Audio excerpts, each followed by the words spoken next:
Chapter 238. Ares had completely shed his mortal disguise.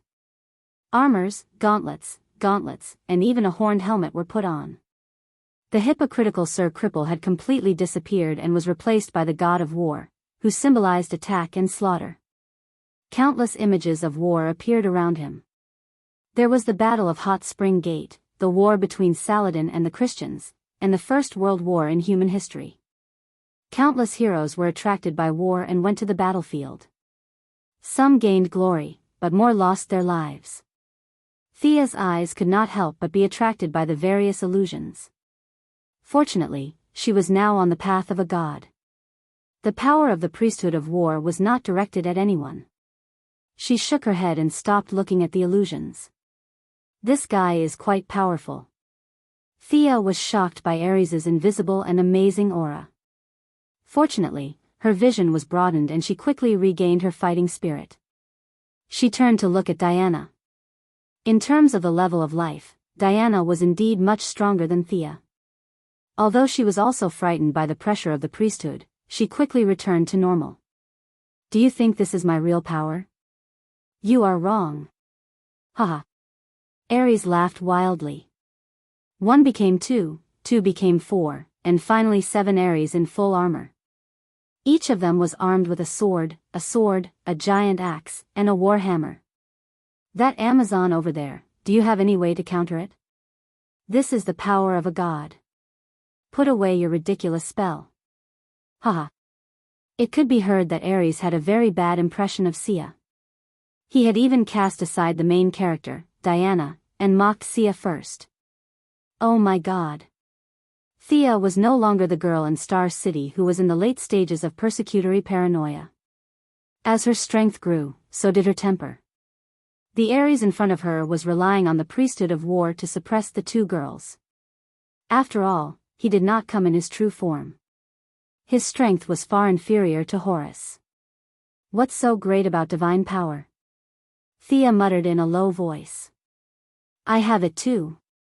Channeling the divine power in his body to the eye of Horus, the power of the eagle god was unleashed. Everything in the universe was clear at a glance, and a mysterious divine light swept across the group of Ares. What? Before Ares could figure out what was going on, he saw his 6 avatars vanish into thin air under the divine light. He was the only one who was still holding his 2 swords and posing foolishly. This is not the power of the Greek gods. Thea's glance stunned Ares. He had thought that it was a civil war among the Greek gods. He did not expect that Thea had the power of other gods. Although the Egyptian gods were now in conflict with Thea, and their conflicts were gradually increasing, she still had to say that the Egyptian gods were more serious and responsible. Take Horus for example. Every day, he would transform into an eagle and patrol around. When he saw injustice, he would judge it in the name of Ra. They could be regarded as a group of serious and responsible gods. On the other hand, their good neighbor, the Greek pantheon, was completely different. Zeus did not set a good example at all. Every day, he would happily transform into a big black bull and tease girls everywhere. If even the king of gods was like that, the main gods below him would be even more crazy as if they were sheep. Artemis had passed on a lot of knowledge about winemaking to Thea, and it could be seen how unprofessional they were. They had a lot of priesthoods about singing, dancing, eating, drinking, and pleasure. However, they did not have many priesthoods that were related to combat. Ares had defeated a large group of gods by himself. Although it was a sudden attack, it had a lot to do with the fact that the Greek gods were not good at fighting. Now that Sia suddenly glanced at him, his ultimate move was instantly broken. This made the god of war a little unacceptable. These 6 were not illusions, but real clones. The armor and weapons of the clones cost the god of war's own divine power that he had painstakingly accumulated for so many years in the human society. He roughly estimated that the other party was almost unharmed, and his divine power had disappeared out of thin air. Ares was angry. He was not a broad-minded god. Now that Thea had repeatedly offended him, he could no longer hold back. He threw the two long swords in his hand to Diana and reluctantly used his divine power to transform the two weapons into two tall and burly barbarian warriors. He ordered in his heart that he did not want to kill Diana, as long as the two barbarian warriors could hold her back for a while. You ant, rejoice. Your lowly life is lucky to be reaped by the god of war himself today. Ares pulled out a blood-red spear from the void and rushed toward Thea in the sky. Oh, F***ck, F***ck, F***ck. I'm OT. Aren't you a sworn enemy of Diana? Why are you looking for me? This is not how the script should be. He looked in the direction of Diana. The two barbarian warriors were holding her back, and Diana could not fly at this time. Thea turned around and ran when she saw Ares, whose eyes had turned red. What a joke. She did not have the magic foundation of hundreds of years. She was a fragile archer, and her defense was far inferior to Diana's. How could it be good if she was stabbed by Ares's spear that was glowing fiercely? There was nothing to say. Run. Of course, she did not just run blindly. Thea turned left and right in the air, constantly using the buildings in the village as obstacles in an attempt to slow Ares down. However, Ares had the memory of the original, and his flying ability was perfect. His speed in the air was not inferior to Thea's, and he was even faster. Seeing that kiting was not working well, Thea could only run in the direction of Diana. No matter what, she had to let the defense warrior pull back the aggro. However, Ares saw through her little trick and kept blocking her path. In just 10 seconds, Thea was in danger again and again. The situation was dire, and Thea had to use one of her trump cards. Rune's shadow clone landed on the ground and ran away. Just a little trick. Although Ares was not as professional as Horus, as the god of war, he still had the basic ability to break through illusions. He ignored Thea's shadow clone and continued to chase after the original. This was not a little trick. Thea did not expect a single shadow clone to fool a true god. Her goal was to fight 2 against 1. Due to the sudden drop in the original's magic power, the shadow clone's self-awareness had also dropped to the bottom. She did not look as agile as before, but she could skillfully use Thea's various spells. Furthermore, the Eternal Night would also buff her spells. All kinds of weakening spells fell on Thea's head. At the same time, she kept controlling the skateboard to carry her, and at the same time, she turned around and shot Ares with magic arrows. Catch! Diana in the distance seemed to have seen her in a critical situation and threw something from afar. Thea forced Ares back with another explosive arrow. Knowing that Diana would not harm her, she grabbed the item and was dumbfounded when she saw it. Isn't this the Godslayer sword? Diana definitely meant well, but Thea really wanted to grab her neck and ask, is this sword real or fake? Waiting online, it's urgent. Chapter 239. Thea stared at the shiny sword in her hand.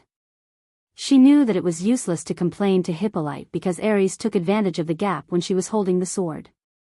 The two were too close, and it was too late for her to draw her bow. In the face of Ares's powerful spear, she could only muster up her energy to deal with it. In the blink of an eye, Thea dodged 4 or 5 moves. Ares seemed to be a little puzzled by her dodging and not fighting back. He thought that she was plotting something and did not go all out. However, the difference in the level of martial arts between the two was too big. Ares's god of war was a combination of the essence of countless warriors from ancient and modern times. Even if the factors such as divine power were removed, Thea's short 2 years of learning could not compare to the fusion of countless warriors in terms of pure martial arts. Even if he called the ninja master over to compete with him, he would still lose, let alone Thea. Seeing that Thea's move was over, Ares's spear pierced towards her face. In desperation, Thea could only choose to block with her sword. She also made up her mind that if the sword was broken, she would immediately switch positions with the shadow clone on the ground. She did not want to use this move unless it was a last resort. The sacrifice of the shadow clone was not worth mentioning, and it could be summoned with a little stamina. However, without the help of the skateboard, she could not outrun Ares. Clang! The sword and spear collided. Although Thea's strength was suppressed to the extreme, the sword was as good as new. There was no trace of it being broken. Was this the real Godslayer? Thea could not understand the original plot now. Why was it that when Diana used it, it was broken by Ares's hand, but when she used it, it was fine? She did not believe that Thea was the destined protagonist. She only knew that there was an inside story that she did not know. With a nervous heart, she exchanged a few more moves. There was no problem with the sword at all. There was even a faint feeling of joy from the sword. What was going on? Thea had asked Diana before, but she did not feel any emotion from the sword. Although the sword would not break into pieces for a while, Thea could fully display her martial arts skills. However, her skills were still far from Ares's. Even though Ares didn't know whether the sword was real or fake, when he saw that Thea had started to fight back, he knew that he was wrong. Thea didn't have any ulterior motives. Ares threw away all his worries and started to attack Thea quickly. He wanted to send his doppelganger to help Diana deal with the two barbarian warriors before coming to her aid. However, Ares's attacks were getting faster and faster. Without the support of her doppelganger, Thea would not be able to last more than 30 moves. Thea barely managed to block Ares's sweep. With the help of her opponent's strength, Thea was finally able to put some distance between them. Fandral. Buy me some time. Thea aimed her right hand at Ares and released the elk from her ring. The elk was also very experienced in combat. She didn't need to say anything.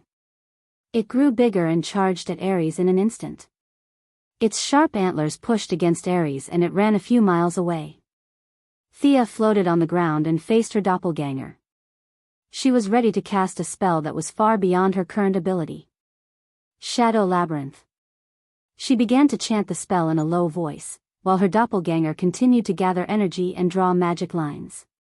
This spell relied on the talent of the Chosen One, the assistance of the doppelganger and the magic arrow of the divine longbow.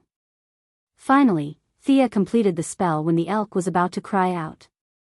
In order to cast this spell, her magic was almost exhausted. She recalled her doppelganger and finally regained some of her mobility. After attaching the magic to the arrow, he sensed the location of the elk and opened the Eye of Horus. He saw Ares rushing towards him. Then, he arched his body and pointed at the sky, aiming at Ares from a distance and shot the arrow. She had fired the arrow using the light arrow technique. The speed of the arrow was close to the extreme. With the help of the divine power of the Eye of Horus, the arrow pierced straight towards Ares' heart. Ares was a god after all. He had rich experience in fighting enemies. He didn't expect Thea's arrow to be so fast. He only reacted when the arrow was in front of his eyes. The violent friction between the dark energy on the arrow and the air almost brought out lightning. It was obvious how dangerous this arrow was. With countless years of combat intuition, his body instinctively took a step to the side. This magic arrow, which represented Thea's current highest level, pierced through the right side of his chest plate. That's all. Sigh, what is this? Ares was actually severely injured, but his pride did not allow him to be defeated by mortals. Even if he was defeated, he did not want to lose and continued to roar. But before he could finish his sentence, he saw a ball of dark shadow energy wrapping around him in the opposite direction, as if trying to drag him somewhere. This was a high-level spell. Although Ares had never seen this spell, he could still judge the level of the energy. This thing definitely didn't suck him in to treat him to a meal. He began to struggle.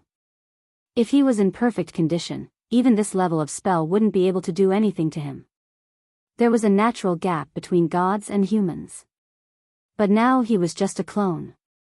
His divine power had no source. Every time he used it, it would be depleted. After being suppressed by Thea's talent and being tortured by her back and forth several times, 20% of his divine power had been consumed. Considering that he still had to deal with Diana, who was almost in perfect condition, Ares hesitated. The elk had fought with the goddess for many years. He had rich combat experience, or rather, he was very cunning. Seeing Ares's hesitation, the elk ran a few steps and pushed him in under Ares's furious gaze. Go support Diana. Thea ordered the elk in her mind. She was slowly recovering her magic power. Ares was only temporarily trapped. With his ability, there was no doubt that he could get out of the shadow labyrinth. It was just a matter of time. Diana would have to be the main force in the upcoming battle. Diana was anxious at first. She didn't realize it before, but when the situation became critical, she realized her own shortcomings. First of all, she couldn't fly, so she was entangled by the two musclemen. Second, she didn't have any powerful moves. Although her shield had swollen the two barbarian warriors' faces, the actual effect was not great. Now with the help of the elk, he quickly got out of the predicament. He took out the lasso of truth and threw the two people on the ground with all his strength until they turned into white smoke and disappeared. He felt that he had vented his anger. Thinking of Sia, he hurriedly ran to her side. "Are you okay?" Seeing that Diana didn't ask Ares but asked her first, Thea was happy. What did this mean? It meant that the strategy was successful. But she also knew that now was not the time to joke. Ares could come out at any time. Thea wanted to return the Godslayer to Diana, but she didn't expect Diana to wave her hand. "The Godslayer wanted me to throw it to you. It chose you. You are its real master." Chapter 240. What? The fake sword has recognized me as its master? Thea scrutinized the sword that was still emitting a golden glow. She did not know how powerful the sword was, but its appearance was definitely top-notch. Seeing that Thea was observing the sword, Diana was reminded of Ares. She nudged her with her elbow and asked, "Hey, where is Ares? Wasn't this supposed to be a fated battle? I've waited for 5,000 years to deal with him, and all I did was hit two muscleheads. I didn't even hit him twice, and he's gone. He's trapped by my spell. With his ability, he will definitely come out. However, the flow of time is different inside and outside, and you're dead meat." Before she could finish her sentence, a blood-red halo flashed past, and Ares jumped out with two big swords in his hands. Thea had the chosen one talent that prevented her from being ambushed in the dark. She had been guarding against Ares for a long time, so she jumped away without hesitation. Diana was furious, and when she saw Ares jump out, she swung her shield at him without hesitation. Bam! A muffled sound rang out as Ares was sent flying for more than 5 meters. Huh! Thea, who had been chased by Ares for more than 10 minutes, had the right to comment on Ares's strength. This guy seemed to have weakened a lot. However, before she could think about it, a dark gray minotaur in leather armor jumped out of the red halo with a big axe in its hand. "Minotaur, quick, attack the one that can fly with me." Ares ignored Diana as usual, and was ready to kill Thea first. Just as Thea was about to jump into the air to avoid the attack, she heard the Minotaur whisper in a voice that did not match his image. "Why? Won't our mission be completed if we send you out of the maze?" When the Minotaur opened its mouth, its voice was weak. Thea then realized that the Minotaur was actually a cow. It seemed that Ares had spent a lot of effort to deal with her, but it seemed that this creature was not on the same side as Ares. Sure enough, Ares almost fainted when he heard Cow's words. His current appearance was far from good. His helmet was gone, and burn marks could be seen on the left side of his face. The armor on his body was also severely damaged. The damage caused by the maze spell was much greater than Thea had imagined. Originally, this spell required the mage to construct a maze with their own magic power. The higher the mage's intelligence and magic power, the larger the maze. The spell that Thea had passed down was more of a divine spell than a spell. She didn't have to worry about the construction of the labyrinth, the most crucial part of the spell. The goddess had already built it. Of course, this maze was not built solely for Thea. It was a maze shared by all the chosen and high-grade priests. Since it was built by the goddess herself, it fully embodied the characteristics of several divine powers. Big, wide, deep. The goddess was quite nice to the believers under her care. Whenever there was an enemy that the believers could not defeat, they could throw them in. After that, the goddess would suck the enemy into her divine kingdom and deal with them personally. Artemis was the goddess of the hunt. With the restless nature of the Greek gods, she often wandered in the multiverse. Whenever she saw a small animal with a strange skeleton, she would throw it into the dimension and slowly train it when she had time. For the goddess in her prime, small animals were definitely not little rabbits or kittens. However, this goddess was a little forgetful, and the twilight of the gods came a little too quickly. The powerful monsters in the dimension were not cleaned up by anyone, and they multiplied automatically. When Comrade Ares was pulled into the maze, he happened to encounter 3 small animals. They were 3 black dragons that were known for their bad tempers. Their leader, Daddy Dragon, was at least 100 meters long. Daddy Dragon was in the cave teaching young Master Dragon how to hunt. A cloud of black fog flashed, and Ares was thrown out with a spear. Daddy Dragon did not even see the appearance of the person who came, and he spat out a mouthful of fire. Mommy Dragon and young Master Dragon followed closely behind, and they greeted Ares with their claws and fangs. Poor old cripple Comrade Ares. Thea had just pierced a big hole in his chest, and then he was sucked into this damned dimension. The dimension passage had not been repaired for a long time, and he was thrown out while stumbling. Then, he encountered a family of 3 who took advantage of the situation to rob him. Ares was enraged. A tiger that fell from the sky would be bullied by dogs. He did not have time to repair his body, so he threw away the spear and swapped it for 2 big swords. He slashed left and right, and fought a bloody battle with the family of 3. After leaving Thea's discriminating barrier, Ares recovered some of his strength. With the help of his superb martial arts and divine power, he finally cut the family of 3 into 18 pieces at the cost of minor injuries. He did not know whether these evil dragons were Thea, but at least he had vented his anger. When he looked around, he realized that he didn't know where he was. Although he had the memories of the god of war's original body, his original body was a pure warrior god. The few high-end spells that he knew in the later stages were only things like earthquakes and meteorites. His original body didn't care for such a labyrinthine spell. It was also the first time that he had seen such a labyrinthine spell. Silently, he used his divine power to heal the damage on his body. After checking his body, he felt a little bitter. He only had 60% of his divine power left. When he cut down a school of flying fish and a lion as big as a mountain, he finally understood the principle of the spell. Isn't it just a maze? What's so great about it? He did not know that the vision of his original body was blocked by the gods.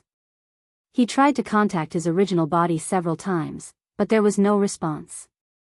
Helplessly, he could only use his own divine power to summon the descendants of Minos from the holy kingdom of Hades, who was on good terms with him and was excluded from the position of the 12 main gods. He used their racial talents to escape from the maze. In order to teach Thea an unforgettable lesson, he specially chose a cow. However, he guessed the beginning correctly, but not the ending. This cow looked honest, but he did not expect her to be an idiot. Her intention to refuse to participate in the battle was obvious. How dare you betray me? Ares did not have a good day today. Now he felt that his eyes were about to explode. It was all because of these guys. The heifer rolled its eyes nonchalantly and ignored Ares with its axe on its shoulder. Although Ares was angry, he really did not have the means to restrain the little cow. The little cow's boss was Hades, and she was only following him to help. After defeating Diana with difficulty, he was now covered by Thea's enchantment again. His strength was less than half of what it was at the beginning. He originally had a good chance of winning the battle, but in the end, he spent all his divine power inexplicably. Now he could not defeat Diana with his own strength, so he could only use his rich combat skills to stabilize the situation. Ares thought left and right. This swaying little cow was his only way to win. He dodged Thea's magic arrow and used his skillful combat skills to throw Diana far away. He stood still for a few seconds. When he regained consciousness, a golden contract appeared in his hand. He waved it at the little cow. The contract of Hades. As long as you help me defeat them, you will be completely free. Chapter 241. Heifer pondered for a few seconds and nodded happily. Okay, I agree. As soon as she finished speaking, the golden contract in Ares's hand turned into golden sand and scattered with the wind. You're dead. Ares did not even look at Diana, who was originally arranged to be his lifelong enemy. Instead, he raised his two long swords and rushed towards Thea with a ferocious look on his face. Heifer also had a wicked smile on her face. She carried her axe and joined in the game of chasing after Thea. Thea looked at Ares's scarlet eyes and was full of helplessness. How did things become like this? She did not dare to fight back in the face of the two aggressive people. Ares had indeed consumed half of his divine power, but she had consumed more. She could only use the old method, which was to continue running. In order to take care of Diana, who could not fly yet, Thea chose to fly close to the ground. The scene was extremely ugly for a moment.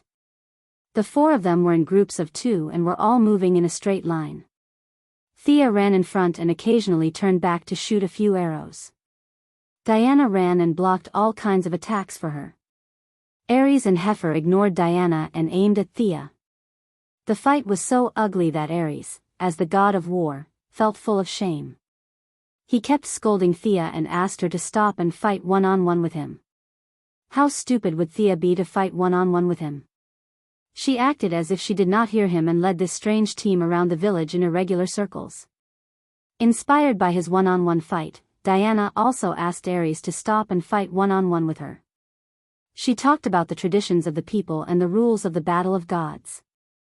But now that Ares's strength was reduced by half, he was not confident that he could defeat Diana, who did not consume much energy. He could only copy Thea and pretend that he did not hear her. In ancient wars, it was a very shameful thing to attack the opponent's mount. However, in order to catch up with Thea, Ares no longer cared about his reputation as the god of war and attacked her skateboard like a madman. Unfortunately, Thea really worked hard on operating the skateboard. She was sometimes fast, sometimes slow, sometimes high, and sometimes low. She was so agile that Ares's several attacks were in vain. For the sake of his reputation, Ares had to give up attacking the skateboard and continue to chase after Thea. When it circled the village for the 5th time, the little heifer was very happy and laughed happily. What are you laughing about? Are you seriously chasing after her? You should be faster in this damn enchantment. Smoke was coming out of Ares's forehead. Needless to say, he was angry. Now that he saw Heifer being so happy as if she was playing a game, he immediately scolded her. Heifer stared at him with a pair of innocent eyes and attacked Thea twice with her axe. But they were all blocked by the agile Diana. Heifer blinked at Ares, which meant, "Did you see that? I tried my best. I'm only at this level." Her perfunctory attitude made Ares feel dizzy. Fortunately, he still remembered that she was his helper. Otherwise, with his usual temper, he would have killed her. Thea naturally saw Heifer's passive attitude. She silently cast a spell on the arrow. Thea shouted, "Diana, get out of the way." In the blink of an eye, Thea shot an earthy yellow magic arrow at the ground, creating a huge pit in the path that Roland had to pass through. Diana got the hint and dodged it with a big jump. Ares was an experienced fighter. Plus, he knew a few of Thea's attack methods. When he saw her shooting the arrow to the ground, he flew up without hesitation. There was a loud splash. Oh no! I fell into the pit. I can't get out. Lord Ares, I've let you down. Heifer jumped into the pit in an exaggerated manner and exchanged a knowing look with Thea. She then shouted loudly and refused to come out no matter what. Ares could no longer suppress his anger. He scolded them in the divine realm for a long time, but when he realized that they could not understand him, he changed to English. But no matter how harsh his words were, it could not change the fact. Without the heifer's encirclement, Thea released the elk to block his path and successfully stopped him. After that, she ran out of his attack range in a flash. Only Diana, who was also full of anger, was left in front of Ares. Sigh. Thea ran far away and turned back to see that Ares was not chasing after her. She then patted her chest and heaved a sigh of relief. Being chased by a berserk god of war and slashed with all his might would be a terrible thing. Fortunately, she relied on her flexible tactics to get rid of the berserk god of war. But she did not rest too much. Thea knew that Diana was strong enough to defend herself, but she did not have a strong attack method. She wanted to return the Godslayer to her, but the sword's will was so strong that it would not return to Diana's hand. This made Thea more curious about the sword. She estimated that she had recovered about 40% of her magic power during the chase. She summoned her doppelganger again and asked her to provide magic power support. She took out the only 2 crimson arrows of revenge in Zeus' quiver. This arrow had a miraculous effect on sinful women, but it was not impossible to use it as a daily arrow. Artemis' definition of revenge was to be able to fight back no matter how hard the other party hit you. Thea smiled gloomily. Ares, you son of a bitch. You chased me so hard just now. It's time for you to pay the price. Now the whole arrow was entwined with strong divine power. This was not Thea's divine power. It was formed by Ares' attack after the transformation of the law of revenge. As it came from the same source as Ares' divine power, it also had the attribute of being sure to hit. Thea did not aim and shot into the sky. The arrow automatically turned in the air and shot towards Ares, who was still fighting fiercely with Diana. Divine arrow. Ares' vision was still there. He knew about the 2 arrows of the goddess of the moon. Now that he saw the arrow rushing straight towards him, the characteristics and attributes of the arrow instantly flowed through his mind. Damn it! This was different from the previous magic arrow. His body could not withstand this kind of divine arrow. This arrow could completely kill him. Ares did not expect Thea to have been hiding this arrow. Now the divine power on the arrow was extremely strong, and it shot towards his forehead with a fatal threat. Fortunately, the 2 arrows of Artemis were used too many times, and the gods more or less summed up some countermeasures. Ares no longer hesitated. The moment the arrow was close to his body, he created a clone that occupied 30% of his divine power. The arrow hesitated for a moment. It thought that the main body had the most divine power. It turned a small corner in front of Ares and rushed towards the clone. After the clone had just run 2 steps, the arrow caught up with him. The violent explosion of divine power hit both Diana and Ares. Diana was in a good state. With the shield blocking most of the impact, she paid attention to the enemy as if nothing had happened. Ares' situation was not so good. The explosion happened on his side. He did not have any defensive equipment and his strength was slightly weaker. He was directly blown up. When he climbed out of the pile of dust, he wanted to cry but had no tears. The divine power that he had hidden in human society for many years was now only 15% left. How could he fight? Run. Chapter 242. Dreams were beautiful, but reality was cruel. Even though Ares was prepared to make a strategic turn, the youngsters had no intention of letting him go. Diana, who had not consumed much energy since the beginning of the battle, caught up with Ares easily. She activated the lasso of truth instantly, wrapped it around Ares' ankle and pulled him back. Now that Ares' divine power was almost at its lowest point, his attributes were suppressed by Diana. He had no energy left to break free from the lasso of truth. He could only use her pulling force to fight back, hoping to repel Diana and increase the distance between them. Bang! Although Ares was mentally prepared, he still felt a deep sense of fear when Diana caught his punch with all his strength.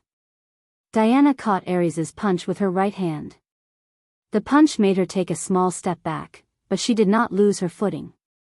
Her eyes shone brightly, and the silver bracelet on her arm began to emit streaks of electricity. Ah!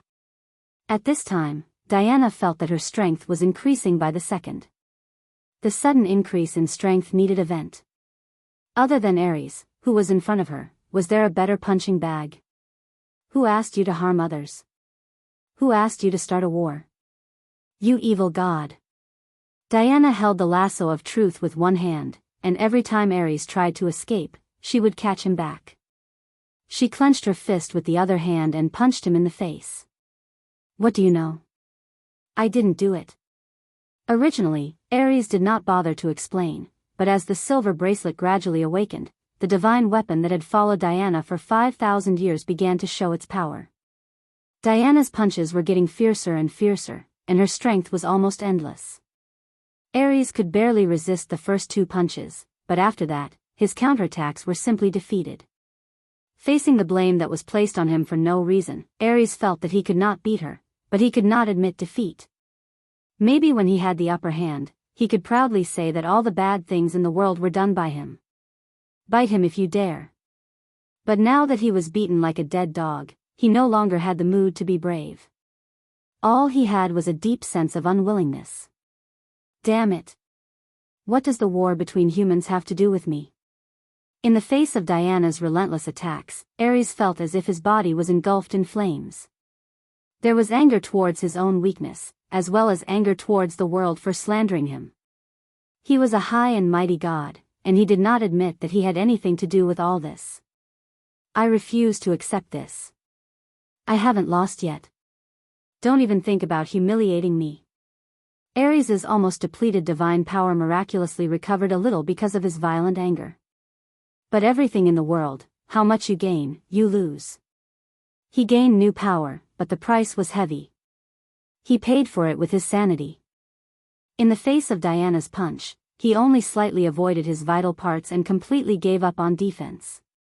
He also threw a punch at Diana. Diana had already launched her attack, and it was too late for her to withdraw her attack. Her silver bracelet of shield protection was useless at this moment, and she could only use her divine power to protect her body and take Ares' furious attack head-on. The attacks of the two hit each other at the same time. Ares was strengthened by the silver bracelet of shield, and Diana was getting stronger and stronger. Ares's left half of his body was smashed, and he flew back 100 meters and plunged into the soil. Diana was much better in comparison. Her divine power was more abundant, and although the defense of the armor on her body was not as good as the shield, it was still a divine artifact. Ares's attack was only a minor injury to her, and she stopped after retreating more than 10 meters. But at this time, she did not have a smug expression at all. She was actually injured by Ares, who was tortured by Thea. Unforgivable. At this time, Thea, who was hiding 2 miles away and secretly observing the battle with the Eye of Horus, was surprised to see that Ares was still able to unleash his explosive power. Originally, after shooting the arrow of revenge, she saw Diana's guardian bracelet begin to show its power. She thought that Ares's defeat was in front of her eyes. She didn't expect that this god of war would recall something and miraculously recover a part of his combat power. Thea was so scared that she quickly shrank her neck. Looking at the red light on Ares's forehead, she knew how angry he was. She didn't have any defensive equipment or skills, so she couldn't go up and block the attack. "What? You want me to stab him to death? Are you kidding me?" Thea certainly would not hide in a daze. She found that the fake sword could communicate with her mind. The sword kept urging her to stab Diana, but when Thea wanted to throw the sword to Diana, it was unwilling, as if Diana was a scourge. This is going to be difficult. Thea could not help but scratch her head. After a simple communication, she roughly understood the purpose of the sword. It was a little unfair to call it a fake sword. It was originally created by the god of fire, Hephaestus. There were 2 swords, one was the fire god's sword that Diana would use in the future, and the other was the fake sword in front of Thea. She did not know what the god of fire had in mind when he created the fake sword, but when he made the sword, he stipulated that the fake sword would fall into the hands of Diana and be destroyed in the battle between the gods. This order was the principle he had when he first created the sword. Although the fake sword had a trace of consciousness after 5,000 years of worship by the female warriors on Paradise Island, it could not resist the original will of the creator. Due to the attention of the gods, it could not tell Diana the truth. It could only choose to die silently. However, Thea's unexpected appearance changed its fate drastically. Ares's fierce attack made Diana anxious, so she threw the fake sword to Thea. "So, your original mission is still there. You will be destroyed when you return to Diana? Will you be fine? Thea asked doubtfully. The fake sword did not answer her question. Instead, it kept urging her to stab Ares to death. So urgent? Did Ares kill your entire family? Thea rubbed her chin and thought about the problem of the fake sword. Thea had a 60% chance that the fake sword would change drastically once it killed a god. Should she take the risk? As Ares used his divine power to repair his body again and again, although he still had a little divine power, his spirit was showing signs of fatigue.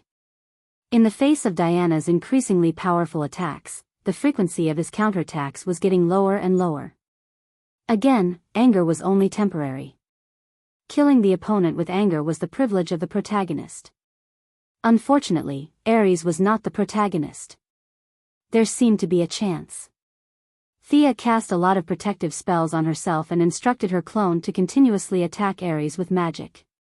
She wanted to get closer to the battlefield without attracting too much aggro. Ares glanced at the clone and did not care at all. It was already very difficult for him to deal with Diana. A clone with less than 30% of its usual power was not worth his time. Chapter 243. Seeing that the doppelganger was getting closer and closer to Ares, Thea thought about her plan and felt that it was still not safe. She made a cut on her palm and used her blood to draw a reverse teleportation circle on the spot. This circle was a demonic spell recorded in the Constantine family's magic book. The circle was very complicated and the wound had stopped bleeding halfway. Thea had to make another cut. After making sure that there were no mistakes, she finally started her plan. Following the battle between Diana and Ares, the once peaceful and quiet village was now unrecognizable. The more divine power they used, the more damage they caused to the landscape. The smooth road was now replaced by various potholes. The doppelganger kept moving through the ditches, trying to get closer to Ares. I've seen you sneaking around for a long time. Damn ant, don't think that you can fool the gods with your little tricks. Ares' speed suddenly exploded. He shook off Diana, rushed to the front of the avatar, and grabbed the neck collar of the avatar. With a ferocious smile that he had already seen through everything, his gaze crossed the distance and looked at Sia's original body in the distance. But his smile did not last for more than 2 seconds. He felt the doppelganger disappear and was replaced by Thea's real body. Just as a joyful expression appeared on Ares' face, he felt a throbbing that was far beyond his body and soul rushed into his body. You're the one who should die. At this time, Thea had completely let go of her scruples. She held the Godslayer with both hands and used all her strength to stab into Ares' open mouth. After that, she did not dare to look at the result of her battle. She activated the blood teleportation circle and hid in the distance again. Phew. Sia touched her body. Fortunately, she was unscathed. This time, she made use of Ares' arrogance and hatred towards Sia to play the trump card of swapping positions with her original body. With the element of surprise, the plan could be said to be very successful. Only then did she have the leisure to admire the results of her battle. I can still fight. I won't lose. The madness in Ares' eyes had completely disappeared and was replaced by fear and confusion. Ares covered the wound on his mouth as divine power flowed out of his wound and drifted in all directions. I am the god of war. The loss of divine power would not be affected by his will. Ares took one last look at Diana, who had a sympathetic look on her face. Then, his mighty body collapsed. His weapons, armor, and body quickly returned to pure divine power and divinity. Thea observed the scene and pursed her lips. After fighting for so long, this guy was indeed just a clone. There wasn't even a drop of God's blood. After waiting for another half a minute, he realized that Ares had dissipated more than half. It seemed that it was impossible for Ares to jump up and cause trouble for him. Only then did he ride the skateboard closer. Diana looked at her speechlessly. She was really shocked when Thea switched places with her original body. By the time she reacted and wanted to save her, she found that she had teleported away. This kind of escaping speed was also a kind of talent. You won't blame me for killing Ares, right? Thea asked softly. How is that possible? Didn't I give you the Godslayer? This is your destiny. Diana was puzzled. She did not understand why Thea would ask this.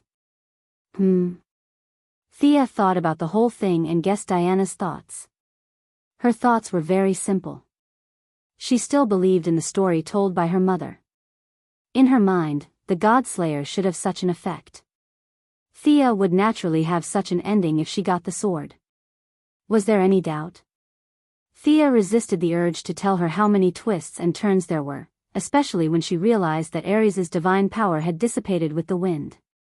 However, the god of war's divinity seemed to be gathered by some kind of force and was waiting for something. The gods are watching. I'd better not tell you the story. It's a bit complicated. You should keep your good impression of Hippolyte. The two women chatted casually. Thea waited quietly for the distribution of Ares's divinity. In the original timeline, Diana should have absorbed all the divinity. However, with Thea's interference, things were a little different. Although Thea and Diana were close friends, she did not think it was a good idea to give the divinity to Diana because she did not lack divinity. If Diana's total divinity was calculated by 1,000, she did not even have 200 divinity. It was meaningless to raise her upper limit. On the other hand, if the divinity was given to Thea, her upper limit would be raised from 50 to 150. The effect was obvious. However, she also knew that she was first and foremost an outsider, while Diana was her biological daughter. The difference between them was huge. It was impossible for her to say that she had contributed a lot, so she should be given more.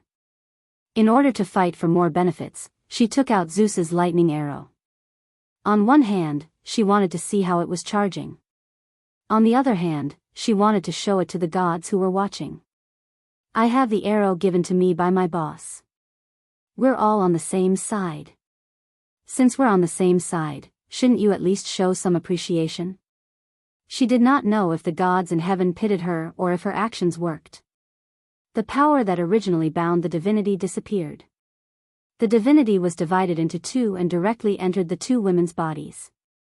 Traces of light entered Sia's body. It could be said that this was the first time she had absorbed divinity. Previously, she had been passively fused with the unicorn after absorbing it. The absorption of divine blood was also slow and weak. Although Ares was only a clone in the mortal world, and its level was not as high as Horus's real body, Thea was now sharing half of the divinity of his clone. The quality was not as good as Horus, but the quantity was far more. Countless scenes flashed before Thea's eyes. There were scenes of tribal warriors hunting, fierce battles between two armies, and countless shadows of warriors fighting. Knowledge and a lot of understanding of fighting were presented in front of her eyes like a movie. Originally, Thea's fighting ability was not bad. Although most of the time she was at the bottom, she could still be called a fighter. Now that she had the personal experience of these predecessors, her fighting ability could be said to have reached a higher level. In terms of pure fighting ability, she was confident that she could defeat Batman. Most likely, she could draw with Miss Shiva. Of course, with her current vision, fighting ability was no longer something she pursued. She pursued longevity and eternity. The various knowledge attached to divinity was only the last link. For Thea, the greatest function of divinity was to transform the body. It improved strength, speed, endurance, wisdom, and all aspects. This was the greatest use. If her original body's magic power limit was increased by 1 point per day, after receiving the reconstruction of divinity, the limit would be increased by 10 points per day. This would quickly increase her magic power to a very high level. Chapter 244. Sigh. Thea sighed and withdrew from the state of divinity absorption. Like Diana, it was impossible for her to absorb these things immediately.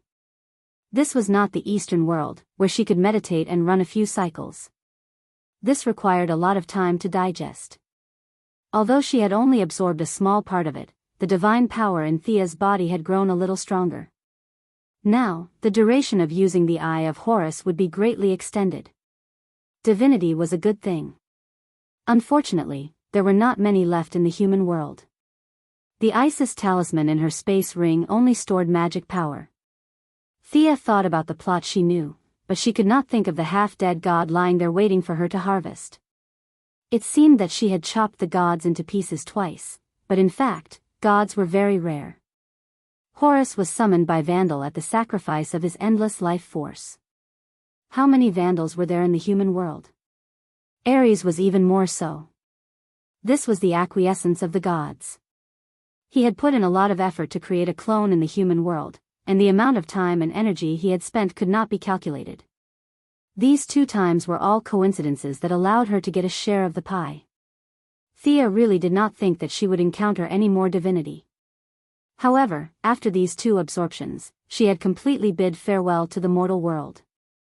As long as she completely absorbed the divinity of Ares, she would be far from a demigod. However, no one would object to her calling herself a divine creature. After inspecting herself, she finally began to pay attention to the sword in her hand. Now that she had completed the magnificent feat of killing a god, the god slayer that had reversed its fate had finally been washed away and revealed its original appearance. The original brilliance on the sword had completely disappeared and was replaced by a thick blood-red color. The sword seemed to have sensed Thea's intention and became a little longer during the transformation. From the original Greek-style short sword, it had become an English-style long sword. The person and the sword had a brief exchange, and 3 black lines appeared on Thea's forehead. It was not accurate to call it the God-Slayer now. Its main effect was to kill Ares. This sword now had a very elegant name, Ares Must Die. Its effect was extremely heaven-defying. It could ignore any state of Ares and stab him to death. Such a powerful effect could only be effective on Ares. To other gods and mortals, it was just an ordinary magic sword. Thea looked at the spot where Ares' body used to be. It was now clean, not even a strand of hair was left. The corner of her mouth twitched. Where was Ares' home? Is it appropriate for me to kill them? Ares was, after all, the son of Zeus. Even if he could find his divine kingdom, Zeus would not allow him to stab his son to death with a single stab of his sword. Because this sword was forged by the fire god, it also had a function that wasn't really a function. It could absorb fire attribute magic. Thea could channel her fire element magic into the sword, making it look beautiful when she wielded it. Yes, this was the only remaining ability of the sword. It looked cool. What do I need you for? Thea gloomily put the sword back into the infinite space ring. Although it had escaped its fate, it still could not be used by Diana. According to the sword, Thea needed to find a power that was beyond divine power to rewrite the original setting. She opened the eye of Horus and looked into the distance. Steve and the others were fighting over the plane transporting the poison gas. Thea silently recited a spell, triggering the mental power in the minds of Steve and the others. They would gradually forget everything about Thea in the next 3 days. Finally, it was time to leave. Thea lowered her head and did not dare to look at Diana. Go, my love. I will wait for you. You must remember our promise of 100 years. Diana spoke first. I will, The atmosphere between the two was getting sweeter and sweeter. The distance between them was slowly closing. Just as their lips were about to touch, a sudden voice interrupted them. Oh. Ares is dead. We are free. Roar. An unusually cheerful voice broke the ambiguous atmosphere between the two. F***CK. Sia almost pulled out the Godslayer again. She looked at the heifer that had climbed out of the pit and hopped to their side with a ferocious gaze. The little heifer was frightened by their gazes. Diana was also staring at her with hostility. Her murderous aura filled the air, and many stones and debris around them floated in the air. What's wrong? The little heifer did not know what happened, but she knew that she was in trouble. She kept bowing and looking at the two with her big watery eyes. Why are you still here? Thea was not the kind of person who would vent her anger on others. Besides, no matter what the little heifer's intentions were, she had helped her. If the little heifer and Ares had gone after her, the outcome would have been uncertain. The little heifer lowered her head and bowed. When she heard Thea's words, she lifted her eyelids slightly and glanced at her. When she saw that the murderous aura had mostly dissipated, she raised her head and said cheerfully, "I am free. That idiot set me free. Of course, I am here. Where else can I go?" The little heifer answered matter-of-factly. She looked at them as if they did not understand such simple logic. "Are you a descendant of Minos?" Diana knew all kinds of myths and legends like the back of her hand. She looked at the little heifer and her eyes lit up. It was the same expression that she had when she saw the man on Paradise Island. The little heifer was annoyed by the way she looked at it. It was as if she was studying something new. So, she told her the reason why she was there. "So, Hades' situation is not good. Your kind likes to live in complicated mazes. As the god who protects your kind, he no longer has the divine power to build a maze for you. You think that the shadow maze that I created is not bad, and you want to live there?" Thea summarized her words. Fortunately, the little heifer could speak Greek. She finally understood what she wanted to say. Every time Thea said something, the little heifer nodded and looked at her expectantly. "That is Artemis's dimension. Do you still want to go there?" The little heifer was chosen by Ares because her combat power was quite good. It would be difficult for her to become the king of the realm, but she could still survive. The only trouble was that her behavior was similar to that of a job hopping. Would it cause more chain reactions? As expected, when the little heifer heard that it was the territory of the goddess of the hunt, she immediately shook her head and expressed that she did not want to go. In the end, Sia had a discussion with her and promised to build a few self-moving mazes for her in the modern world. It was too easy for the Quinn Corporation to do this. In the future, with the AI Gideon, a small change in 3 days and a big change in 5 days. When the little heifer heard that there was such a good thing, she quickly entered the dimension ring and prepared to return to 2008 with her. After finally tricking this combat power away, Sia looked around and found that there were no longer any troublemakers around. She hugged Diana domineeringly and kissed her on the lips. Diana's lips were like her, full of heroic spirit. When their lips touched, Thea felt a burst of fresh air floating in her mouth. Her smooth teeth and cool tongue brought a strong sensory stimulation to Thea. The two hugged and did not let go for a long time. Chapter 245. I'm leaving, Diana Prince. Hold on to your beliefs. We'll meet again in 100 years. Their lips parted, and Thea gently stroked her cheeks. Neither of them was the kind of person who was shy, and they let go of each other's arms very quickly. I'll wait for you. I'll wait for you to sing that song again. Although it was not a parting of life and death, Diana's mood was inevitably a little depressed. Thea pulled out Zeus's lightning arrow, pulled the bowstring, chanted a special spell, and activated the special array on the arrow.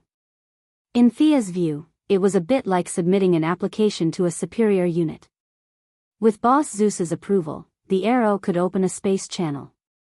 Fortunately, there was such a setting, otherwise, the arrow could not be used at all.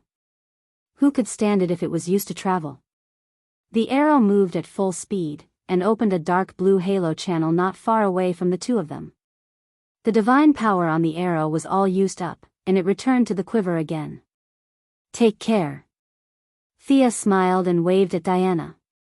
You take care too. I'll be here waiting for you in 100 years. Diana's expression was normal as usual. After confirming that she did not miss anything, Thea stepped into the time channel.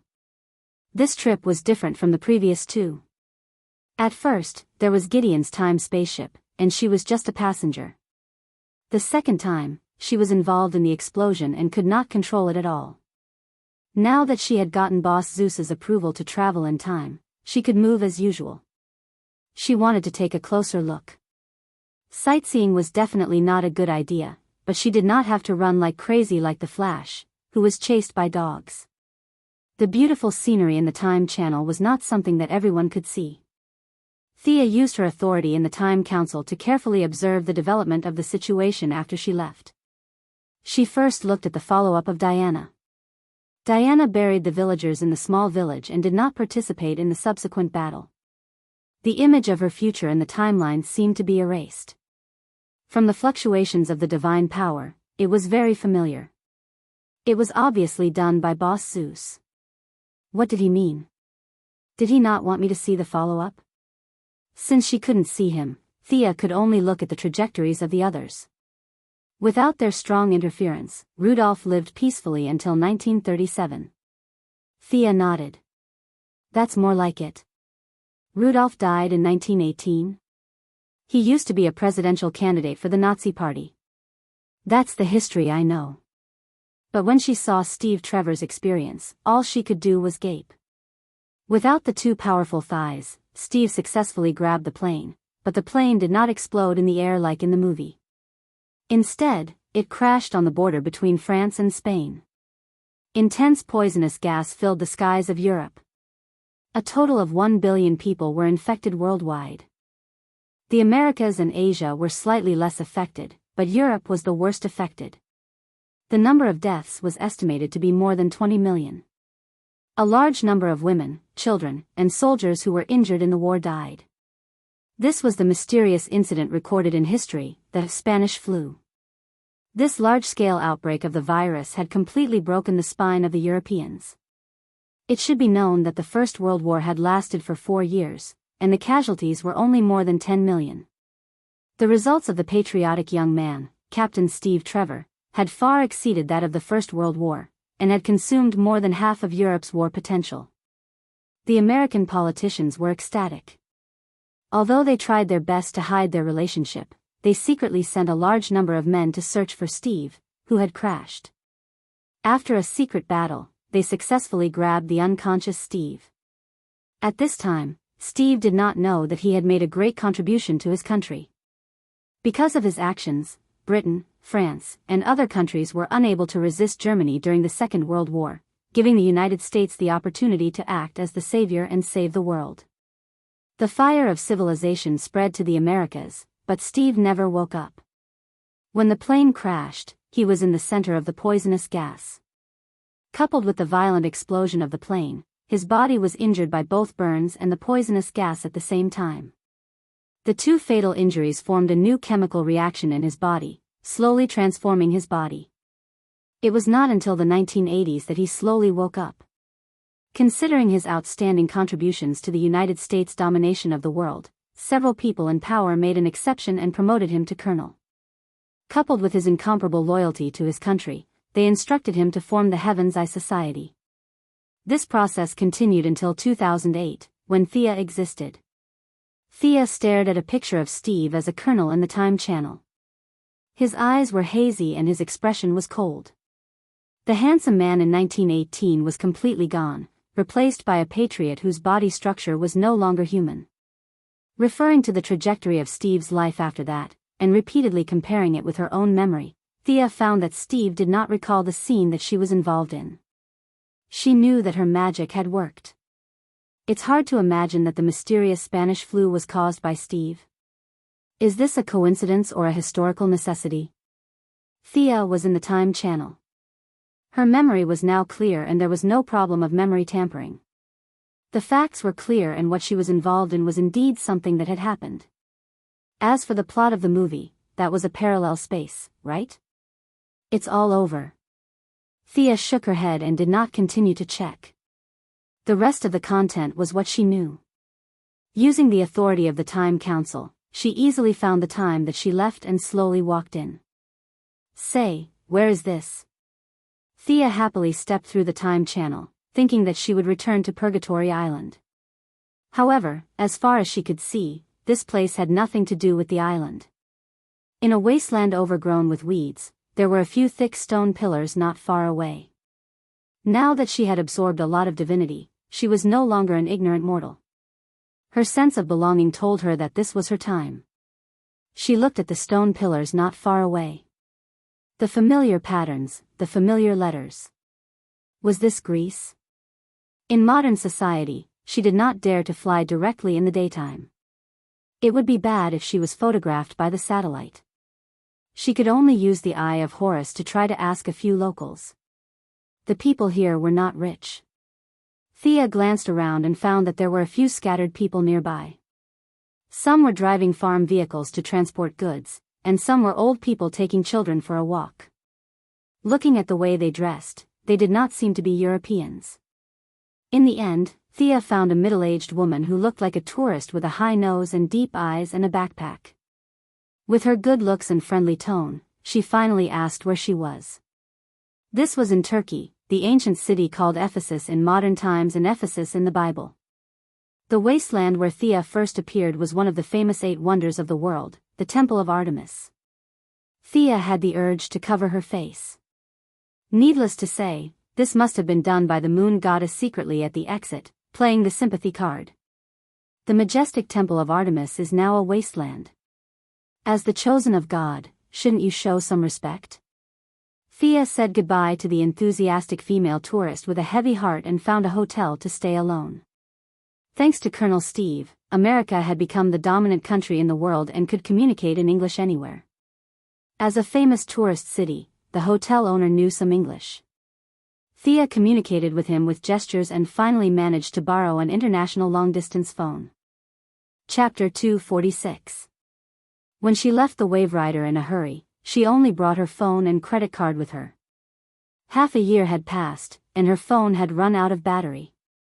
Thea did not have much pocket money, and her credit card was handled by the American Trust Fund. The hotel owner did not recognize it at all. Thea did not want to alarm the people in Star City. Fortunately, she had the help of the Owl Court. Although they did not have much influence here, they could still transfer a few thousand yuan to her. Faced with her request, Catherine Monroe obviously couldn't just transfer a few thousand yuan to her.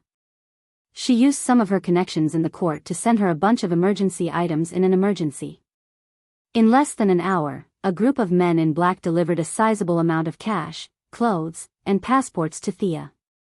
The hotel owner, who was stunned, imagined a story of a princess from a wealthy family traveling by herself.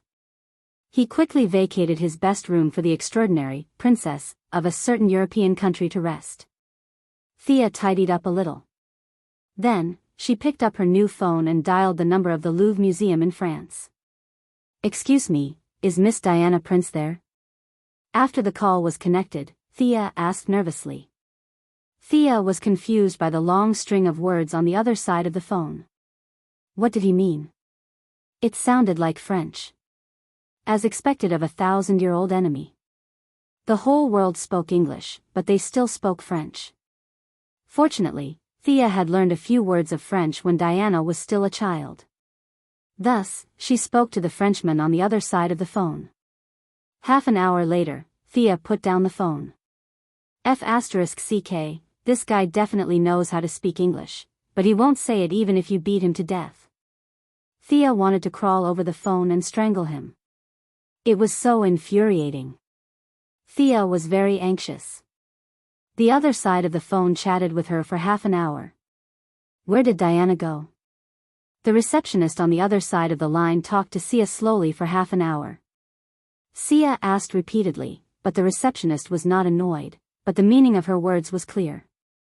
There is no such person in the Louvre. Thea didn't tell Diana about her future because she didn't want to affect the timeline, and Diana was smart enough not to ask. Thea's initial joy was doused with cold water. The Eye of Horus did not have the ability to search the entire world. With a cold face, she picked up her things and left Turkey. On the way, he directly controlled a rich kid with magic and commandeered a motorboat to drive into the eastern Mediterranean.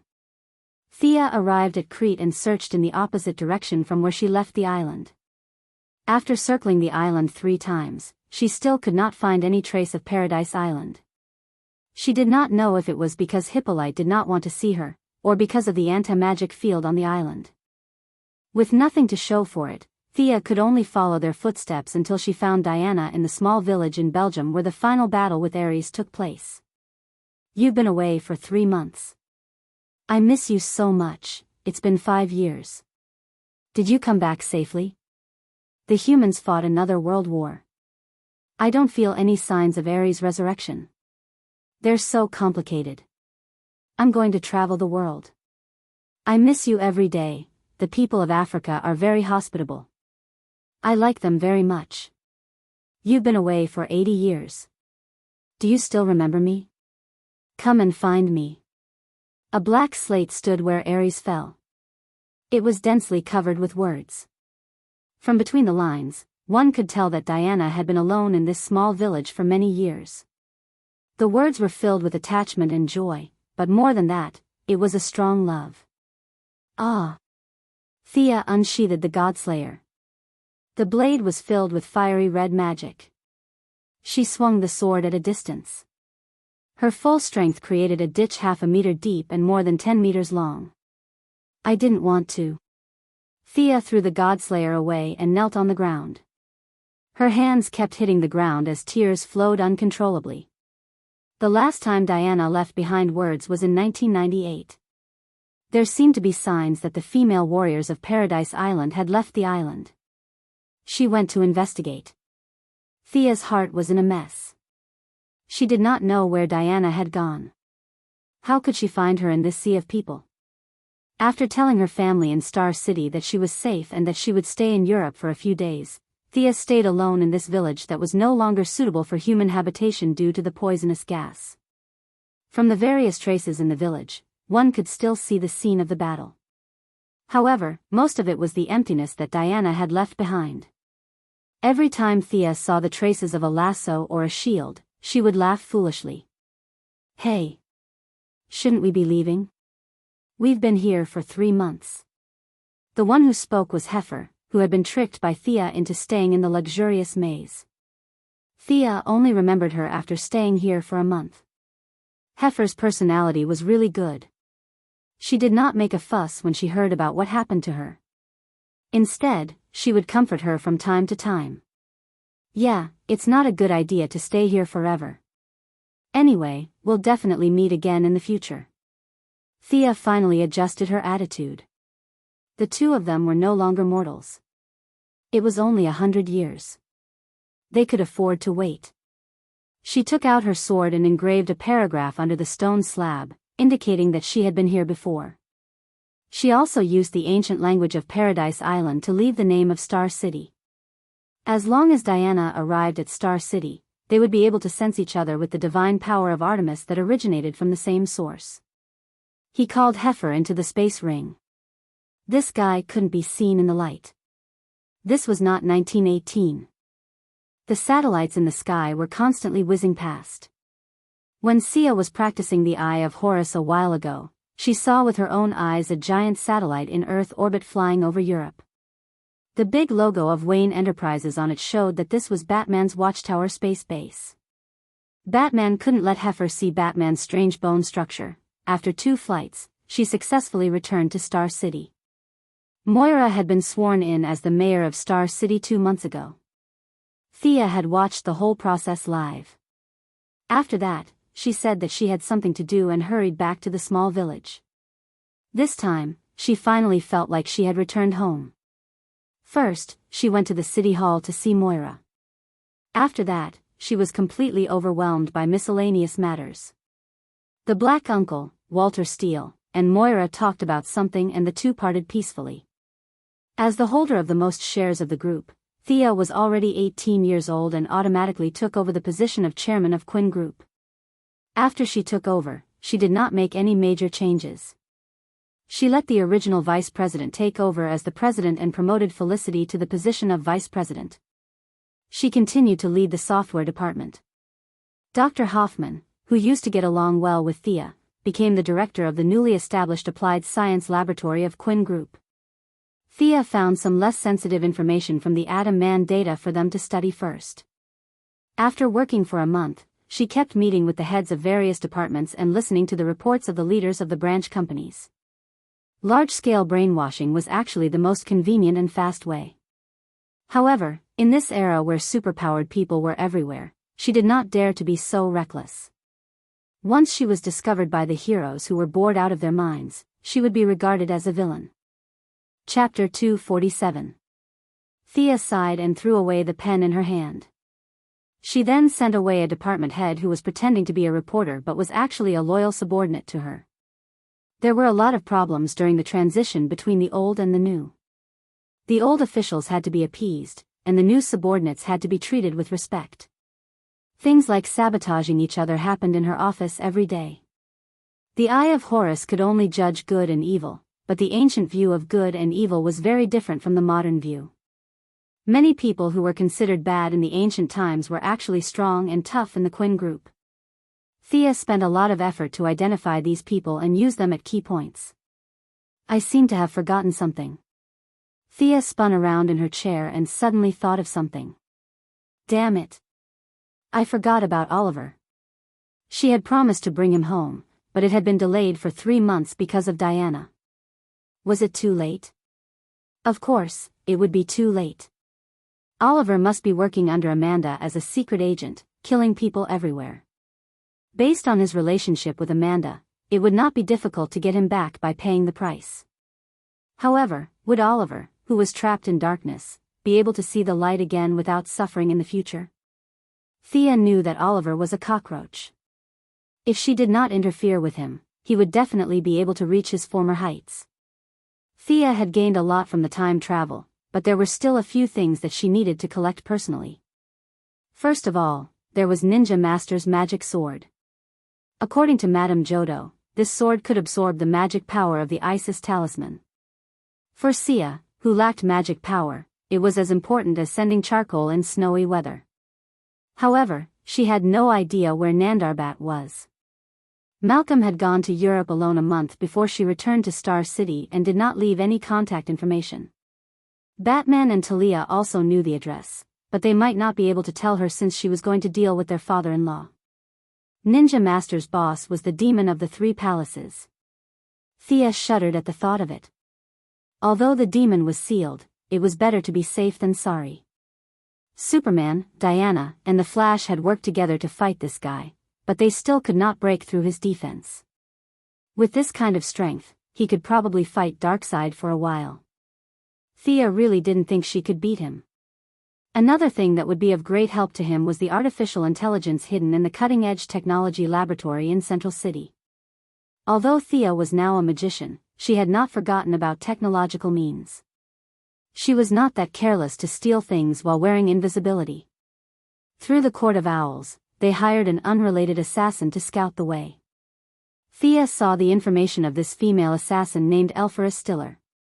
It was unknown whether it was magically modified or a superpower, but the assassin held 2 daggers in her hands, and her hair could also control 2 daggers. Her influence data showed that this assassin had a mission completion rate of 100% and had never failed. Thea instructed the court to pay the deposit according to the agreement. The request was very simple. She only needed to investigate the laboratory. However, Thea still underestimated the reverse lightning from the 25th century. The assassin was discovered as soon as he entered the laboratory. The spectrometer, far infrared, vibration sensing floor, and various other systems rang loudly. In less than a minute, more than 10 guards with rifles appeared. The assassin was not bad. He was shot 3 times, but he managed to escape. He returned the deposit and refused to go back. She had underestimated the power of technology. The assassin's tragic experience was a blow to Thea's head.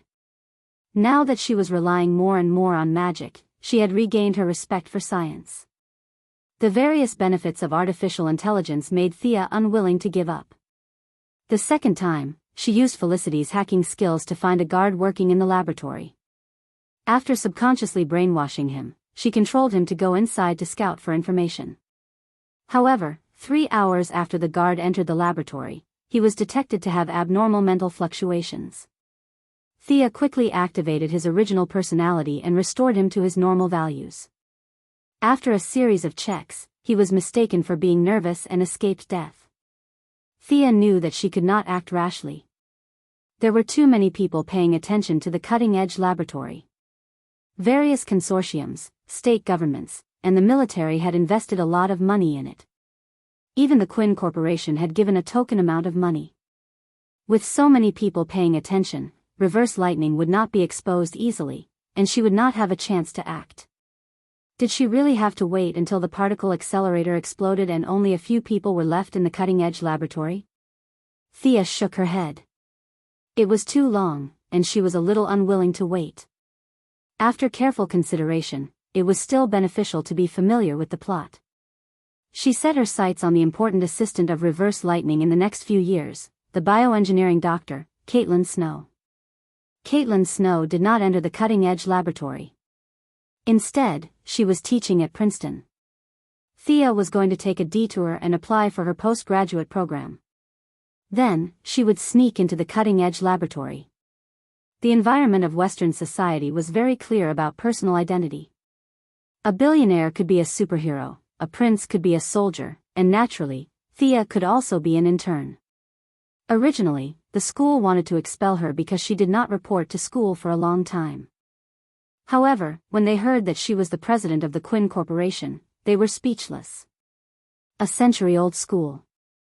Thea could only laugh. With her mind that had been transformed by divinity, she could graduate in half a year, get a master's degree in 1 year, and get a doctorate in 2 years. Having a doctorate title would subtly raise her social status. For example, Master Bruce, who was a peerless scholar, did not have a degree certificate. Even now, the media was scolding him for being ignorant and incompetent. Thinking about it, he felt wronged. Ninja Master was a long-term goal, and the cutting-edge laboratory was a medium-term goal. Thea's short-term goal was one. She wanted to make big news. She wanted to make news that could be seen by the whole world. Then, Diana would be able to see her no matter where she was on Earth. If I can't find you, I'll let you find me. However, it was not easy to make news that could reach the world. Her mother had just entered the political world, so it definitely could not be a scandal. She needed to do something very eye-catching. Thea quickly found something that met all the requirements, and it would definitely attract Diana. She wanted to rebuild the Temple of Artemis. It seemed easy to knock down and rebuild a pile of broken stones in the wilderness. With Thea's political power, it was not a big deal to build a temple in Turkey. However, her request was not that simple. She wanted to attract the attention of the world's media. Thea wanted to knock down and rebuild one of the 8 wonders of the world. She wanted to recreate the glory of this ancient building in its original place. She had to face the world's scholars, experts, and news media. The resistance of this matter was unimaginable. Thea's plan was to secretly send the Court of Owls to bribe the local parliamentarians and several think tanks around the president of Turkey.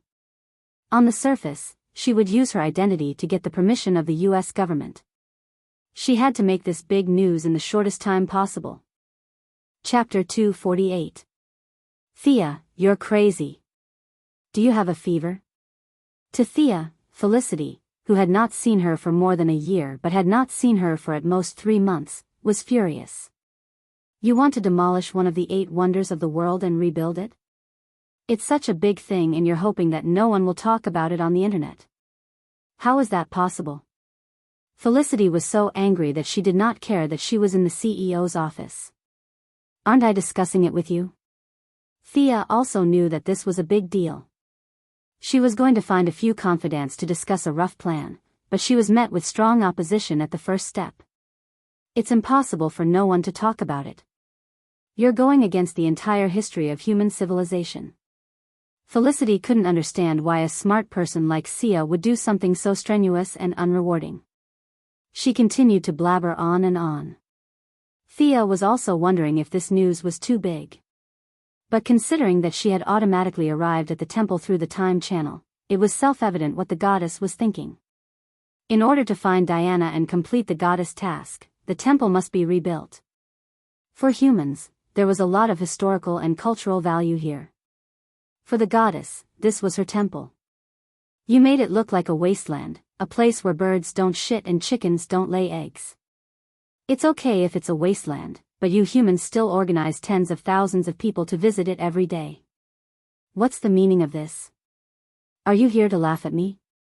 No matter how miserable I am, I can't let you laugh at me. Whether it was to attract Diana's attention or to save the goddess' face, this temple must be demolished and rebuilt. Realizing that she had taken things for granted at first, Thea found Moira at night to talk about her idea. Rebuild the temple? Moira, who was reading a magazine, was stunned by her words. This was not within the business scope of the Quinn Group, was it?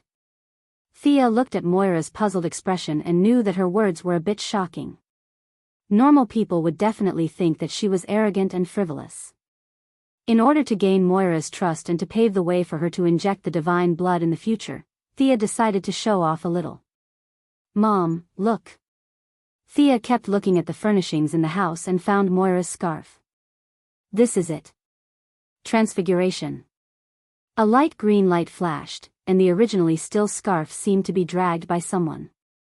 It kept twisting and changing shape until it finally turned into a top hat. Thea waved her hand and put the hat in front of Moira, letting her personally judge its authenticity. Moira, who had lived for more than 40 years and believed that she had seen a lot, was really intimidated by her. At first, she thought that it was a magic trick. She held it in her hand and touched it again and again. Wow, it was indeed a hat, but how could it be? After a long while, he realized that this seemed to have something to do with today's topic. Moira chose her words carefully. "Is this power the reason why you want to build a temple? Will it harm your body?" As a mother, the first thing she thought of was not how powerful Thea was now. She only cared about whether her children were in danger. Thea did not dare to say too many things to Moira at once. Things like divine blood and divinity were too different from the worldview of ordinary people. Moira was just a nouveau riche president before, and now she was just a political newcomer. She was still far from the deep secrets of this world.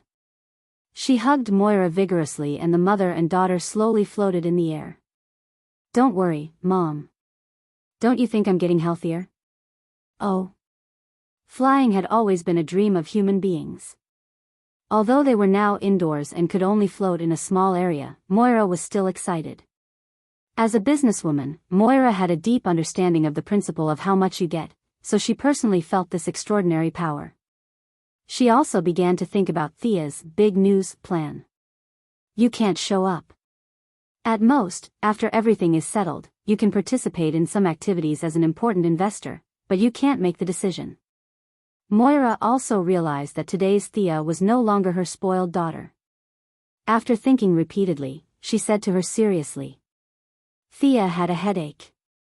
Moira and Felicity's meaning was similar, but they were all the same. Thea's own prestige was not enough. Even if the people of the world agreed, how could Thea do it? What's more, the people of the world would not agree. As long as this matter was revealed, condemnation in speech and writing would be light. Prestige. Where am I supposed to find prestige? Killing a god was awesome, but the people did not know about it. She could not hold a press conference with the god-slayer and say that this sword stabbed Ares to death. The whole world would think that she was crazy. If you have to build this temple, I suggest that you push the government to be the main body to facilitate this matter. Moira's suggestion was not complicated. The American government had done so many things that angered the world, so it would not be a problem to do a few more. The government's artillery had even blown up an ancient city in Iraq, so it would not be too much to pull down another temple. The conversation between the mother and daughter lasted until late into the night. Moira used her own intelligence network to outline a few high-ranking officials who could influence the government and a few members of parliament who were inclined to the reformist party for Thea. In fact, this matter had a wide range of influence, but in fact, it did not affect the interests of all parties. It was not worth mentioning compared to sending troops to war. Under Moira's advice, Thea finally took back her decision to dig the first shovel herself. She was ready to be a participant. After all, her purpose was to attract attention, but who should she give this glorious and difficult task to? It was not easy to find a spendthrift. This spendthrift had to have a certain social reputation and thick enough skin to withstand the fierce opposition of the media and the world's academic community. This is really difficult. The conversation between the mother and daughter had been going on for 3 days. Moira had begun a small-scale lobbying work. Thea was now in her office, sifting through the politicians who could be persuaded with Felicity. The Owl Court was not very helpful in this matter. Their connections in the outside world were limited. If they frequently used assassination and coercion to do things, they would definitely attract too much attention. This was not in line with Thea's initial position of the court. Miss Quinn, there's a Mr. Jim Gordon outside who wants to see you. He says he knows you." Just as Thea was frowning, her assistant outside the office interrupted her thoughts. "Who?" "Gordon, the one from Gotham." "Why is he looking for me?" Thea asked for his face. It was not someone with the same name. It was indeed old Gordon. After all, they were comrades who had fought together. Thea and Felicity personally went out of the office to welcome him downstairs. "Miss Thea." Old Gordon was travel-worn and his face was extremely pale. However, it was not convenient for him to say too much as there were people coming and going around. He reluctantly greeted her and entered the office with her. Thea waved her hand and asked her assistant to bring the coffee. She invited the old director to sit down. Seeing that he was hesitating, she had no choice but to start a conversation. "How are Uncle Bruce and Barbara?" It would have been better if she did not ask. The moment she asked, the old director's tears fell. "Barbara, she's seriously injured. She can't make it." Chapter 249. Gordon's tears flowed down his cheeks as he talked about Barbara. At first, he was still talking intermittently, but in the end, he could not continue. He took off his glasses and just kept crying. Thea and Felicity looked at each other. Their combined age was not as old as Gordon. As the younger generation, it was not appropriate for them to see the old man so sad, but they did not know how to comfort him. Fortunately, Gordon's mental fortitude was not bad. He forced himself to tell them the reason for his visit. The clown injured her spine. Bruce determined that she can no longer stand up. "I hate myself for being so weak." Gordon waved his fists as he spoke. Fortunately, Thea had just taken over as the CEO, so there were not many things in the room. Otherwise, he would have punched something to vent his anger. "Miss Thea, you're also a high-tech company. Bruce can't do anything, but I want to ask if you have any methods to help Barbara stand up again?" Gordon looked at Thea expectantly, but he was afraid that she would say that she could not wait and completely destroy his hope. What a pitiful parent's heart. It would be a huge problem for others, but for Thea. She could even repair Captain Frigid's genetic chain, and only her spine was injured. With her magic skills, this injury was only a minor injury. However, considering Bruce's hostility towards the supernatural, there was a possibility that she might do something bad with good intentions. However, Thea could not be so heartless as to push the sobbing Gordon out to save her own skin. "Sir, I've come up with 3 ideas. I'll tell you and you can think about it." In order to appear mature, Thea usually wore a pair of flat glasses. At this moment, she took off her glasses and rubbed her eyes. F***CK. 3 ideas. Gordon's heart almost jumped out of his chest. "You came up with 3 ideas in less than a minute?" He was in a daze for a moment, from great sadness to great joy. The first method is to connect the nerves together with mechanical assistance. I didn't see Barbara's wound, but the Quinn Corporation has the technology. We can make a metal belt that bypasses the wound and connects the upper and lower nerves. She can walk on her own, but I'm afraid she won't be able to fight anymore, Thea said after seeing that the old director had calmed down a little. Chief Gordon thought about it seriously. Being able to walk was much better than sitting in a wheelchair for the rest of his life. However, he was still worried that Thea might not be able to accept it. He nodded solemnly, indicating that he would consider it, and waited for Thea to continue.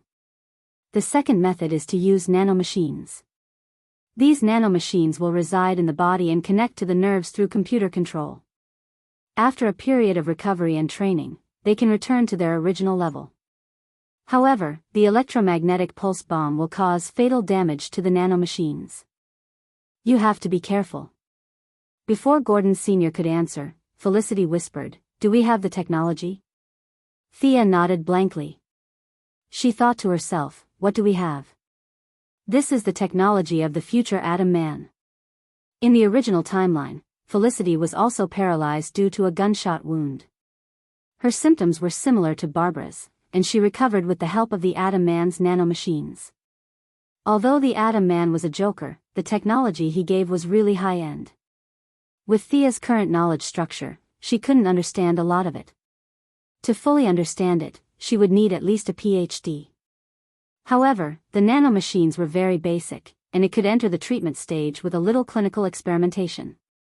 However, the technology that she thought was not worth mentioning was Hope in Gordon Sr.'s eyes. This was a great idea. The old director could also accept the electromagnetic pulse bomb. No matter how high-end Gotham was, no one would throw it out every day, right? This is not a problem at all. No matter how expensive it is, I can pay for it. Please help me. The old director finally had a smile on his face. He had indeed gained something by risking his reputation to come to Star City. However, he still wanted to hear Thea's final idea. What if it was better? Listening to it wouldn't take much time. You have another idea? Thea sighed and a ball of light appeared in her hand. She had explained her magic to Felicity a few days ago, and it could be considered as an annotation for the temple. She also used her magic to fly the girl up into the sky. Felicity vomited a lot and complained to Thea. Now that she exposed it in front of Gordon, it was also an early precaution. Unless she didn't use her magic for the rest of her life, she would be discovered sooner or later. Now that he was asking for her help, she could use it to make a good impression. The power of magic can restore her to normal, but the price is to accelerate the growth of the cells in her body, and her lifespan will be reduced by 5 to 10 years. In fact, she was talking nonsense. Although she didn't have as strong magic as on the Wave Rider, it was still easy to draw a simple restoration circle. In order to make it seem that it was not easy, she made the consequences extremely serious. Anyway, lifespan was something that couldn't be seen or touched, and no one knew how much it would cost. It had to be said that the director, who had been fighting on the front line all year round, was far more receptive to superpowers than Moira and the others. He didn't ask where the power came from and began to pace in the room, thinking. Thea didn't rush him either. In fact, it was basically a matter of a finger, and she was very confident in this matter. The magic circle was for outsiders to see, and it was easier to make it mysterious and complicated so that she could ask for benefits. Originally, she was still thinking about where to find a spendthrift to be the vanguard of the temple demolition, but now the candidate had automatically jumped out. Gordon was very suitable in all aspects. He was popular and had a high social status, so it seemed to be reasonable that he converted to religion at an old age. Presumably, for the sake of his daughter, he would hesitate to demolish the Statue of Liberty, but for the sake of demolishing a temple in Turkey, the old man would have no psychological barriers at all. But now, she couldn't make it so clear as if she was negotiating a deal. As long as she showed a troubled expression, the old director would definitely understand the meaning behind it. Director Gordon was now deep in thought. It was really a case of one wave after another. His thoughts rolled over and over again, and he couldn't make up his mind for a while. Can I discuss it with Bruce? Also, I have to consider Barbara's opinion. The director found that every choice was not easy. When there was no other way, an idea would be a lifesaver, but now that there were so many options, it was a little difficult to choose. Of course, can you connect to the Batcave? Thea asked her friend after answering the director's first question. Who am I? I'm a world-class hacker. Felicity was a little proud. She took the keyboard and started typing away. In less than 3 minutes, Bruce's figure appeared on the LCD screen in Thea's CEO's office. Batman, who had always been elusive, was shocked when he suddenly saw the screen light up. From where Thea and the others were standing, he was hitting a sandbag alone. Chapter 250.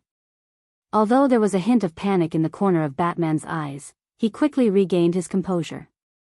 He glanced at the 3 people who appeared on the screen and greeted them calmly. Miss Thea, Miss Felicity. Why did you hack my system? The 2 ladies were a little unhappy that they did not see him panic. They moved aside and gave Gordon some space to talk. Mechanical assistance, nanotechnology, magic.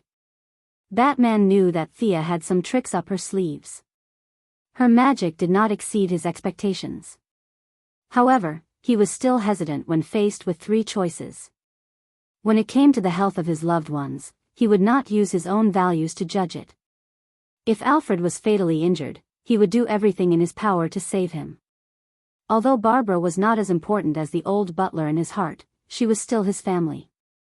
Moreover, Barbara was dragged into this because of his fight with the Joker.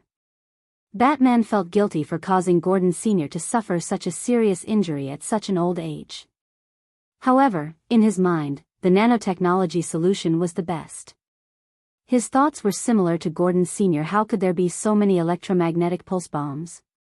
If all the gangs had electromagnetic pulse bombs, half of his technological equipment would be crippled. He would not be able to survive. How about this? Let's ask Barbara for her opinion.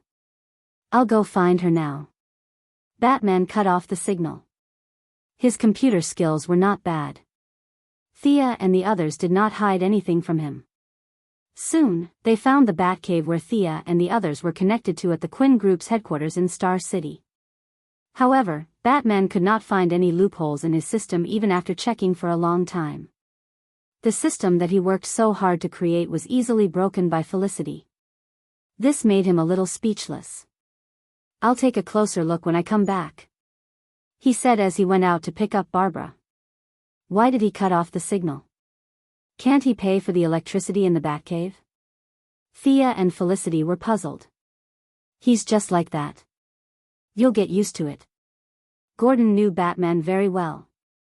He explained awkwardly. The few of them could only wait.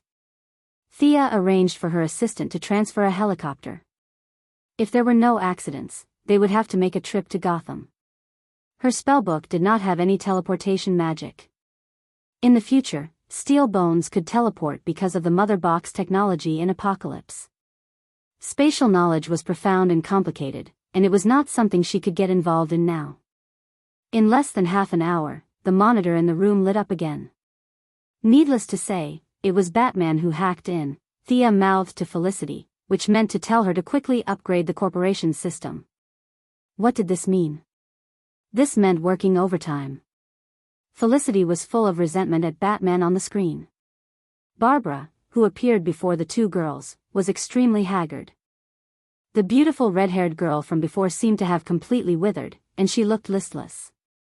When she saw Thea and Anna on the screen, she hurriedly turned her head away, not wanting them to see her in such a sorry state. Why did he still look like this? They looked at Batman in confusion. I didn't tell her your methods. She needs to make her own judgment. Sure enough, when she heard the method, Barbara's eyes lit up instantly. She bit her lip and looked at the people on the screen in disbelief. Thea was now playing the role of a doctor. She could only explain her methods again, not leaving out the pros and cons, and let Barbara choose for herself. Ah. Barbara covered her mouth in agitation. She was already at the lowest point of her life, and she would try her best to hold on to any hope. She would accept any one of the three solutions, let alone any of them. However, at the crossroads of life, everyone would be confused by their choices. She did not know which method to choose at that moment. She looked at Gordon and Batman as if asking for help. It's up to you. We support your decision. The two important people had expressed their opinions. You can choose whichever one you want. I choose the magic method. Barbara glanced at Batman from the corner of her eye. She had always been clear about her teacher's point of view, but she just wanted to be as good as new. What was the point of adding a robot into her body? As for losing a few years of her life, she was just 20 years old. She really did not care. She did not think that she could live to the day she died of old age. Batman nodded and did not express his opinion. He said to the screen, then I'll have to trouble Miss Thea to come over. I'll prepare the materials you need. Okay, we'll talk about the details when we meet. Thea said and hung up. She could not help but sigh. A bullet had turned a young girl into this. This was the helplessness of ordinary people. Although Thea's body was far inferior to Diana's, she was already immune to handgun bullets after being modified by divine power. Rifle bullets could only scratch her skin. If it was not a powerful attack that could kill her in one shot, she could use her divine power to recover. She instructed Thea to look after the house and upgrade the corporation's system. In the future, as Thea's movements became bigger and bigger, she would attract more and more attention. She did not want her house to be visited by hackers every few days. The journey to Gotham was smooth. The battle half a year ago had left the Gotham Mafia in a state of shock. Under Gordon's guidance, Thea landed the plane by the shore and the two walked into the famous Bat Cave. The last time Thea came here, the Bat Cave was destroyed by Bane. She did not know if this place was new or old.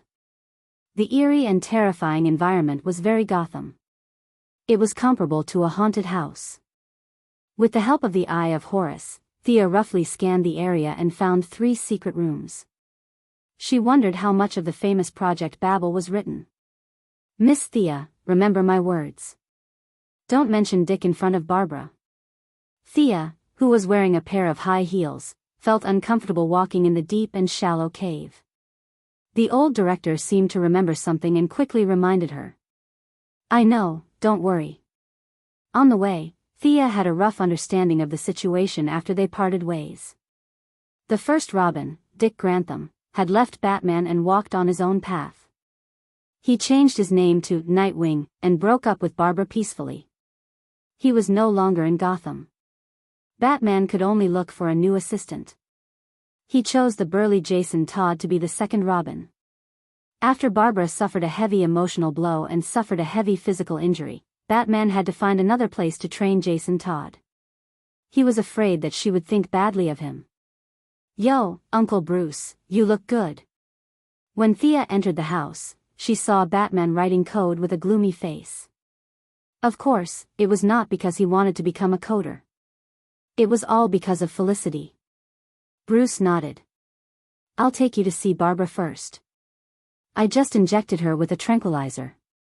Her mind is very unstable. He immediately led the two of them to the inner room. Chapter 251.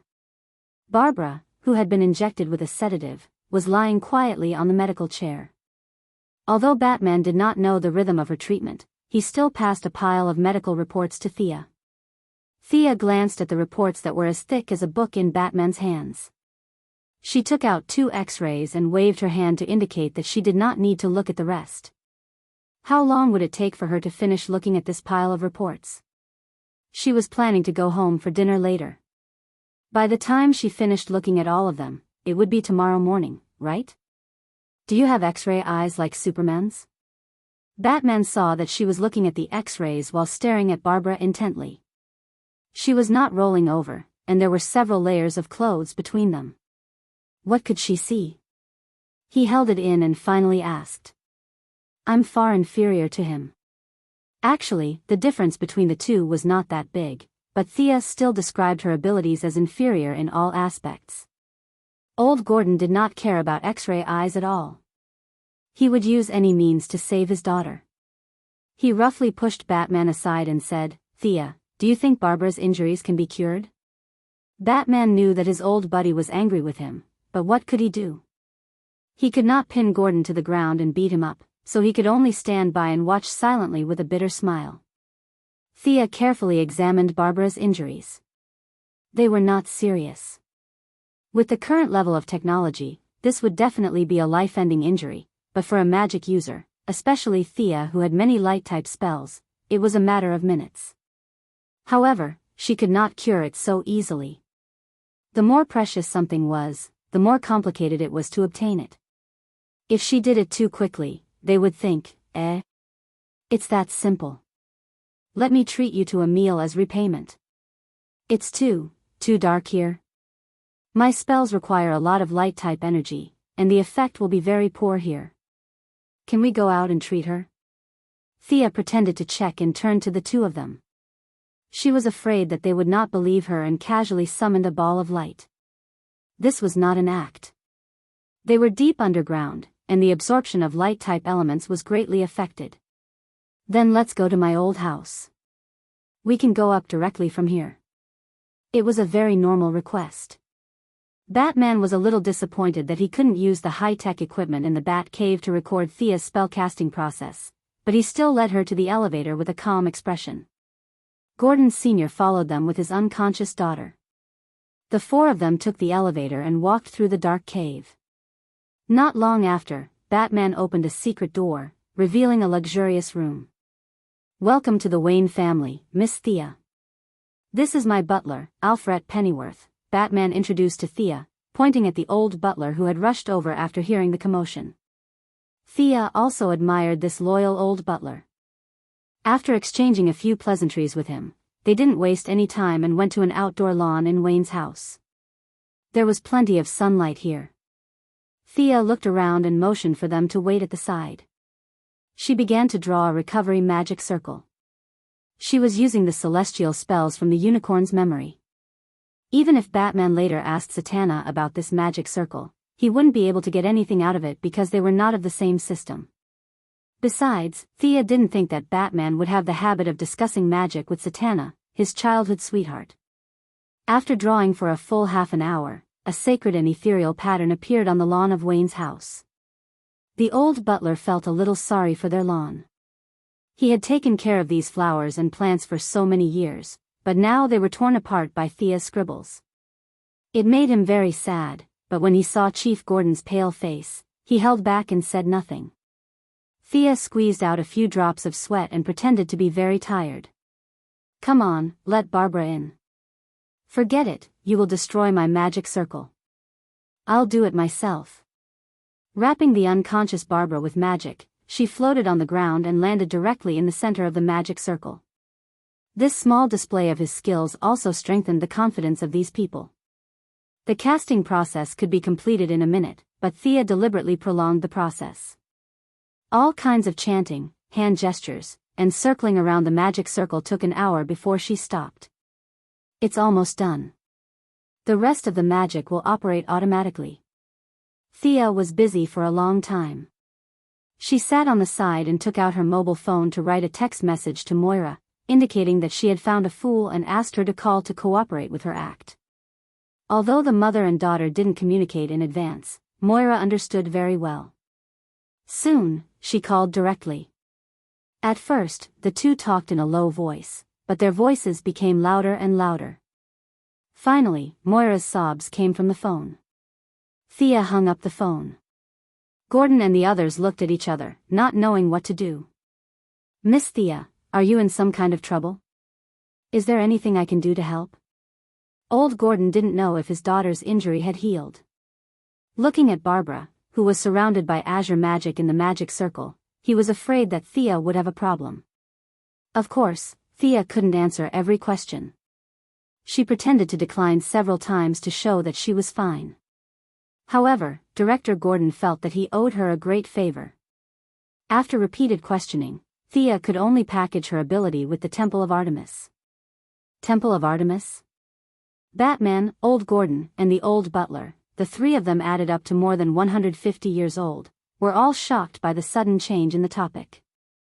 When they heard that it was an ability blessed by the gods, they felt that it could explain the fact that Thea suddenly knew magic. "Does Mrs. Quinn mean that she doesn't want you to do it yourself?" After Old Gordon got a definite answer, he secretly calculated in his heart. In the end, he felt that he owed her too much. If he didn't return the favor, he was afraid that he wouldn't be able to sleep well. Plus, this matter would only cause some criticism, but it wouldn't be to the point of risking his life. There was no danger, so he would take it on himself. "This matter, I think." Before Director Gordon could finish his words, he was interrupted by Batman. "Let me handle this matter." Gordon felt that he owed Thea a favor, but Bruce Wayne owed even more. Not only did he owe Thea a favor, but he also owed Gordon and his daughter. If the old director could think of the criticism it would cause, with his IQ, he could also think of it. The old director was about to retire. If he were to take on such a matter before his retirement, it would more or less be a stain on his good reputation. It didn't matter to him. The name Bruce Wayne was basically linked to a bad reputation.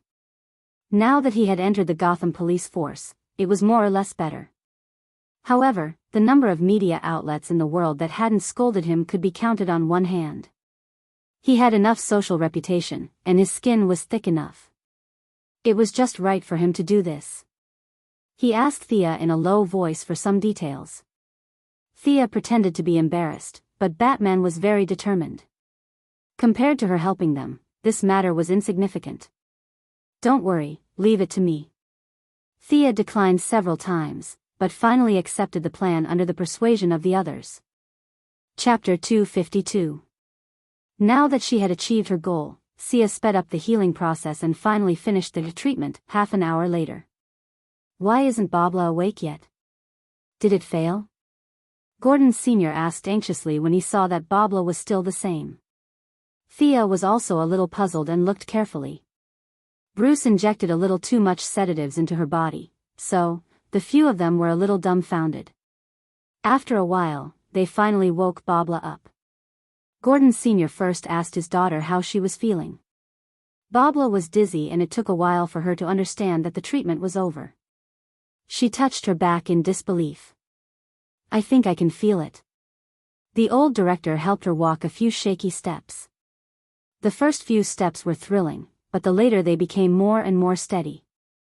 Seeing that they had helped her take the lead, Sia watched them for another hour with a smile on her face. Thank you."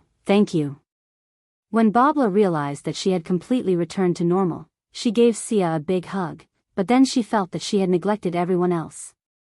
She only stopped when she reported everyone present, including everyone else. Gordon Sr., who was in tears, asked Thea to stay when he heard that she was leaving.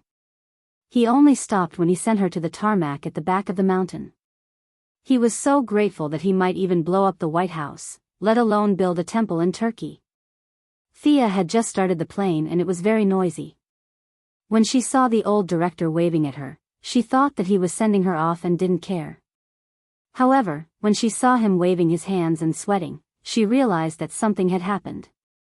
She stopped the plane and asked, "What's wrong?"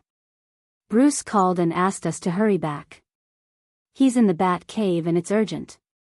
Gordon Sr. put down his phone and shouted at her. Did something happen to Babla again? That shouldn't be. She could only rush back to the Bat Cave with Gordon Sr. this time. They didn't have time to walk slowly. Gordon was so anxious that he was about to run. Thea couldn't walk fast in her high heels and short skirt. She could only wrap her body with magic and follow him into the cave. After entering the cave, the two of them discovered that Babla was completely fine. She was continuously punching and kicking to recover her body's condition. Batman suddenly had a 1.8 tall and 200 kilograms strong man beside him. He didn't have time to introduce him to Thea. Batman pondered for a few seconds before saying, "Miss Thea, I didn't want to trouble you anymore, but this matter still involves you." Then, he turned on the monitor in the room. "This is the citywide broadcast from 10 minutes ago. 10 minutes ago." Thea knew that Batman was a very resolute person. If he said that it was related to her, then it was most likely related to her. She would just have to wait and see. The snowflakes on the screen lasted for less than 30 seconds, and a figure that was expected appeared on the screen. Ha. Ha. Ha. Ha. Smelly bat. Did you receive my gift? I heard that the red-haired beauty is your assistant. His face was deathly pale, and the large dark circles under his eyes exuded a sense of madness. However, the most eye-catching thing about him was his scarlet lips and the large gaps on both sides of his mouth. This person was too famous. Batman's nemesis. The Joker. Thea only remembered that the Joker was locked up by Batman. She didn't expect him to escape so quickly. He almost defeated Barbara in one blow. Thea couldn't help but look at Barbara. The red-haired beauty was trembling all over. She couldn't tell if it was from anger or fear, but it was probably a combination of both. The Joker on the screen took out a small knife from his dark purple suit.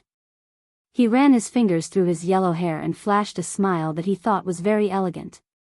However, his smile didn't look happy at all. I know you've been looking for me like crazy. What do you want? Do you want revenge? You're crazy. Ha! The Joker on the screen roared at the camera. Thea saw from the corner of her eye that Batman was staring at the screen as if he didn't hear a thing. I spent a lot of effort to find a person who is very important to the smelly bat. Ladies and gentlemen in front of the television, let me formally introduce this distinguished guest to you. What? You're asking for his name. I really don't know his name. Maybe he'll say it himself? The Joker pretended in front of the camera. Then, he suddenly pulled a chair from the side of the screen. A young man was tied to the chair. The Joker tore off the tape around the young man's mouth. The knife in his hand kept moving around the young man's face. Ha! Ha! Can you tell everyone your name in front of the audience? Seeing this, Thea's feelings could only be expressed with one word, F***ck. The Joker kidnapped Damian Wayne. If she remembered correctly, Talia had entrusted her son to the Ninja Master. The Joker, who was just an ordinary person, went to Nandabart and kidnapped Damian under the noses of a group of bandits, assassins, and ninja masters. One must know that Sia was now planning to become a ninja master as a long-term goal, but this guy actually snuck in alone, and the worst thing was that he succeeded. On the screen, Damian Wayne's mental fortitude was not bad. My grandfather is a ninja master. You lunatic, let me go. The 6-year-old Damian also knew that Batman's identity could not be revealed. He was just using this situation to show his dissatisfaction and at the same time, to send a signal to the ninja masters outside. The Joker laughed and pushed Damian aside. Thea felt that the Joker might know Batman's true identity. Everything was just a game to him, a game where victory and defeat did not matter. Damian's little tricks were not worth mentioning in his eyes. Cut the screen. The Joker turned his head and ordered one of his men.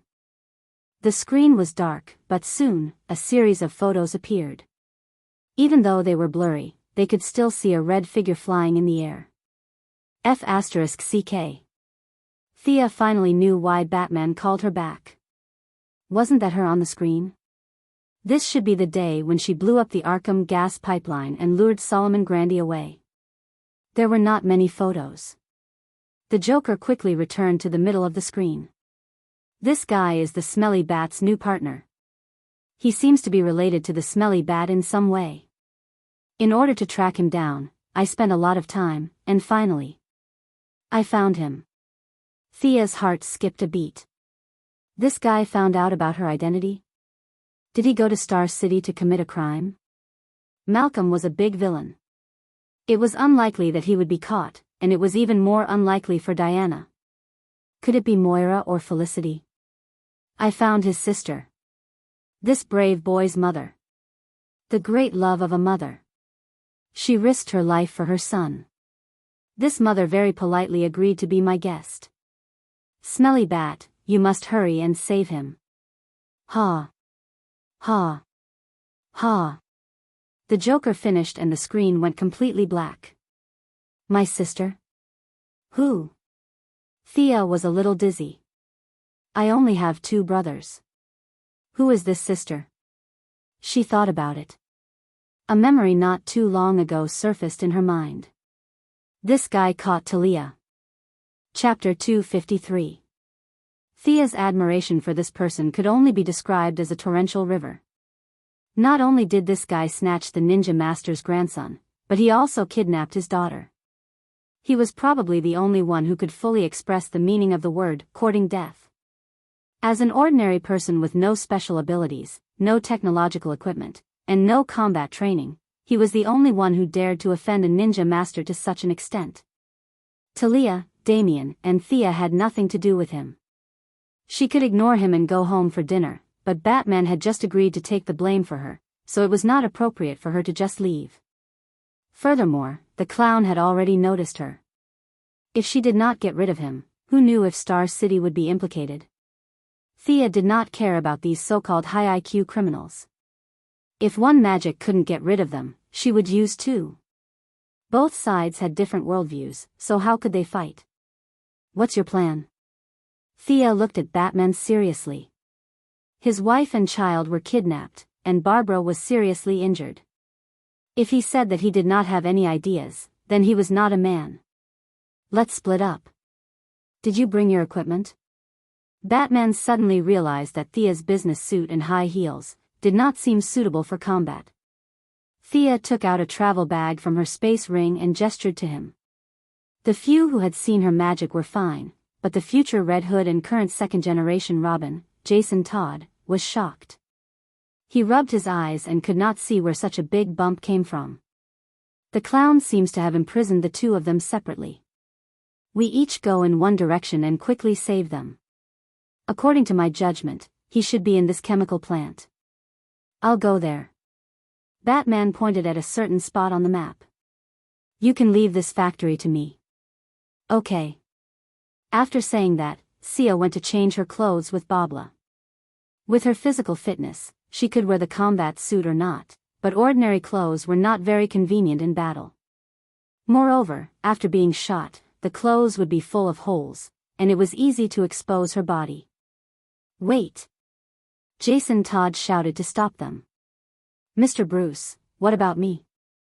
It's not that I don't trust this lady, I just think she needs some help. You haven't finished your training yet. Bruce had already changed into the bat suit. His voice was low and magnetic.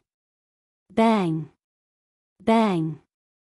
2 gunshots were heard. Jason Todd shouted in dissatisfaction, my marksmanship is good enough for all the missions. Guns are toys for the weak. Batman recited a famous quote from his father-in-law, the Ninja Master. Unfortunately, Jason Todd didn't listen at all. Batman was also having a headache. This second-generation Robin was too subjective. He simply couldn't listen to any advice. Helpless, he could only use his fists and feet to persuade him. It's normal that I can't beat you. But I don't believe that this woman is stronger than me. Jason Todd, whose face was bruised and swollen, was even more displeased. His pride could not accept being beaten up in front of so many people. Oh. So what if she's a woman? Do you want to see the power of a woman? Originally, their domestic violence had nothing to do with Thea, but Jason Todd's mention of a woman reminded Thea of Diana, who was very dissatisfied with the discrimination between men and women. Anger rose in her heart. Jason Todd's silence made his attitude clear. Thea could only send a message to Batman, don't blame me. This was his provocative look. Batman's eyes twitched a little. He shook his head gently, meaning that it was enough to teach him a lesson, but not cripple him. Humph. Thea stood 10 meters away. She stretched out her right hand and aimed at Jason Todd. In the latter's confused eyes, her magic burst out. The air was like a muffled thunder. Jason Todd's burly body seemed to have been hit by a heavy hammer. His feet left the ground and he flew 5 or 6 meters away. If Jason Todd had been prepared, he would not have been so weak. However, he had not seen Thea's various tricks. Now that he was caught off guard, he fell to the ground with a thud. The Bat Cave was a cave. Master Bruce had made a lot of technological equipment, but the floor was not paved. The ground was uneven. This fall was very solid. Barbara had long been dissatisfied with this blockhead. In her heart, only one person was worthy of the title of Robin. This rough guy was nothing. Now that she saw him in such a bad luck, she almost laughed out loud. Jason Todd's 200-pound muscles were not just for show. His physique was also at the peak of an ordinary person. This blow could make an ordinary person lie down for a day, but to him, it was only to the extent of dizziness. He rubbed his head and got up, shouting, "This is witchcraft. I don't accept it. You dare to compete with me in marksmanship? Sure, let's have a civilized competition. It won't hurt the harmony." Thea had an idea and remembered a passage from a novel. Civilized competition? What was that? Jason Todd was not the only one who did not understand. Everyone in the room had never seen a civilized competition before. You shoot at me first. If you can hit me, you win. Then I'll shoot you. Do you dare? Thea said scornfully. I won't be responsible if something happens to you. Jason Todd raised his gun and aimed at Thea. He said with uncertainty. Thea did not say anything. She hooked her finger and signaled him to shoot. Jason Todd could now see that she was not an ordinary person. However, he did not aim at her fatal spots. Instead, he aimed at her limbs and fired continuously. He only looked at Thea when he ran out of bullets. Of course, Thea would not stand still and take the bullets. She was still far from having a body of steel. Now that she had obtained half of Ares's divinity, her dynamic vision was far better than when she was on Paradise Island. When she was facing the German soldiers, all the traces of bullets could not be hidden from her eyes. She picked up all the bullets with ease and looked at Jason Todd with a smile on her face. She opened her palm and revealed the bullets in her palm. Unfortunately, I didn't hit you. Is it my turn now? What the hell? Jason Todd was completely dumbfounded. He checked his gun again. That's right, it was his gun. It was not a fake gun. But how was this possible? Seeing Thea smiling as she took the gun from Barbara, he regretted it. He did not have the ability to catch bullets. No matter how many muscles he had, he could not block bullets. However, he would not admit defeat. With his personality, he could only grit his teeth and prepare to fight.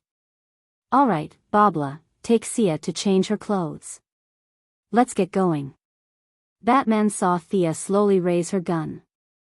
He knew that she would not kill her new assistant. Although he wanted to teach Jason Todd a lesson, he felt that his wife and child were more important. He told her to stop fooling around. They still had business to attend to. Chapter 254. The process of changing was very fast. Other than preventing exposure during a firefight, it was also used to cover her face.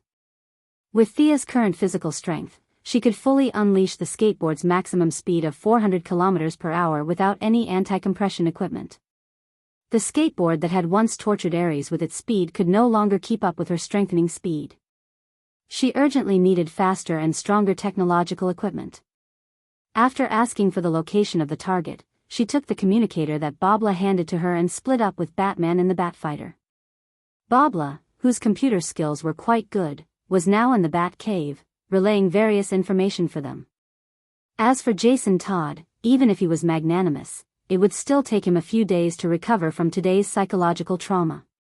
Thea, Batman has already started fighting. Thea had just finished observing the battlefield when Barbara had already sent her the real-time situation on the other side. That's quite urgent. Thea muttered softly. Batman was not as indifferent to this relationship as he appeared to be towards Talia and her son. The two of them arrived at the target location around the same time. Thea's Eye of Horus had just roughly scanned the area when he had already rushed in. Rushing in without even a basic investigation was definitely not the fighting quality of someone who had dominated Gotham for many years. Back then, they had agreed to attack at the same time. Thea did not find any heavy weapons inside. She put away the skateboard and blasted open the metal door with an arrow before rushing in. Against these modern criminals with guns, Thea did not use any magic or the Chosen's talent. She only used the magic arrow that came with the divine bow. She activated the Eye of Horus and shot one person regardless of distance and distance. From the time she entered the mechanical processing factory, 7 to 8 criminals had fallen under her arrows in just 2 minutes. The factory had been abandoned for many years and was very messy. Piercing through too many objects would greatly reduce the visual range of the Eye of Horus. Thea took a full 5 minutes to find her target. Barbara, tell Batman that my target is his son. Roger. The clown's subordinates shared the same characteristic as him. They were all crazy. Thea didn't hold back at all. She killed everyone she saw. Her deterrence didn't work at all. These people acted as if they didn't see her. They all hid in corners and fired crazily. Rockets and grenades were fired from time to time. These people didn't even think about the serious problem of whether such a powerful weapon would bury everyone indoors. As expected, mental patients were the most terrifying. Thea shook her head and shot another 2 men with rocket launchers to death. Hey, this kid is quite spirited. Why are you glaring at me? Damian Wayne wasn't hard to find, or rather, these lunatics didn't plan on hiding him. Thea found Batman's son in a room full of junk. Seeing that there was still tape on his mouth, she tore it off for him. Idiot, there's a sneak attack. Kid scolded as soon as he opened his mouth, but he still reminded Thea. Thea had already discovered the person behind her with her psychic power. She was only afraid that the other party would take Damian as a hostage, so she deliberately exposed her weakness. On one hand, she wanted to lure the other party into a sneak attack, and on the other hand, she wanted to create an opportunity for herself to approach Damian. Now, facing the enemy's flying kick, she twisted her body and used her left hand to block the opponent's attack. When the opponent's body was in midair and full of openings, she clenched her right hand into a fist and punched the opponent's lower abdomen. Boom! Although she didn't bring her mechanical arm, Thea's current physical strength was no weaker than Bane's when he drank the poison. Her punch sent the opponent flying straight to the wall, creating a big hole in the wall. He flew 5 or 6 meters before landing on the ground. Just as she was about to untie Damian, Thea felt that something was wrong. She scanned with her psychic power and found that the enemy who was sent flying by her punch was still alive. Did the clown have such a strong subordinate? However, when she saw the other party slowly climb up from the pile of trash, her signature red and blue coat, and her beautiful figure, Thea realized that this wasn't just a bunch of small fries. There was actually a famous person hiding here. This person with a slightly crazed expression and a large baseball bat in her hand was the clown girl. However, this person was still able to stand up shakily after taking a direct hit from her. She was only wearing a dirty tank top, and there was no armor or clothes on her lower abdomen. There was only the mark of her own fist. This was definitely not a normal person's physique. Was she injected with some kind of enhancer? Interesting.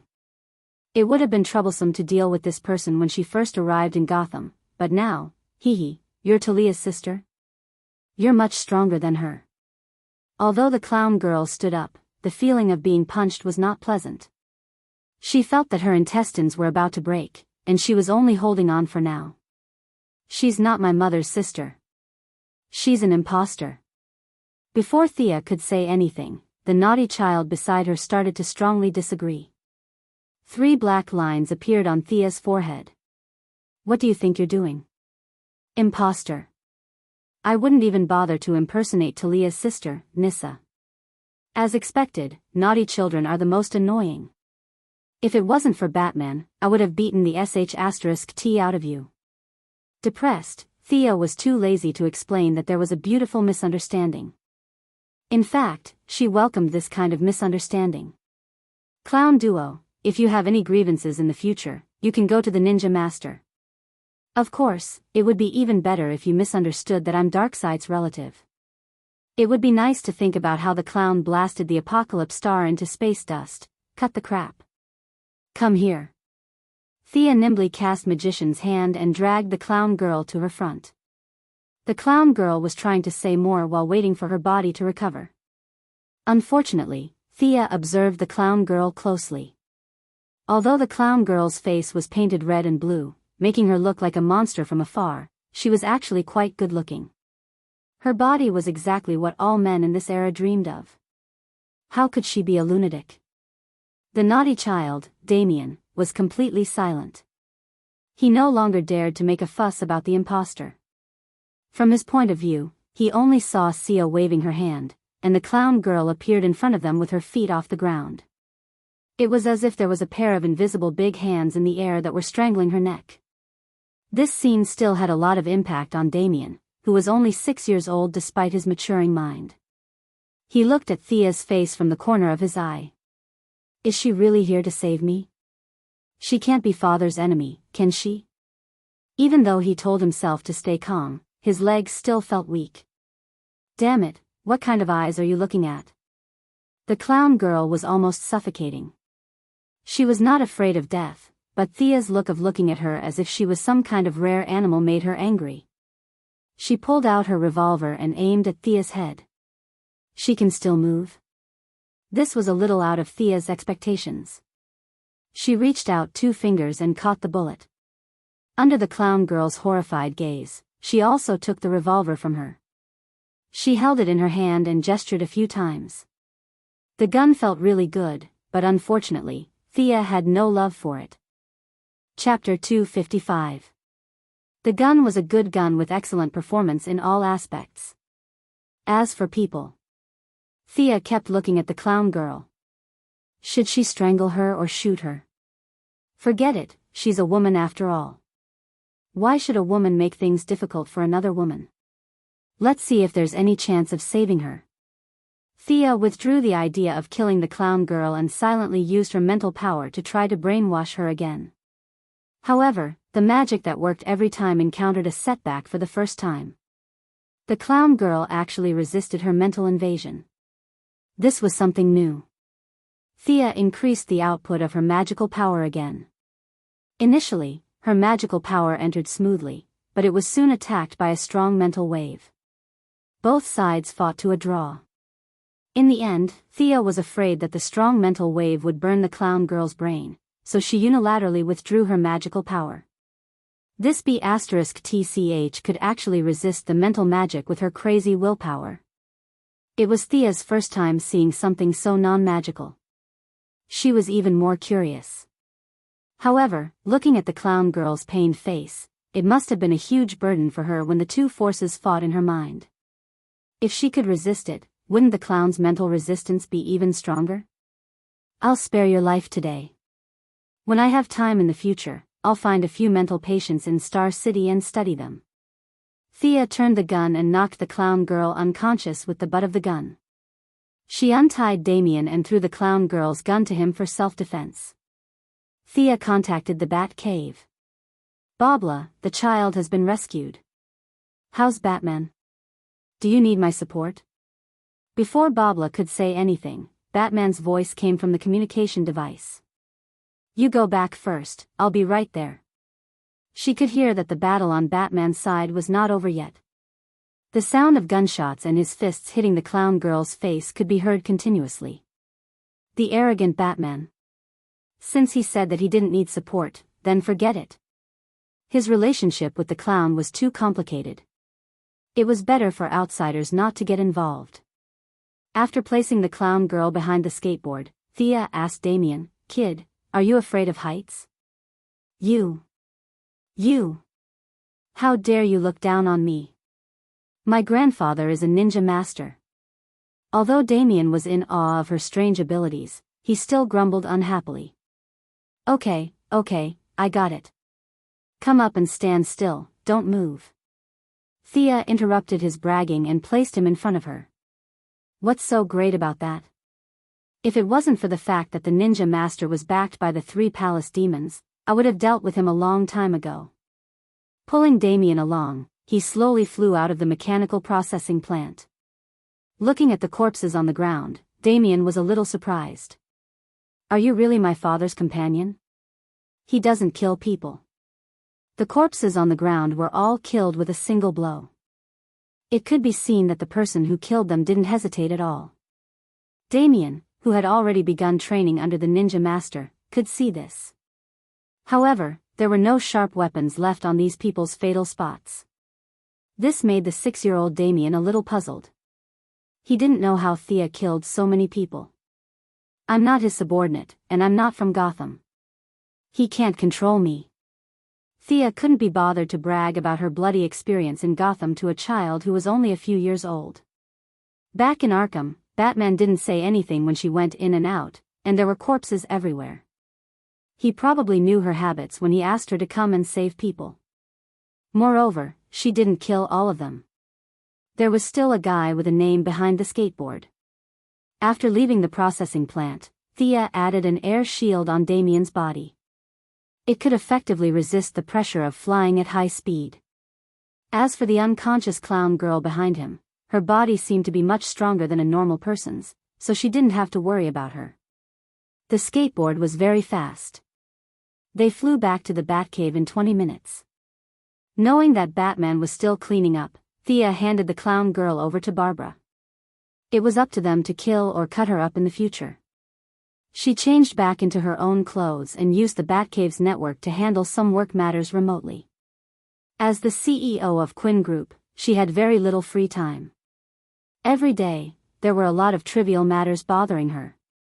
In order not to disappoint Moira, she could only force herself to deal with them.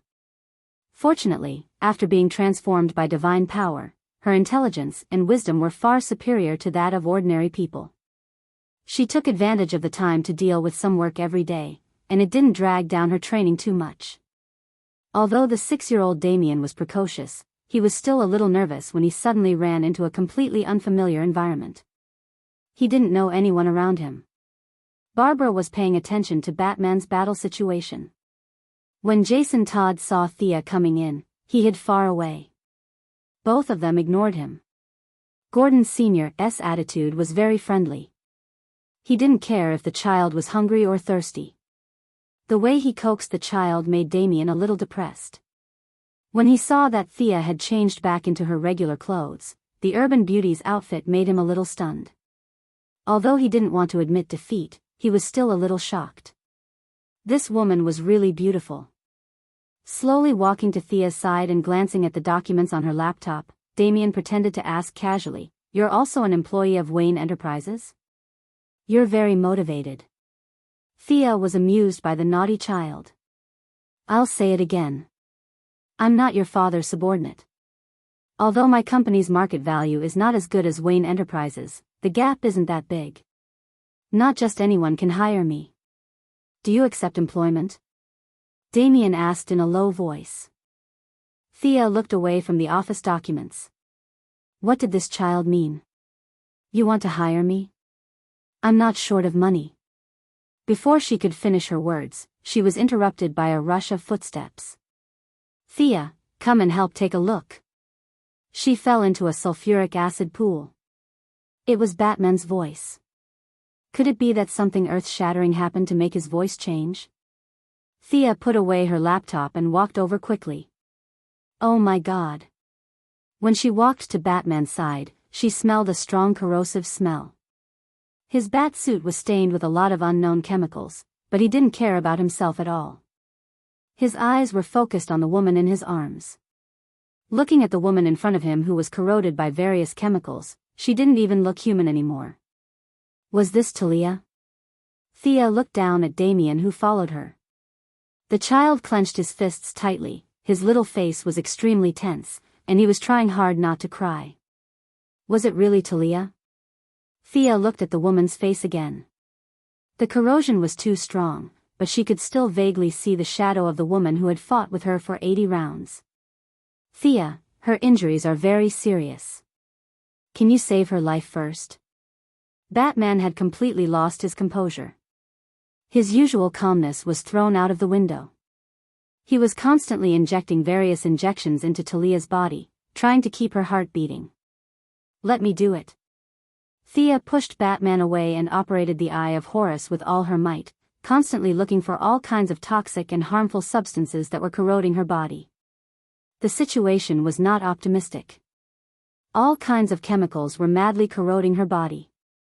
If it wasn't for Batman constantly injecting her with various injections, she would have died long ago. Chapter 256. There were many chemicals that had invaded Talia's body. Some were acidic, some were alkaline, some were metallic, and some were non-metallic. Thea wasn't acting this time. She had learned magic power during this period of time and was now quite proficient. Otherwise, she wouldn't have been able to do such a delicate job. She kept wrapping the toxins in Talia's body with magic power. Because she didn't know how harmful these green things were, she didn't dare to extract them from her pores. Thea directly made a big cut on Talia's arm and squeezed out a large mass of unknown chemicals. Her heartbeat has stabilized. Batman had been staring at several instruments. Now that the chemicals had been extracted, he knew that Talia's life was saved.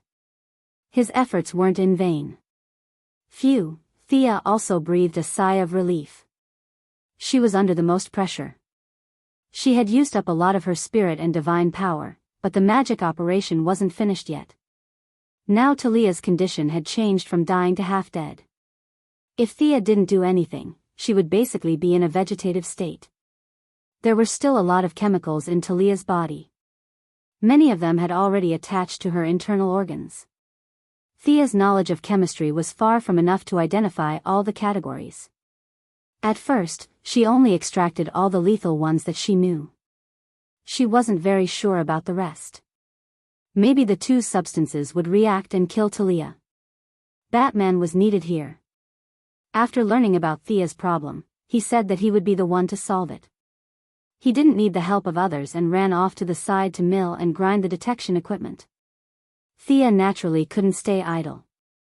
She took out her laptop and connected to the internet to analyze on the spot. When she encountered something she couldn't determine, Batman, the humanoid computer, would ask.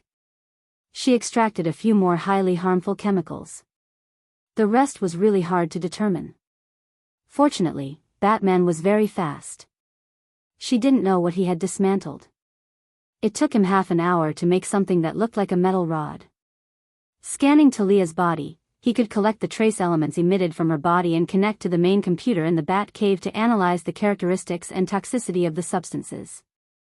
There was no need for Thea to guess blindly like a blind man touching an elephant.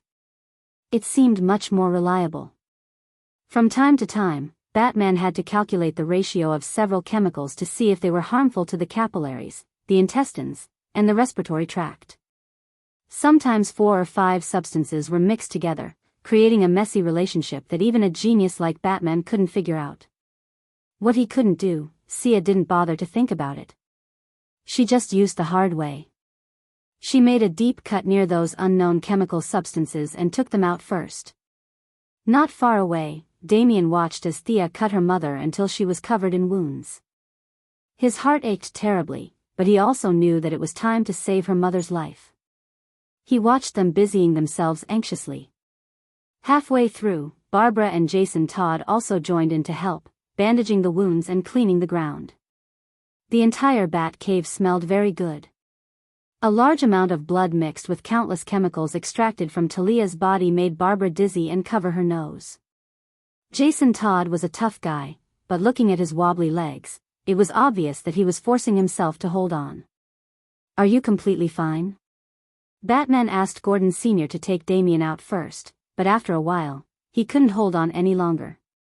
He was too close, and he felt his vision turn black. He knew that he was still affected by the chemicals. In order to keep his mind clear, he took out a gas mask and put it on. Only then did he feel better. But seeing that Thea's face was still normal and there wasn't a drop of blood on her body, he couldn't help but ask. "Huh?" Thea was studying the dark brown substance hovering near Talia's kidney. Hearing his question, she answered without thinking, "This smell doesn't affect me." Batman nodded, indicating that he understood. "Isn't it just super endurance?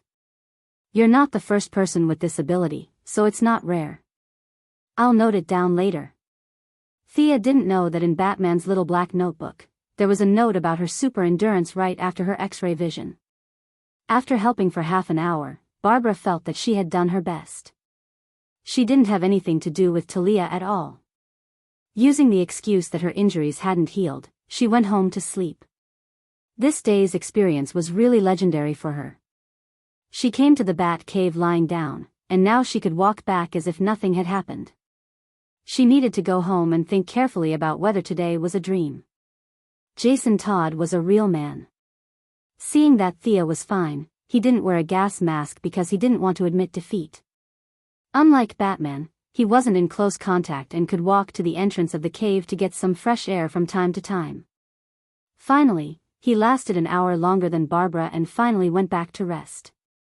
Halfway through, Thea called Star City. Talia's injuries were very complicated, and she wouldn't be able to go home for dinner. Batman politely said that he would be the host and treat her to a meal. Thea waved her hand, indicating that they should save the person in front of them from the gates of hell first. The two worked together for an entire night. Catwoman, who hadn't shown up for a day, greeted Thea and found that they were treating Talia. Although she was a little jealous, she didn't say anything when she saw that Talia's face was disfigured and she almost didn't look like a human anymore. After staying in the room for a while, she also felt that the smell was too inhuman, so she left. Finally, when the sun was about to rise, the two finished treating Talia. Using Batman's self-made scanning device twice, all the toxic and harmful substances in Talia's body were removed. However, the chemical substances lingering in her body for a long time still caused a devastating impact on her health. All of Talia's organs were severely damaged. She couldn't even move normally, let alone recover. Miss Thea, the follow-up treatment. Batman was a little speechless. He already owed her a favor by treating Barbara. Now that he hadn't returned the old favor, how could he ask for a new one? He was already very grateful that Thea had helped him for an entire night.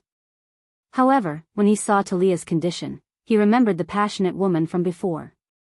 His heart ached as if it was being stabbed by a knife. In the end, he went against his principles and shamelessly asked for help. It seemed that Catwoman's task of changing her name from Selina Kyle to Selina Wayne was a little difficult. Who said that Batman didn't have feelings for Talia? Thea sighed. After all, her friendship with Catwoman was deeper. However, she couldn't reject Batman's request. Actually, the best way to treat Talia is Ninja Master's Lazarus Pool. Chapter 257. The Pool of Lazarus? Batman's eyes lit up instantly, but he seemed to have thought of something and went silent again. No, Ninja Master said that the pool is connected to the devil's territory, and the souls of those who soak in it will be pulled into hell. Master has many children and juniors, and he watched them die of natural causes. He has never let any of the juniors soak in the pool. Batman shook his head and rejected the idea. Devil's territory, pulled souls into hell. Thea checked the information she knew, but she couldn't tell. Ninja Master was really good to his son-in-law, telling him such a secret. Talia might not even know about these things. Thea instantly abandoned the idea of dragging Batman to Ninja Master. Their relationship was much better than she thought. Looks like I still have to treat her. For such a serious injury, purely using magic to treat it would consume a lot of Thea's body. She didn't want to save her. How did Talia get hurt like this? Batman seemed to be a little reluctant to recall, but he still briefly explained. She was pushed into the chemical pool by Joker. Thea nodded. This was quite in line with Joker's habit. He would jump into the chemical pool to take a bath whenever he had nothing to do. He and Joker could resist the high poison resistance, but Talia's delicate skin couldn't. However, Thea finally thought of a way to treat her through the pool. It was a means between magic and ritual that was first found in the Orb of Horus. The ancient Egyptian pharaohs were crazy about immortality, and they tried all kinds of experiments, both humane and inhumane.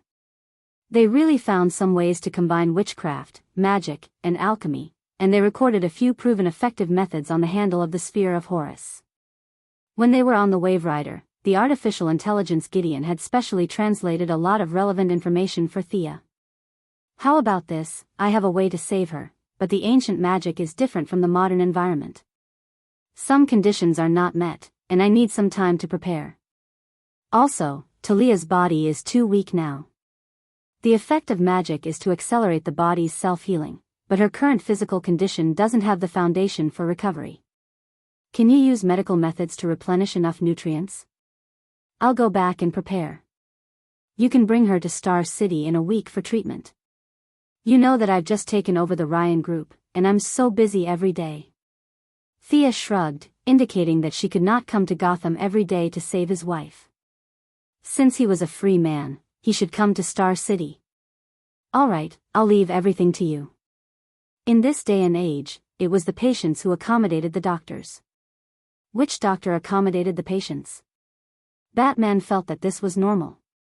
He was well versed in medicine and knew that Talia's body was too weak at the moment. It was not the best time to treat her. The two agreed to contact each other again next time. Thea told him not to wake Talia up by force, and that it would be best if he could keep her under anesthesia. She flew the plane out of Wayne's old house alone. After Thea left his sight, she did not return to Star City directly. Instead, she took a detour to a residential area in Gotham. Thea. Long time no see. The one who greeted her with a smile was the little beauty Shadow, who had been abducted from Purgatory Island. "How is your father?" What you said on the phone was vague. At the mention of her father, Shadow's expression was strange. She was confused, and hopeful. Come and take a look. Thea had always been curious about the quartz revival technology. When she returned to Star City, she received a call from Shadow, saying that Yao Fei's heart had miraculously recovered. Thea decided to come and take a look. Shadow was now living alone with her father in an apartment. According to the quartz investigation, Yao Fei had been shot in the head. With the help of genetic repair technology, his missing brain tissue had grown back, but no one could say for sure if he could recover his memories. Yao Fei's situation was similar to many vegetative patients. He had a heartbeat and breathing, but his consciousness was almost blank. Shadow could accept this result. There was always hope if he was alive. After learning that the follow-up would depend on the patient's recovery, she rejected the quartz arrangement and took care of her father alone. She worked at a Chinese restaurant to support their daily expenses. Thea walked into the small house they had lived in for more than a month. She could tell that Shadow had put in a lot of effort for her father. The air in the room was fresh, and the layout was organized. Old man Yao Fei was lying on the bed with his eyes closed and a serene expression on his face. Other than his messy hair being shaved off, there was nothing special about him. She secretly used the Eye of Horus to observe his condition. The quartz diagnosis was correct. Yao Fei's head wound had healed. The main reason he could not wake up was because of his missing memories. This made it difficult for Thea. There were too many things involved in memory, and she did not have a good solution. This was similar to how she erased Steve's memory. Once she erased it, it was gone. It could not be recovered. If the memory existed, it existed. If it did not exist. No matter how powerful she was, she could not make a memory appear out of thin air. "I'm sorry. I don't have a good solution." Shadow knew about her supernatural abilities on Purgatory Island. When she heard that Thea could not do anything about it, her eyes darkened. "Do you plan to stay in America or go back?" Yao Fei was completely insignificant in Thea's eyes, but Shadow was a pitiful woman who deserved her sympathy. "My father read a statement on Purgatory Island. We can't go back. Plus, the medical technology here is more advanced," Shadow answered quickly. It was obvious that she had thought about this question many times. Her answer was logical and not rushed. "The medical technology here is more advanced." Thea thought to herself. If you wait a few more years, there will be more aliens with superpowers. Each one of them is a walking nuclear bomb. The casualty rate is so high. How can the medical technology not be advanced? However, there was no need to tell Shadow this. "Then come back to Star City with me. Gotham is too chaotic." Thea had her reasons for saying this. Barbara had just recovered, and Talia was severely injured. Although the Joker was locked up by Batman again, Batman needed a place to vent his anger. Gotham's criminals were the best target. Although Gotham was full of ordinary people, a fight could cause a scene as grand as Mars crashing into Earth. It was better not to let Shadow see such a violent scene. In comparison, Star City was much safer without Green Arrow. Some people said that superheroes were the source of chaos. This was a little arbitrary, but it was not completely wrong. If Gotham did not have Batman, it would have a different kind of balance. The people would not have to write a will and say goodbye to their families every time they went out to buy groceries. Now, Central City without the Flash and Star City without Green Arrow could effectively prove this point by looking at the positive and optimistic attitude of the citizens. Chapter 258. If you don't mind me asking, what kind of work do you do? Thea couldn't tell if the little girl was still in school or had worked before. She looked quiet and well-educated. She couldn't have dropped out of school early like Oliver, right? "I've been studying forensic science, but I didn't graduate." Shadow now had some understanding of Gotham's public security. What capitalist metropolis? Bullshit. It was too chaotic here. Thankfully, Shadow was skilled. Otherwise, she would have died with her comatose father. Forensic science? It seems to be a pretty high-end job.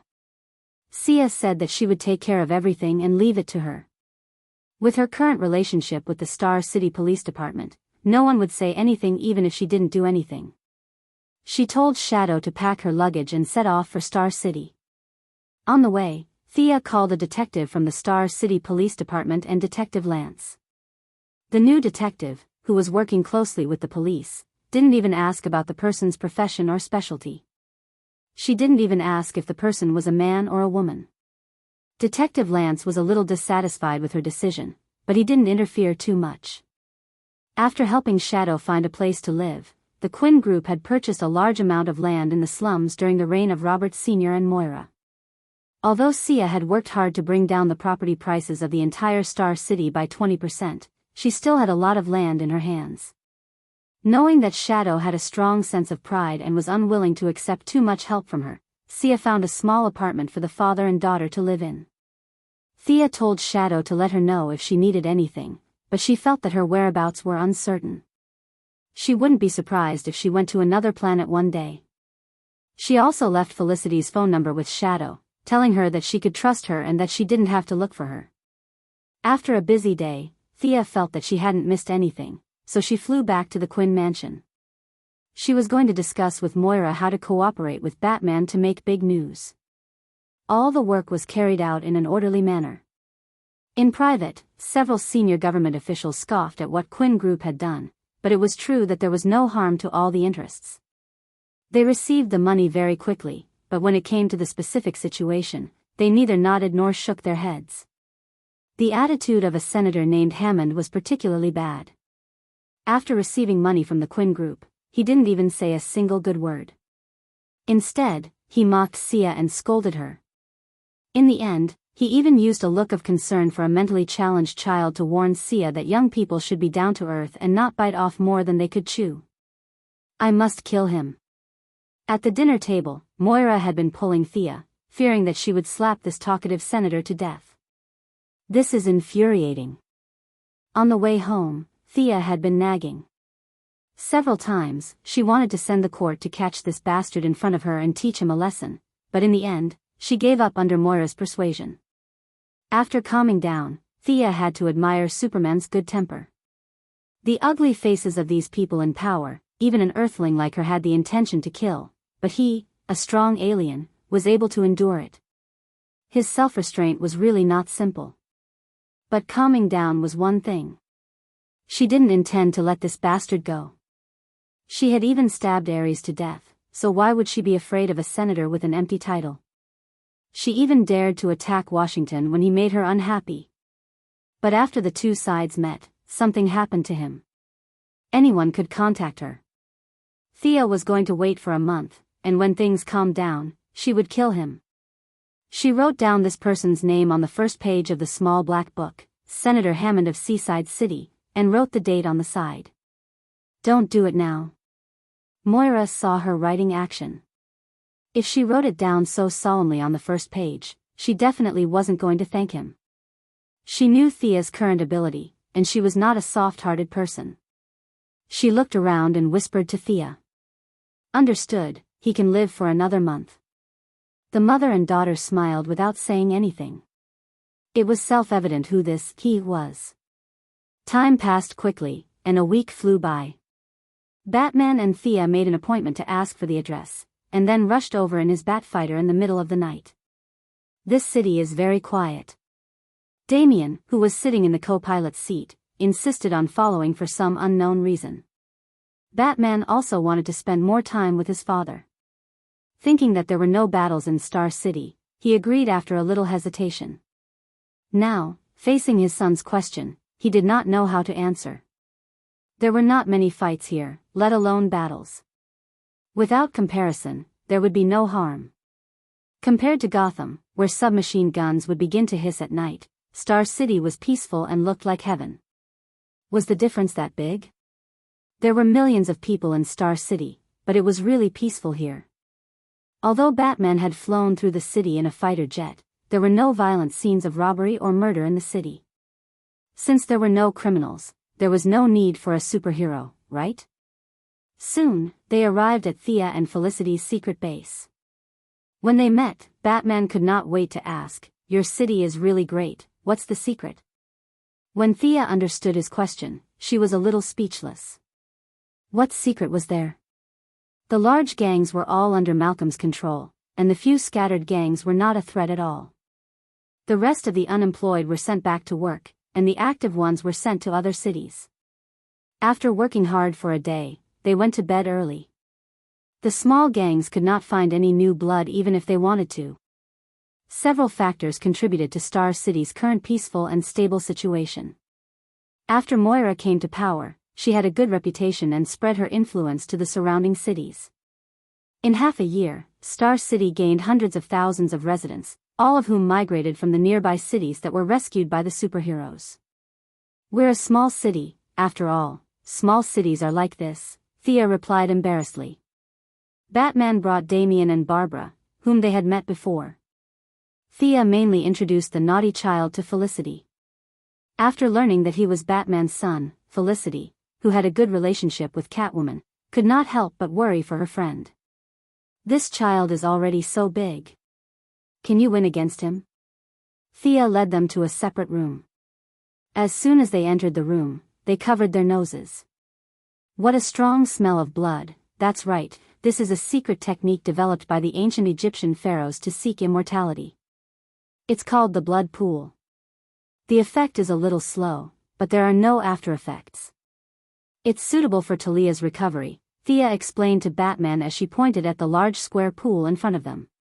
"Talia will absorb the essence of the blood to slowly heal her injuries. Optimistically, it will take about a month. If you don't have any questions, shall we begin?" When the doctor asked the patient if they had any questions, the subtext was, "I don't want to talk nonsense with you, hurry up and pay for the hospitalization." Chapter 259. In ancient times, the process of healing a blood pool was considered to be infuriating. However, in modern times, many conditions were extremely convenient. There was no need to massacre villages and cities to collect human blood. There was plenty of fresh blood in the hospital blood bank. As long as you paid, there would be unemployed people fighting to donate blood. Blood would coagulate very quickly. The solution that the ancient people came up with was to burn as much firewood as possible to maintain the temperature of the blood. In modern times, it was not so troublesome. There were a few rounds of resistance wire around the pool. When needed, electricity was enough to maintain the heat. "Take off her clothes and put her in the pool." Thea measured the temperature. It was quite suitable. She signaled Batman to stop daydreaming and quickly carry her in. "Me?" Batman was a little dazed. Usually, he was the one who ordered others to do this and that. Now that he was being ordered around, he was a little uncomfortable. He looked around and saw that the room was full of women. Damian was still a child. It seemed that he was the most suitable. Sia knew that there weren't many opportunities like this, so she ordered Batman to get busy. "These are Egyptian hieroglyphs?" Batman placed Talia in the pool and began to observe the patterns that Thea had carved on the walls. "Yes, it is not accurate to call this a spell. This is closer to a ritual." Thea continued to add magic to the hieroglyphs on the walls. When the walls were completely lit up, the blood in the pool began to flow slowly. There was a tendency to form a whirlpool. The center of the whirlpool was the unconscious Talia. Thea walked to the side and connected the blood pool with electricity. "Maintain this temperature. The blood will speed up her recovery. After 3 days, change the blood pool. Are you going to stay here or?" "I'll go back to Gotham first. I'll come back in 3 days." Batman looked at Thea's treatment method, which was a mix of ancient rituals, medieval magic, and modern technology. No matter how he looked at it, he felt that it was very strange. However, Talia's expression was indeed much more relaxed. He was secretly relieved. Leaving Barbara and Damian behind, he returned to Gotham alone. "Bruce, I don't know if I'm old and deaf, but you want me to build some temple in Turkey in the name of you and Wayne Group? The old black man, Lucius Fox, looked at Bruce Wayne, who was sitting in the president's office with his mouth wide open. You're right, old man. Bruce took off his bat suit and came to Wayne Enterprises in a suit. His face twitched a little, but as a man of his word, he had to do what he promised. It had been a week since Thea started treating Talia, and he could tell that Talia was gradually recovering. 2 days ago, when Talia woke up, the family of 3 even said a few words. He owed them too many favors. Even if he originally intended to be perfunctory, now he had to treat it as his own business. Thea had already opened up a channel in Turkey, and the politicians in Turkey were all smiles after receiving a huge reward. They couldn't wait to get as much as they could from this act of destroying the country's reputation and fattening their own pockets. The prime minister in charge of the government still had a bit of patriotism. After receiving a promise that they wouldn't station troops or build a secret base, he tacitly agreed to this action. In short, you can publicize it with great fanfare, but our government won't see or hear it. Whatever you do has nothing to do with us. With the local government settled, the only thing left to settle was how to persuade the American government to take charge of this matter under the premise of Bruce being a target. With Batman's highest IQ on Earth, he could imagine how much criticism he would attract once he made a move. However, when he saw Barbara, who could run and jump, old Gordon, who was full of smiles, and the mother and son who stayed in Star City every day, he felt that this was nothing. Isn't it just sacrificing a little face? I have plenty. Having made up his mind, Batman immediately changed into a suit and came to Wayne Enterprises. He looked for his old partner, Lucius Fox, to discuss the details of this matter. Is there a new type of energy buried under that place? The old man asked in a low voice. No. Bruce Wayne shook his head. It was just a piece of stone. Unless the stone could generate electricity, he couldn't see any energy source there. Then there's some kind of weapon that can destroy the world? Something like an ancient weapon? The old man thought of his hidden profession and automatically filled in the gaps in his mind. I'm sorry, I've used 3 types of radiation and 2 types of spectra to investigate. There's nothing there. Bruce was speechless. Did you think I didn't think of it? He had tested all the technological methods on Earth, and it was just a piece of wasteland with only a few tens of thousands of tourists every year. The old man touched his head. This isn't it, that isn't it. Are you trying to make fun of me by coming to my office so early in the morning? Even if you're the boss, I'll still spit at you. Bruce could see his dissatisfaction. Talia and the old man had been on bad terms back then. He had kept Talia and her mother a secret and only explained what had happened to Gordon and his daughter. Lucius also knew what had happened to Gordon. Now that he knew that his daughter was safe and sound, he couldn't help but feel happy for him. However, when he thought about how the matter that Gordon Sr. had promised to him in the end, he still felt a little depressed. But at least he knew the severity of the matter. If Gordon were to step in, his reputation would be ruined by half. It would be much better if Wayne Enterprises stepped in. This was the principle of sharing the damage. If it was fatal to one person, it would be fatal to 10,000 people. At most, they would lose a strand of hair. He glared at Bruce. You're really giving me a hard time. I'll make it happen. After shooing away Bruce Wayne, who had come to cause trouble early in the morning, the old man held an emergency board meeting. Bruce hadn't been able to join the board due to various boycotts.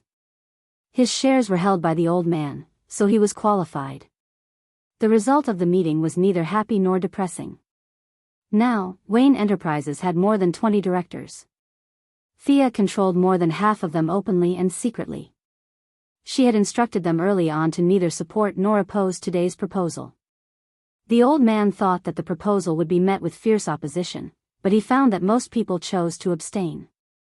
In the end, the proposal passed with a very low percentage.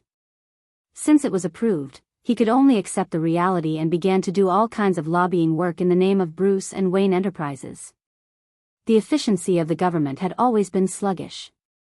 The old man found a few elites in the group's publicity department to discuss the follow-up development. The elites were puzzled by this behavior that had nothing to do with their own business, but they had to admit that the spirit of the European and American contract was worth advocating. They didn't waste any time. Since they were paid, they would think of a solution for you. Not to mention destroying a temple, they would even help you destroy Mars. Needless to say, the more people there were, the more firewood there would be. The few of them finally came up with a set of somewhat radical but effective publicity strategies. Chapter 260. Spread the news that we're going to push all 8 miracles together? Then cancel 7 and push only 1? When Bruce returned to the old mansion after another night of fighting criminals, Lucius handed him the crystallization of collective wisdom. Being proficient in psychology, he could understand the wisdom contained in this. The plan was very good and had a high chance of success. But, the discussion on the first day will be huge. The old black man spoke his mind. Afraid of being implicated, the old black man had already deployed 3 bulletproof cars and hired 8 bodyguards. In order to prevent the news from spreading, he was different from the old butler, Fu, and Gordon. Both of them were soldiers when they were young, and Fu was from the British Special Forces. The old black man was an intellectual when he was young. What if he met a few hot-blooded young men who wanted to beat him up? It was always good to be cautious. He still wanted to live a few more years. This scope is too big. Let's modify it. Set it as those that have been destroyed. We can't touch that indescribable country and Egypt. Bruce thought for a while and proposed an improvement plan. His vision was far greater than the few workers and was not limited to what was in front of him. It was barely acceptable to define it as repairing damaged ancient buildings on a small scale, but you want to demolish those that are still intact? What are you thinking? Will the political leaders of various countries interpret that America is trying to establish a new hegemony? What about demolishing and rebuilding? You want America to become a true United States. That's a dream. No doubt, the battle will last until dawn. When World War III starts, we'll drop 100 nuclear bombs first.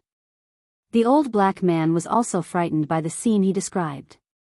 He made up his mind to send the elite who gave the suggestion to the cleaning department when he returned. It was useless for anyone to plead for mercy. Out of a sense of social responsibility, we feel the loss of traditional culture. We will demolish and rebuild these world-class buildings at the original location. Thank you, everyone.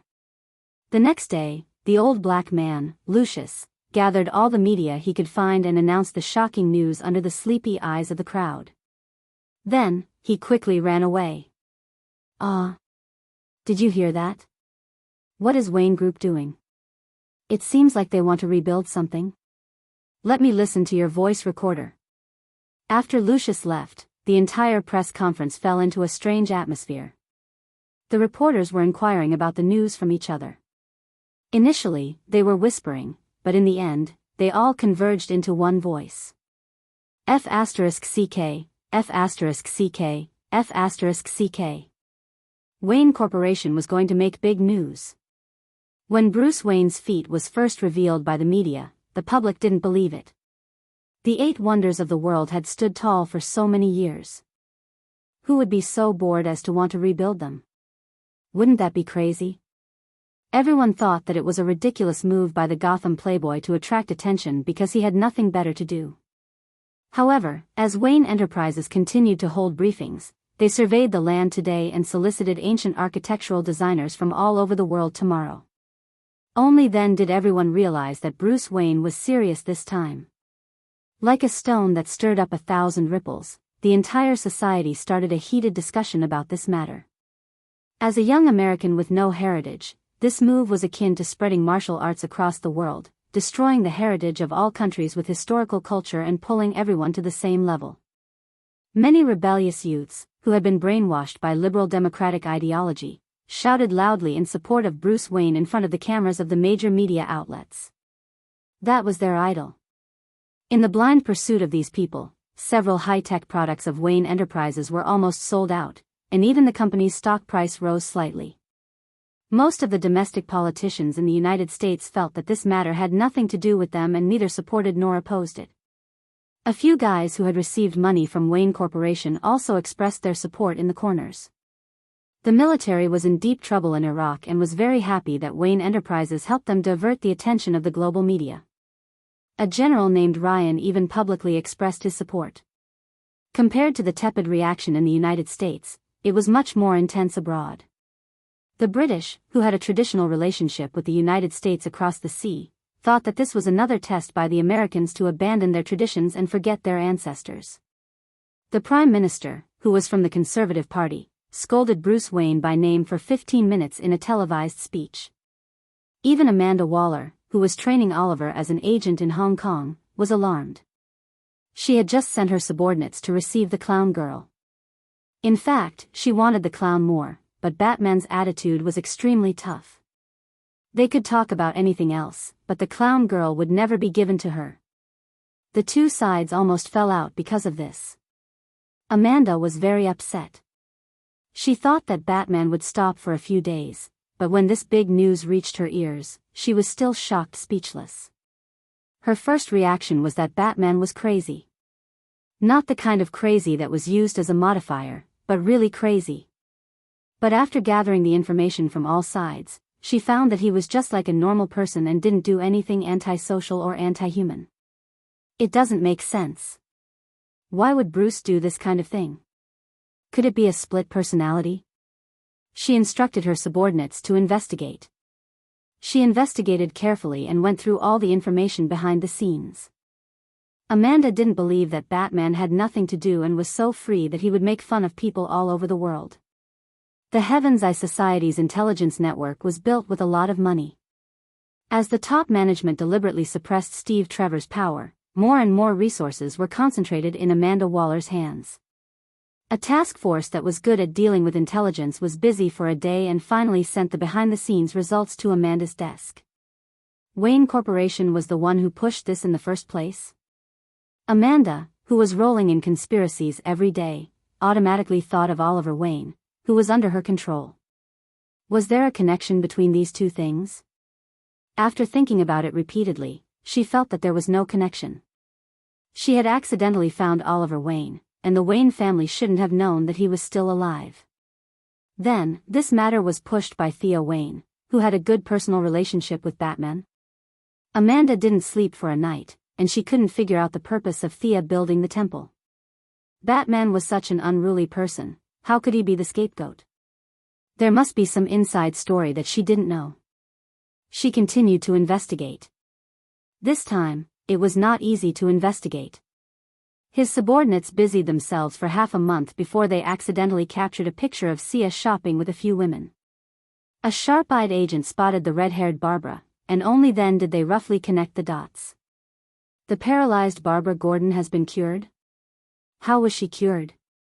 Amanda looked at the investigation results and still wasn't satisfied. She asked her subordinates with an unfriendly expression. Her subordinates pushed the blame to each other. They didn't know either. Barbara was either in Star City or Gotham. They couldn't forcefully kidnap her and force her to spit out half a liter of true water and ask her how she was cured. First of all, Barbara wasn't weak. If they didn't send a standard combat team, they wouldn't be able to take her down. Also, they were government employees, not gang members. They gave up the generous salary of a large corporation to work for the government because of the justice in their hearts. They wouldn't use violent means to deal with a hero of justice. Chapter 261. Amanda felt that her subordinates weren't good enough. What she needed were obedient subordinates, not these hot-blooded and patriotic young men. The idea of forming an unscrupulous team to do things that the Sky's Eye Society wouldn't be able to do kept lingering in her mind. No, it wasn't time yet. Amanda felt that the thugs she had detained were far from enough to gain the support of the government. She still needed someone powerful to ensure that the thugs wouldn't rebel. Everything had to be planned. Although she didn't have much hope for the results, Amanda still instructed her subordinates to do their best to investigate. Although Talia's injuries were recovering slowly, new changes could be seen every day. Barbara, who was nominally here to take care of her, naturally had more free time. She stayed in Thea's secret base every day and taught Felicity some computer science in her spare time. Felicity also began to show extraordinary talent in computer science. Her days were very comfortable. Thinking of the bullets raining down in Gotham, she felt like she was in another world. The girls felt uncomfortable cooped up in the house every day, so Thea suggested that they go out shopping. She felt that it would be less lively if there weren't enough people, so she invited Shadow, who had successfully entered the Star City police station, and Laurel Lance, who had nothing to do every day and was about to close down her law firm. Because of Shadow's work, Detective Lance wasn't happy that Thea randomly put people into the police station, but after seeing that it was such a gentle girl, he completely stopped complaining. Laurel came to the police station a few times to meet Detective Lance, and gradually got to know Shadow. As someone who knew everyone, Thea helped introduce the girls to each other. Actually, they knew most of the people in Star City. She mainly introduced Barbara Gordon from Gotham. They're chatting happily. Felicity walked behind Thea and Shadow, holding a large glass of Coke. She kept glancing at Barbara and Laurel, who were walking in front of her. They had clearly just met, but why did they hit it off so well? The little beauty Shadow nodded on the side. Her relationship with Laurel was lukewarm. She had always thought that Laurel was cold and aloof, but today it seemed that wasn't the case at all. Thea could only laugh and say that she didn't know either. Who knew that Barbara and Laurel would get along so well? However, their personalities were similar. They were both American women with a strong sense of justice. They were cheerful, optimistic, and idealistic. They were not like Felicity, who was more than a meter tall, or Thea, who was cunning, or Shadow, who was basically a foreigner. Barbara and Laurel had the same upbringing and education, so they had a lot of similar viewpoints. At first, the two women chatted with the other three for a while. Later, when they talked about their backgrounds, they realized that their backgrounds were almost the same.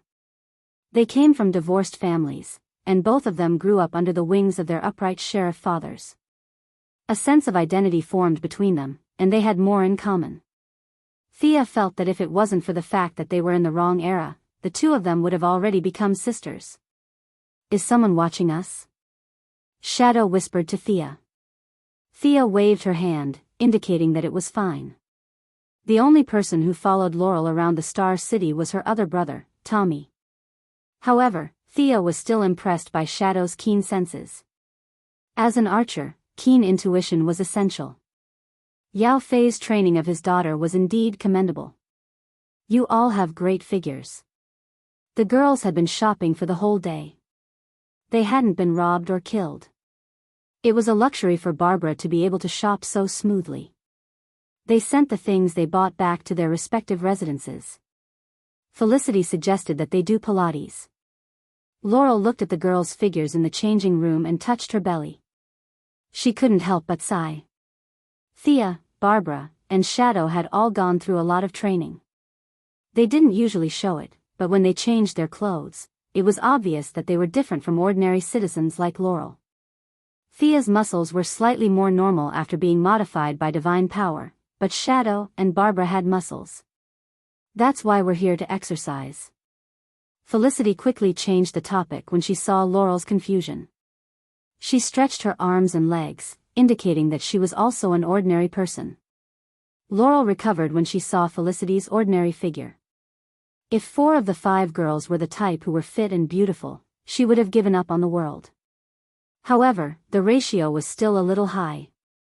While they were exercising separately, Barbara whispered to Thea, "Laurel doesn't know about you?" "No, but I think she's a little suspicious. You know that her father is a policeman." Thea noticed that Laurel was still suspicious. "But she's a good person. Her body is strong too. With a little training, she'll become a hero of justice." It was obvious that Barbara had high hopes for Laurel. She wanted to introduce her to the group immediately. Thea was a little speechless. Their friendship had warmed up too quickly. Should she say that it was no wonder she was the founder of the Raptor Squad? They just met this morning. She responded to Barbara's unspoken words, "If she doesn't object, I'm fine with it. You don't have to mention me. I still need to observe her closely." Barbara happily ended the conversation. As for the observation, it was probably just a formality. Thea was already used to the changes in history. She was already hanging out with Diana. Nothing could change this much. Thea didn't care if Olivier returned to the city and found that not only was Shadow still alive, but Tommy and Laurel also had amazing skills. Since they weren't worried about being exposed, they did their best. Their extreme movements shocked the Pilates trainer. After the exercise, they went home. Barbara used the excuse that she wasn't familiar with the streets of Star City to walk with Laurel. "Why are you all so fit? Ordinary people can't do what you did just now." Laurel also felt that she had hit it off with Barbara, so she didn't mind that it was their first time meeting. She got straight to the point. "You know that my father is Jim Gordon, but you don't know my other identity. I'm Batgirl," Barbara said as she took out a long whip. She pointed it at a tree trunk not far away and exerted force. She broke a branch that was as thick as her arm. Then, she twisted her wrist and pulled the broken branch back. Barbara stared at Laurel with burning eyes. "Now that you know who I am, do you have anything to say?" She would be disappointed if Laurel showed any fear or contempt. However, the future Black Canary didn't disappoint her. "Superhero? You're Batman's companion? Oh my God." Laurel covered her mouth in disbelief. But she soon realized another problem. "Is Thea one too? I've known her for years." Chapter 262. Barbara smiled. "Thea is a superhero just like Felicity. She might seem a little unreliable, but she's a great protector of the city, just like Batman." Barbara, who had recovered from her injuries, no longer wanted to compete with Thea to see who was stronger. When the gap between them was not that big, they could still compete. Now that the gap between them had widened, Barbara was calm. She admired Thea even more, especially when she saw how peaceful and united Star City was. Batman investigated her past. She should have started showing up 2 years ago. At that time, her brother and father had just passed away. Laurel. I was wondering why this name sounded so familiar. You're the woman who dated her brother, aren't you? As Barbara spoke, she realized that the world was too small. When Batman was collecting information on Thea, Laurel and Olivier were the ones who compiled the information. It was only now that they matched the photos. Is that so? She has been secretly protecting the city since then. The security of Star City is indeed much better than 2 years ago. Laurel compared the 2 years. There was indeed a period when Thea was nowhere to be seen. Could it be that she was fighting crime every day? Their perspectives determined the limits of their vision. They did not know the various ways to resolve conflicts. They were simply using violence to curb violence, thinking that all crimes could be solved with their fists. Laurel Lance, the more righteous the better. Are you willing to join us? Of course I want to, but I don't have the strength. Laurel felt that she could not master the technique of wielding a whip well. Barbara thought for a moment. It seemed that Thea did not support or oppose this, so she would train her. After being scolded by Batman every day, she felt unexpectedly good to be able to teach someone else a lesson. The next day, when Thea came to the secret base in the afternoon to rest after working for half a day at the corporation, she found that there was one more person in her base. Laurel, who was sweating profusely and wearing a sports singlet, was learning boxing when she saw Thea come in. Thea could only smile and nod. She felt that Laurel's training was useless. Star City was unexpectedly quiet before the return of the Green Arrow. If she had the time, she might as well use it to expand her law firm. However, to each his own, Thea could not say anything. Now that she saw Barbara excitedly teaching, Laurel lowered her head and studied hard. Thea also remembered the scene when she was learning from Malcolm. She did not know where old Malcolm had run off to. It was also rare to find someone who had gone missing while searching for his roots and ancestors. After watching them teach for a while, Thea went to Felicity and poked her. Aren't you going to practice? I don't have any sports cells. Felicity was depressed. She was lazy, but she had pestered Thea to teach her for a few days. However, the results were really shocking. The girl's coordination was too poor. Even the simplest movement would be distorted. In the end, Felicity could only give up. The two chatted for a while. Thea went to read by herself. A few days ago, she went to visit a few of the leaders of Princeton and gave them a large sum of money. Both sides were very happy. Her plan of half a year of university, 1 year of master's degree, and 2 years of doctorate had reached a preliminary consensus. As long as her results were valid, the school would not stop her from getting a degree. Instead, they would publicize it. This was a good thing for both sides. Thea's memory had been strengthened by divine power. It had long surpassed the limits of humans. It was too easy for her to learn simple university courses in Europe and America. She did not have any doubts that she would graduate on time. As a public figure, it was not nice to wear the title of a high school graduate every day. Getting a doctorate was much more impressive. Time passed quickly. Thea occasionally went out to do some exercise. Felicity was focused on writing software for some unknown purpose. In the empty room, only the sound of Barbara beating Laurel could be heard. Slap. Stand up. Slap. Watch your feet. Slap. Too many flaws. Laurel's nose was bruised and her face was swollen. Thea gritted her teeth. Needless to say, this was the standard posture that Batman taught Robin and Barbara. It was simple and crude. There were not many fighting principles to be taught. Perhaps Americans were used to this kind of physical memory learning method. Thea was more and more grateful that it was her biological father who taught her. If it was a universal teaching method, she might not have been able to persevere. While she was pondering, she saw Barbara hit Laurel's face with the stick again. When Laurel stood up, blood dripped from her nose and dripped to the ground. "Are you okay?" Barbara asked. Laurel shook her head to show that she could still persevere. Seeing Thea not far away, Barbara motioned for her to treat her nose first. She then went to Thea with the stick in her hand. "How long do you think Laurel will be able to fight?" Barbara was also exhausted. She picked up a bottle of water and gulped it down. Thea was a little speechless. "You guys are too impatient. You learned the truth yesterday and practiced for a day today. You want to fight? Is there such a fast teaching method in the world?" Forgive me for being blunt, but she's still far from it. Thea was not afraid to tell the truth. After all, Laurel was related to Oliver and Tommy. If she was asked to fight criminals after a day of practice, it would be asking her to die. Thea would not agree. "You misunderstood me.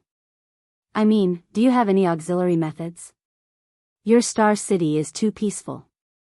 I think Laurel needs some practical experience. You want her to go to Gotham. Will Batman agree?" Batman's standards for his companions could be described as harsh. Thea really did not think that Laurel could pass. Barbara's expression was a little gloomy. Dick left to be his Nightwing. I also want to find something to do. After this injury, I thought a lot. Some of what Dick said was right. If I stay under Batman's wing for a long time, I will never grow. I want to form my own team to fight criminals. Is this the prototype of the Raptor team? Thea nodded. She could see that the Nightwing still held an important place in Barbara's heart. However, Barbara was now able to listen to other people's opinions. She was no longer the hot-blooded girl who did things without thinking. This was also an improvement. She came to her for help instead of the more familiar Batman. This meant that she had made up her mind to fly alone. As Laurel's friend, she should help. As for Laurel's ability, it was easy to solve. She just needed to design a sonic device according to the original plot. If you want her to fight in a short time, I don't think it's difficult. Thea thought about the principle of the sonic device. She could definitely make it. Have you paid attention to Laurel's voice? Her voice is higher than normal people's. I can make her an audio amplifier that can send out ultrasonic waves to knock down enemies. What do you think? Thea said as she took out a pen and paper to draw a sketch for Barbara. Chapter 263. Barbara looked at Thea as if she was looking at a monster. I just mentioned it casually, and you came up with a plan in just 2 or 3 minutes. She then looked at the sketch Thea gave her. Although she wasn't as skilled in machining as Batman, she was still highly educated. After looking at it, she gave Thea a thumbs up. It wasn't difficult to make this small device. When Laurel was ready to go home after a day's training, Thea handed her a necklace. Do you see this blue device? You can press it and speak for 5 minutes. The chip inside will record your voice, and only you can use this device. When you shout with all your strength, the audio amplifier will emit your voice at least 10 times louder. That's about it. Thea explained the principle to Laurel in an orderly manner. This is for me. Do you mean I'm a superhero? Laurel was so excited that she almost jumped up. You have to finish your training. Otherwise, no matter what Barbara says, I won't let you go on a mission. Thea's words touched Laurel. Although her body was full of pain, she still hugged Thea tightly. You're really good to her. Is it because she's your brother's woman? Laurel went home to rest, and Barbara came to chat with Thea. She wanted to know more about her new teammate. Maybe. Thea didn't say much. Sometimes, she envied girls like Barbara and Laurel. They had dreams and drive, and once they found a goal, they would keep going. Thea wasn't as open-minded. She had too many concerns and too many considerations. She was working at full capacity every day, but she still felt that there were a lot of things to do and a lot of plans to complete. On the 3rd day after she helped Laurel make the equipment, her office was blocked by a 6-year-old child. Miss Thea, this child. The female assistant outside the office only saw a blur in her eyes before a child slipped in. She hurriedly ran over to apologize. The Quinn Group was currently the largest company in Star City. If she was fired, she wouldn't be able to find a new job. It's fine. I know this child. Thea waved her hand to dismiss her assistant. She looked at Damian Wayne helplessly. Did something happen to your mother? As the number of people in the secret base increased, Thea was afraid that it would affect Talia's treatment. Thus, she found a comfortable house in the slums for her and her son to live in. Talia had already recovered more than half of her combat strength, and a few of her subordinates had also arrived in Star City. Their safety was guaranteed. Thea always hurried over to activate the magic circle of the blood pool. She hadn't seen Damian for days. I want to hire you. The kid's words were shocking. Thea wanted to laugh, but when she saw Damian's serious face, she knew that he was serious. She stopped teasing him and asked, "What do you want to hire me for?" "My grandfather has been searching for traces of magic all his life. I don't want to be an ordinary person. I want to learn magic from you," Damian said to Thea seriously. His eyes were clear and pure. Thea got up and closed the door. She thought about her words and said, "Listen, Damian Wayne. Do you mean what you said? Isn't that what your grandfather or parents want?" The kid nodded solemnly. It seemed that she could make use of this kid. They were not related to each other. Thea valued the value of this person.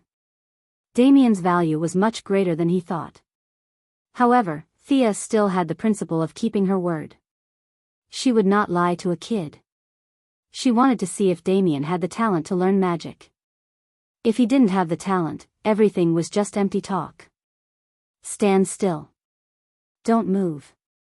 Let me see if you have the talent to have a magic affinity. Thea summoned a light ball next to Damian's nervous face. She looked at it and shook her head. There was no light element.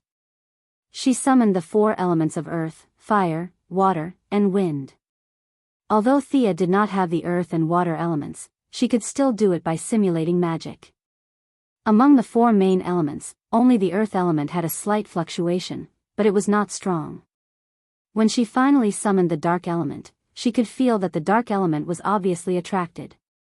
Thea took off the plane mirror and said, "Kid, you are lucky. You have an affinity with the dark element and can also sense the earth element. However, considering your age, the connection with the earth element will become weaker and weaker when you become an adult. You obviously have too much of a single element, but not to the extent of having two elements. You can barely be considered a good talent. Damien was relieved when he heard this. He was not stupid. When the 5 light balls did not respond, he almost lost hope. Fortunately, he proved that he was not useless. Thea silently looked at Damien, who was clenching his fists. This kid's talent was not bad. Old Ma and Tommy could not even sense a trace of magic. He had the blood of Batman and Ninja Master. The dark element in his body was obviously more than other elements. Considering the two's personalities, habits, and other factors, this result was expected. Thea did not want to appear too proactive. She lazily lay on the chair and said slowly, "Tell me, what kind of reward can you pay? Do you think this is Hogwarts, where you can come and learn as long as you pay? I am willing to pay any reward." It could be seen that the young Damien had thought about this question many times. His answer was resolute and decisive.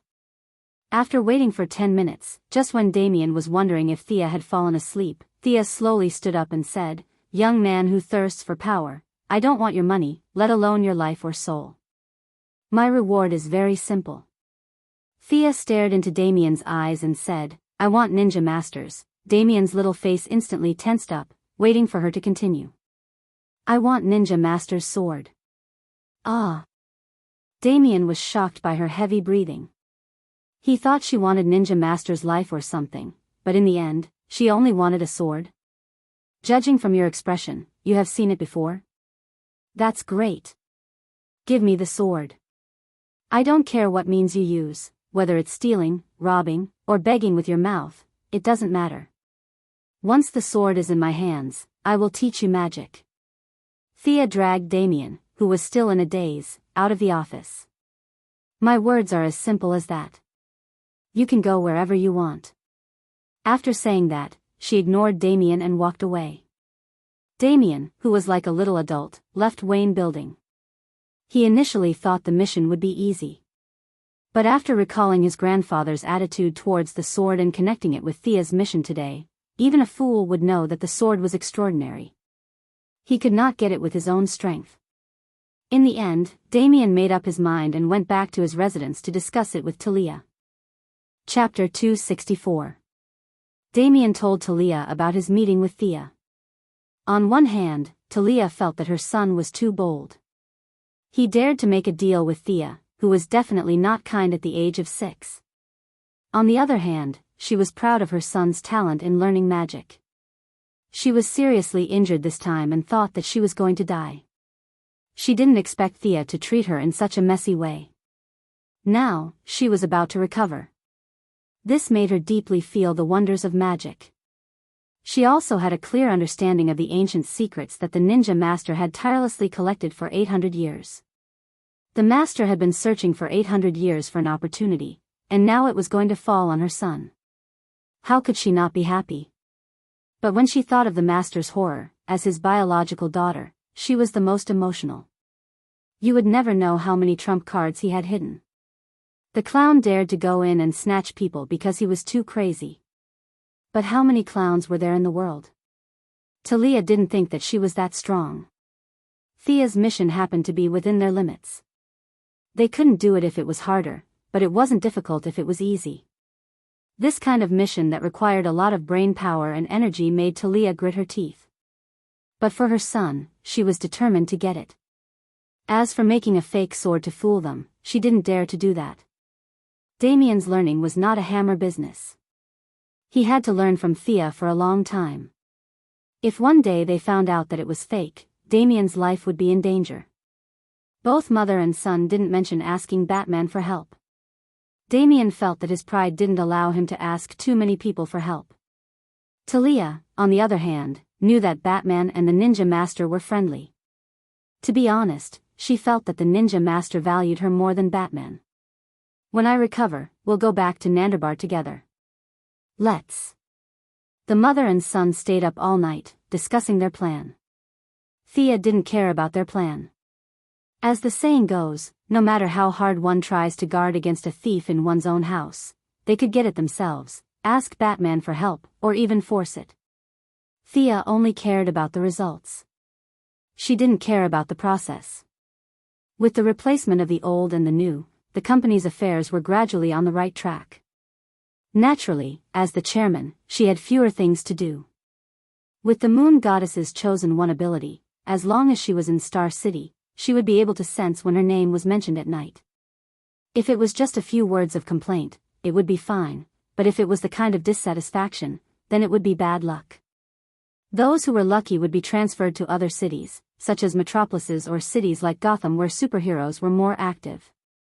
If they did not court death, they could live for a few more years. As for those who said nasty things, they would directly send the sharp claws of the court to deal with them. After that, all he had to do was report the missing person to the police station. What code name do you think is suitable for Laurel? Babla asked Thea, who was reading a book. The book looked very thick, and Babla couldn't even read the words on the cover. Just by looking at the very abstract illustrations between the pages, she knew that it wasn't a science book.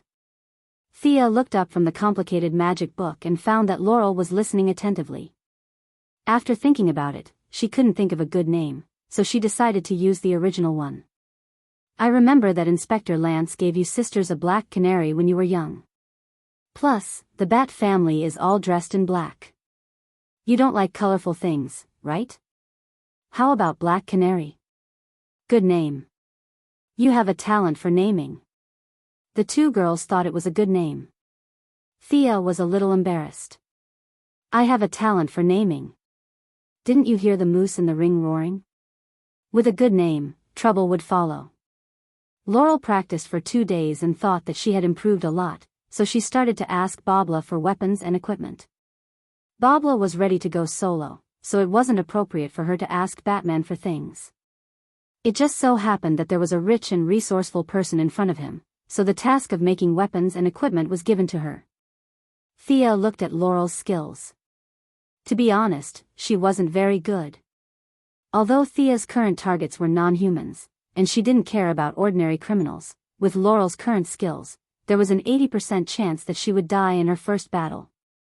After all, Laurel had known Laurel since they were young, and with her 2 unlucky brothers, she couldn't just watch Laurel get shot to death. Thea followed Wayne Enterprises' Kevlar bulletproof vest and made a combat suit for Laurel. It was black and could defend against pistols and sharp piercings.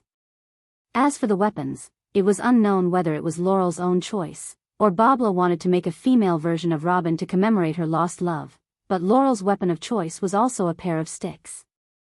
A month with a rod, a year with a saber, and a lifetime with a gun. This was not a bad choice. Thea now had some understanding of the impatience of these 2 female heroes. All choices were made quickly, the faster the better. Thea felt that they could even learn the female version of the Sunflower Manual. In the original plot, Laurel seemed to have been taught by Talia's sister, Nyssa, for a few days. When she had nothing to do, she would use 2 sticks to follow Green Arrow. Other heroes who used sticks were skilled in martial arts because of the principle of not killing, but Laurel didn't know any other weapons.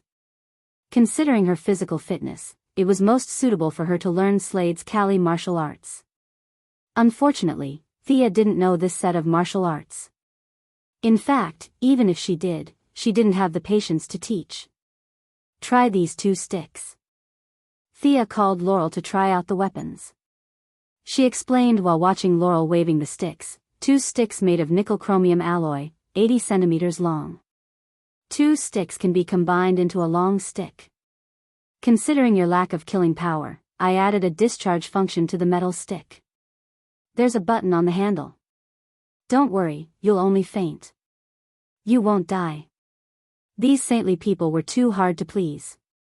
She had to think about how to prevent them from killing at all times. Thea gave Laurel accessories, armor, and weapons, and collected a full set of graduation equipment. She didn't care about Laurel anymore and went to find a place to level up. If she died again, it would be her fate. Heifer, who had accompanied her for 3 months, naturally wouldn't forget that the Quinn Corporation had published a newspaper looking for civil engineering experts to build the maze. There were no restrictions on qualifications or professions. If it was any other time, the news media wouldn't let go of such a deviant thing. However, most of the cameras were attracted by Bruce Wayne's big news, so Thea didn't attract much attention. But her principle of no restrictions still attracted a large number of people to submit their own proposals. The people who were attracted by her generous offer came from all walks of life. There were professors from schools, employees who thought they had a talent for architecture, engineers from the army, and even small groups of explorers who were actually grave robbers. Amidst the excited cries of the heifer, he picked the most complicated one and directly decided to build it. Chapter 265. According to the government, they'll officially make a request to the Turkish side in 3 days. Did the Quinn Corporation contact the government? No, I don't know what's going on either. I just feel like the government has suddenly become very proactive. Thea was currently video chatting with Batman. She was also very confused about Batman's question. Everything was going according to plan. It would have taken another month, but the government suddenly went crazy and approved all the procedures. Thea even thought that Batman had used his hidden connections. If it's not because of our relationship, then the only ones who can push the government are the military and the Heaven's Eye Society. I'll help you deal with some of them, but you have to be careful. Batman reminded her, and the two quickly ended the call. For ordinary people, this matter was led by the Wayne Corporation, and Thea's Quinn Corporation only played a supporting role. However, the higher-ups all knew who was in charge, and it was unrealistic to ask them to selectively forget about Thea. If only I could brainwash these people. Thea put her hands behind her head and put her long legs on the table, thinking leisurely. Unfortunately, it was very unrealistic. She shook her head and threw away some unrealistic thoughts. Thea knew that the rapid increase in her power had some effect on her state of mind. Now, the first thing she thought of before doing anything was magic. This was very abnormal. The Constantine family had too much black magic. Thea decided to rest for a few days and get more sun to recover her normal state of mind. However, she was only on the balcony for an hour before she was interrupted. Commander Lyra, long time no see. Thea helplessly greeted Lyra Michaels, who was dressed in a black suit and black pants. Lyra's appearance explained a lot. Thea also understood that the Heaven's Eye Society was most likely helping her to get rid of the government's obstacles. However, since they were trying to curry favor for no reason, she could only listen to what they wanted. Amanda wants to see you. At this time, Lyra was no longer as naive as before. Her mature style was gradually replaced by the strict style of carrying out orders. After a few simple words, she stated her purpose. She's quite arrogant. Thea was dissatisfied with the way she ordered her around like a subordinate, but she quickly suppressed her dissatisfaction. She was still a quasi-ally with Amanda, and it was not worth it to make enemies for the sake of reputation. Since Thea had not decided what to do today, she might as well meet her. Where do we meet? Seaside City. Our plane is just down there. Thea's eyes, let's go. The distance between Star City and Seaside City wasn't close. The Heaven's Eye Society's plane took more than an hour to reach the Seaside City. On the way, Thea had already recalled that if it was not the same name, this should be the hometown of Green Lantern. After Thea and the plane, Thea's eyes the scenery. Thea sighed. The buildings along the way were in good condition, and the citizens were in good spirits. She could tell that the Green Lantern had not appeared yet. The scale of Seaside City was similar to that of Star City. The combined size of the two cities could not compare to a metropolis or Gotham. They were the more stable and quiet places among the first-tier cities. However, Thea knew that all this was just a facade. As long as the Green Lantern put on the ring, the hard life of the people here would begin. As the Green Lantern Corps' office on Earth, the people of Seaside City could only dream of living a peaceful life until they retired. The luckier ones would be blasted into the sky by the Red and Yellow Lantern Corps while they were asleep. The unlucky ones would be chased by aliens for 2 miles and then trampled to death. This was not an exaggeration. This was the main way of life in Seaside City for the next few years. The medical and funeral stocks would skyrocket, and the insurance, housing, energy, and other sectors would plummet.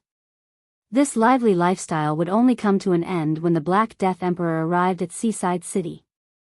It was not because they had lived a happy and peaceful life, but because the entire city had been wiped out by the Black Death Emperor, who was suspected to be a ferocious beast.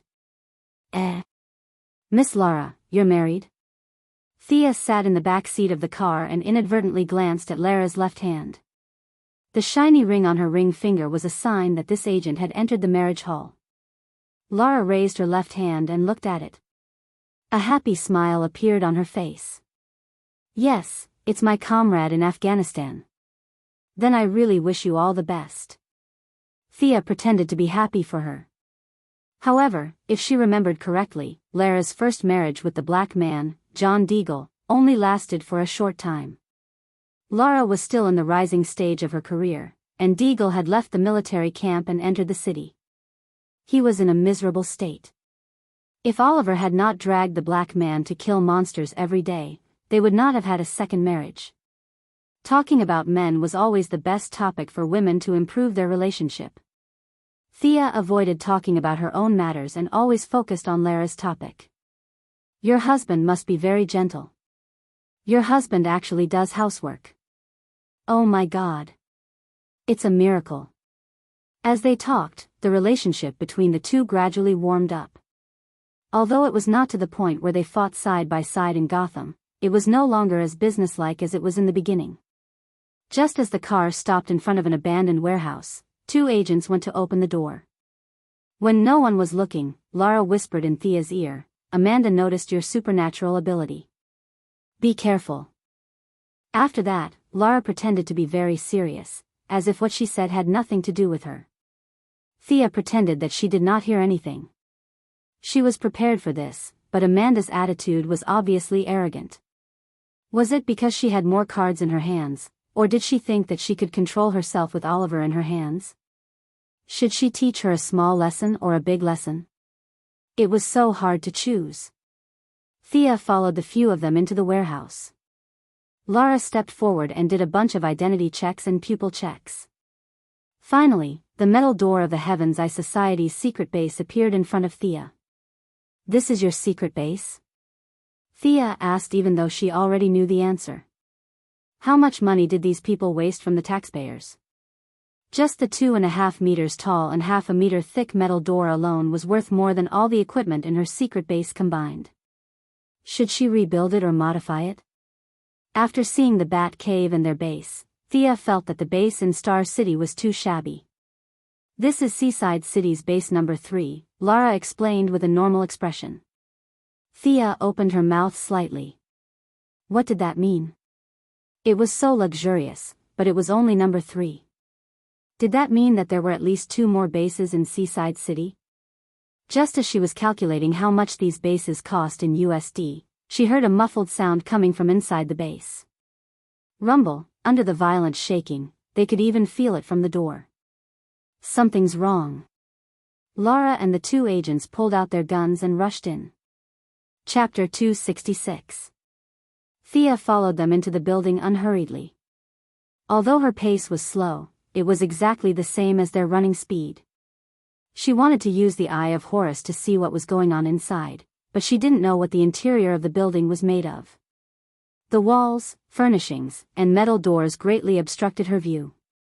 The Heavenly Eye Society was indeed worthy of its reputation. This kind of anti-see-through technology was very advanced. Needless to say, this was definitely prepared for Superman and the Martian Hunter. Of course, it was also prepared for people like her who had nothing better to do, Thea thought bitterly. However, she wasn't sure what Amanda was doing. Listening to the continuous gunshots and cries for help, she knew that the situation wasn't optimistic. Thea thought as she walked. Could it be that she had guessed wrongly? Amanda wasn't threatening her, but acting pitiful?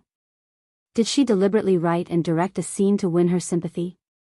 After walking for less than 10 minutes, Thea came to an extremely spacious place. Before she had time to look around, she heard a violent shout. Go to hell, ants that get in the way. The voice was hoarse and weak, like the noise of some kind of metal scraping. Thea only felt an invisible wave pressing against her. Looks like nothing. Thea reached out her left hand, trying to neutralize the wave. However, halfway through casting her magic, she knew that she had miscalculated. The opponent wasn't using magic, but some kind of strange psychokinesis. Psychokinesis was also a kind of mental power. If the opponent was just using psychokinesis, she could completely block it with her high-level magic. However, the strange aura of the opponent's psychokinesis bypassed Thea's magic barrier and hit them like a wave. Thea felt the opponent's psychokinesis in 1/10 of a second. It was indeed not very strong. With her physical fitness, this wave was no different from a gust of wind. However, she could withstand it, but the others couldn't. At the critical moment, Thea put an air shield on Lila, which offset half of the impact. At least she knew Lila, so she would help if she could. As for the other two agents, they were just unlucky. The two unlucky agents spat out a mouthful of blood at the same time as if they had rehearsed it. They fell to the ground upside down, their legs kicking a few times before they stopped moving. Lara, who had been pulled back by Thea, was in a much better state. Facing Lara, who was equipped with a wind shield, the psychokinesis did not choose to retreat. Instead, it collided directly with Lara. The violent impact caused Lara to take 3 steps back. A trace of blood flowed from the corner of her mouth. She saw stars in front of her eyes, but her life was not in danger. But at this moment, no one was paying attention to her. The enemy looked past her and saw Thea. She didn't go to work today. In order to bask in the sun more, she dressed casually. Her long hair was tied into a single ponytail. She wore a checkered top with a knot below her chest, revealing her smooth and delicate abdominal muscles and navel. She wore a pair of shorts with a wide belt and a pair of canvas shoes. In order not to expose his spatial ring, he also carried a slanted backpack on his shoulder. There were only some daily necessities in the bag. The originally hostile atmosphere in the room was mostly diluted by her shopping attire.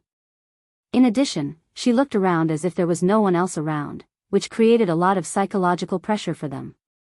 Thea first looked at the guy who had attacked her just now. She immediately took a step back. This was not because the enemy had an extraordinary aura, but because the enemy was too ugly.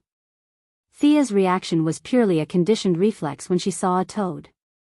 It was not because the toad was very powerful, but because it was disgusting. The person in front of her had 4 limbs and a torso. It could be seen that he was a humanoid creature. But because his facial features were squeezed together, his original human appearance was unrecognizable. His clothes were dirty, and there were many bloodstains and mud on his body. But the most eye-catching thing was his forehead. His entire forehead was bulging upwards and forwards. The part that was bulging upwards stretched his entire head by a quarter. The part that was in front of him was the most exaggerated, like a big bowl that was buckled on his head. The veins on his forehead were not flowing with blood, but some kind of yellow substance. Thea glanced at him and did not want to look anymore. On one hand, it was a little disgusting. On the other hand, she remembered. Wasn't this guy the boss of Green Lantern? His mutated psychokinesis was as weak as a baby in Thea's eyes. It was not worth mentioning. Thea's psychic power was much higher than his. She simulated his psychic power fluctuations like a drop of water in the sea. Although the toad could see her, no matter how hard he tried, the invincible psychokinesis passed by her naturally as if it did not see Thea at all. The toad did not believe it and controlled some metal objects to stab Thea. But something magical happened. Every time the psychokinesis got close to Thea, it would automatically go around her. In the end, the toad was completely dumbfounded. He could not figure out whether the woman in front of him was a human or a ghost. Thea ignored him and walked to the platform in the center of the room. She found this person's side profile familiar, and now she finally saw his face. Hee, isn't this the most honorable senator of America? I remember your name. What was it again? Thea took out a small black book from her bag and excitedly flipped to the first page. Yes. That's right, Senator Hammond from Seaside City. Honorable sir, do you still remember me? Thea laughed happily. She wanted to settle the score with this guy, but she did not expect him to die in less than a month. I remember. Save me, save me. I promised you everything you asked me to do. I still have money. I'll pay you. Save me. The white-haired senator was tied to the platform. Now that he saw Thea, he did not care about his face and desperately begged for help. Remember me? Then. What's my name? Do you still remember me? Thea asked jokingly. The white-haired senator's face instantly turned pale. He stammered, your name is Ryan, it's all right. You remember my surname, but I'm afraid a honorable sir like you can't be bothered to remember my name. Hey, that guy over there in a daze. You guys can continue playing. Thea was tired of this guy who pretended to be innocent. She saw the toad staring at the white-haired senator. You two have a grudge, right? I remember you two are father and son. What a family of weirdos. You guys can continue. Commander Amanda, I heard you were looking for me. Thea looked around and finally found Amanda Waller on the ceiling. The iron-blooded commander's image was not good at all. She was stuck to the tempered glass of the ceiling with her arms and legs spread out. Thea flew into the air and wanted to talk to her, but she realized that her face was pressed against the glass by psychokinesis. She could only fly half a circle to the other side and pretend to listen seriously. Chapter 267. It was fine to express one's dissatisfaction appropriately, but going too far was just as bad as not going far enough. Thea removed the psychokinesis control on Amanda and used a ball of mana to bring her to the ground. Looking at Amanda's high heels and short skirt, she was once an elite Special Forces soldier. However, after many years of administrative work, it was hard to say how much of her previous foundation was left. Now that she was more than 5 meters above the ground, Thea was afraid that she would sprain her ankle. However, Amanda did not appreciate it at all. She used her chin to point at Toad, who was cutting Senator Hammond's body with a small knife, and asked, "Can you deal with this guy?" Thea looked at it. "I need some time." After saying that, she stopped moving. Toads were unbeatable in the eyes of ordinary people, but to her, they were not much more difficult to deal with than the clown girl. It was still on a different level. However, she did not immediately rush over to knock Toad out and take him away. She was still waiting. She was waiting for Senator Hammond to breathe his last. Looking at Toad cutting his own father's body left and right, Thea felt all sorts of pleasure. At the same time, she could also intimidate Amanda. It was better not to play with fire. No one was more foolish than the other. Amanda saw that Thea did not move and thought about the conversation between Thea and Senator Hammond. Their last interaction was probably not positive. However, good luck was still on her side. Fortunately, she called Thea over today. Otherwise, if Toad showed his might, she, Amanda, would not be able to keep her life. That feeling of powerlessness was even heavier when she heard Senator Hammond's screams. After waiting for 3 minutes, Thea took a glance. Very good, the senator had breathed his last. It was time for her to finish her work. Although Toad's psychokinesis technique was extremely crude, Thea could not use her psychokinesis to control him. She could only use physical means. For the time being, she did not want to expose the existence of the space ring. She wanted to find a weapon in the room and quickly take down Toad. "Is it okay if I kill this guy?" Thea asked Amanda softly. "If you can capture him alive, it's best if you can. This guy's psychokinesis is very strong. Even if I knock him out, do you have any means to control him?" Amanda felt that she finally had a chance to save some face. The Heaven's Eye Society's foundation is beyond your imagination. Thea nodded and didn't say anything. She had just noticed that Amanda had a small device that was similar to a mind control device. After all, it wasn't 1918 now. Human science and technology were developing every day, especially in this world where black technology was everywhere. It wasn't unusual for there to be some small tricks that could be used against mind control. The toad didn't give up on trying to teach her a lesson. It was as if he was practicing a qigong. Wave after wave of psychokinesis surged toward her, but Thea easily dispelled it. This thing is not bad. Thea picked up a long rope from the ground. She had learned how to use a noose from Diana on Paradise Island, and she had practiced it when she had nothing to do in that small village. Although she wasn't as good as Diana, it was still a piece of cake for her to deal with this toad. The toad didn't dodge the noose that was coming for his neck. Or rather, he couldn't dodge it even if he wanted to. Thea wrapped the noose around his thick neck and pulled him up from the ground like she was pulling a carrot out of a carrot. Then, she swung her arm and slammed him against the wall. The wall of the Heavens Eye Society was very thick. The toad's 200-pound body didn't even shake the wall when he slammed against it. Disgusting. Thea looked at the yellow pus on the wall and felt a little nauseous. This guy was a female hero's natural enemy. In order to punish him for his disgusting appearance, she swung her arm and wrapped the noose around his neck. Then, she slammed him against the wall on both sides. At first, she could still hear the toad's loud cries. However, after the toad's fifth close contact with the wall, Thea realized that the psychokinesis in the room had completely disappeared. She knew that the toad had probably fainted. All right, this guy fainted. Why did you call me all the way here? Thea wanted to finish her sentence and leave as soon as possible. The toad's appearance meant that Hal Jordan had become the Green Lantern. According to the movie sequence, the Parallax Devil was about to appear. Thea didn't want to stay here for even a minute longer. In the movie, Hal Jordan made full use of the intelligence of the people on Earth.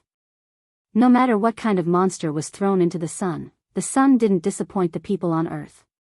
No matter what kind of enemy it would burn them to death. But how was that possible? The Parallax Devil had destroyed countless galaxies and stars. Why would it be afraid of the sun? Now that she was in the real world, Thea was more willing to believe that there was a higher existence that defeated the Parallax Devil for some unknown reason. Otherwise, it would be more accurate to say that Hal Jordan, a Green Lantern recruit, defeated the Green Lantern Corps' nemesis for countless years. Damian Wayne could beat Merlin after learning magic for a day. Amanda's original plan was to use Oliver's information to suppress Thea. However, she couldn't understand Thea's current level of power, so she didn't dare to act rashly. She could only activate her backup plan. Although I don't know why you want to build a temple, we helped you with your relationship with the government. You admit that, right? But I just saved you. Don't tell me that the guy on the ground with a swollen head knocked himself into the wall and fainted. Amanda's attitude was showing signs of softening. Thea's tone naturally softened as well. The two of them joked amiably as if nothing had happened. Amanda smiled. Her black skin made her big white teeth look even more prominent. You saved me for a private matter. I used the name of the Heavens Eye Society to help you. This is official business. I'll compensate you for your private matters in the future. Compensate my ass. Thea calculated the time. Based on what she said, Oliver must be in her hands now. She thought that she didn't know, so she had to pretend that she didn't know. Understanding the plot was troublesome. There were many things that she couldn't explain. The so-called compensation for her private matters was to hand Oliver over to her, right? Damn it. She saved her for nothing. Then what's the matter? Hasn't Batman been in close contact with you? Can't you look for him? Amanda was furious when she mentioned Batman. The Joker was the good-looking leader of Amanda's villains. He was smart, crazy, and had no superpowers. If the Joker was in her hands, her plan of forming a villainous team would be more than half complete. Unfortunately, Batman was stubborn. Amanda's call was useless. There was no room for negotiation when it came to the Joker. She couldn't tell Thea the truth that the Heavens Eye Society and Batman's negotiations had fallen through. She could only say, Batman has a lot of things to do recently. We think you're more free. Thea naturally didn't comment on this. What does it have to do with you? The president is also free. How dare you give him something to do? Then tell me the truth. Why did you ask me to come here? Thea felt that time was precious. She didn't want to waste time arguing with her. If it was easy, she would agree. If it was difficult, she would say that she couldn't do it. Chapter 268. Murphy's Law was very accurate at times. The more one feared trouble, the faster it would come. Just as Avatar opened his mouth to speak, a terrifying, huge, and vast mental power descended from the sky, crushing their consciousness in an instant. Avatar held on for a little while before fainting. Damn it. I should have fainted. Thea instinctively held on for a second, but now she regretted it. If she had fainted like Avatar, nothing would have happened. However, her weak resistance immediately aroused the other party's interest in her. As if it was toying with her, it began to increase the mental pressure exponentially. Thea felt that her mental power was like a small boat in a raging sea, while the other party was like a raging sea, sending out violent waves every second. She could only try her best to concentrate and face all kinds of unexpected situations. There were several times when Thea felt that her mental power had reached a dead end. She didn't dare to imagine the consequences of her consciousness entering a dead end. She could only rely on the persistence in her mind to return to clarity. She didn't know how long she had been under this mental attack. When she regained control of her body, she found herself half kneeling on the ground. Sweat had accumulated all over her body, and her clothes looked like they had been washed by water. However, she didn't have time to care about her clothes. She pushed her wet hair away from her forehead and looked straight ahead. Sure enough, the toad that was knocked out stood up again. Its swollen head was replaced by a blurry yellow light. The mental wave that caused her to be in such a sorry state came from there. Inspector Devil? It didn't seem like it. The Inspector Devil was born from the fear of all intelligent creatures. It was between formless and corporeal. It would choose its host strictly. The parallax monster that fused with its host was called the parallax demon. It wasn't that Thea looked down on the toad. Even if he begged to be its host, the Inspector Devil wouldn't take him seriously. If she remembered correctly, the toad was accidentally infected with some parallax demon's cells when he was dissecting the body of the former Green Lantern. Perhaps someone could tell where the parallax monster's real body was, but Thea didn't know. The parallax demon was attracted by the toad's cells and was flying toward Earth. The yellow ball in front of her was obviously formed by the violent reproduction of the cells. As for whether it was the parallax monster or the parallax demon controlling it, Thea couldn't tell. Earthling, what are you looking at? You don't seem to be afraid of me? The yellow ball of light left the toad's neck, and the headless body fell to the ground. The yellow ball of light seemed to be interested in Thea. It circled her twice and asked her a question in her mind. Nonsense. I'm scared to death. What makes you think I'm not afraid? Thea did not want to differentiate between a parallax and a parallax. She only knew that she could not defeat one of them. Not to mention herself, even Horus would not be a match for them in his prime. The ball of light circled around her, causing her hair to stand on end. Until the ball of light spoke to her in her consciousness, she was so frightened that she did not dare to stand up. No, you say you're scared, but you're not. Instead, you're excited. What's even more amazing is that you seem to know me. Am I right? This is the first time I've seen someone who knows who I am and isn't afraid of me after so many years. The meaning of the signal transmitted by the yellow ball of light was becoming more and more obvious. I'm not afraid. Thea asked herself if she was afraid. She was definitely afraid of Dire Beast, Yoja Khan, Tian Shur, and a bunch of other Dire Beast Smurfs. Even Dire Beast Smurfs were scared to death. On the other hand, she was not afraid of Darkseid, the Anti-Watcher, or the Black Death Emperor. Why was she not afraid? Because they had been defeated before. Although the parallax monster was very powerful, it was suppressed by Sinisto like a dog. She knew this part of the storyline. Her fear of the parallax monster was divided among the few big bosses whose names could not be mentioned easily. When it came to the parallax monster, most of her fear of it was washed away by the familiar storyline. Naturally, there was not much left of her fear of it. Sia did not know if her guess was right, but she slowly stood up and found that the whole world was more organized in front of her eyes. The weak breathing of Amanda and the others, and the chirping of insects in the distance, were all echoing in her ears. Thea's mental strength seemed to have increased by a lot. She roughly estimated that it had increased by at least 20%. She stared at the yellow ball of light. Shouldn't this guy be looking for Hal Jordan and the Green Lantern Corps to fight? Why is he circling me? Just as she was wondering if she should say something, the yellow ball of light suddenly began to emit strong waves.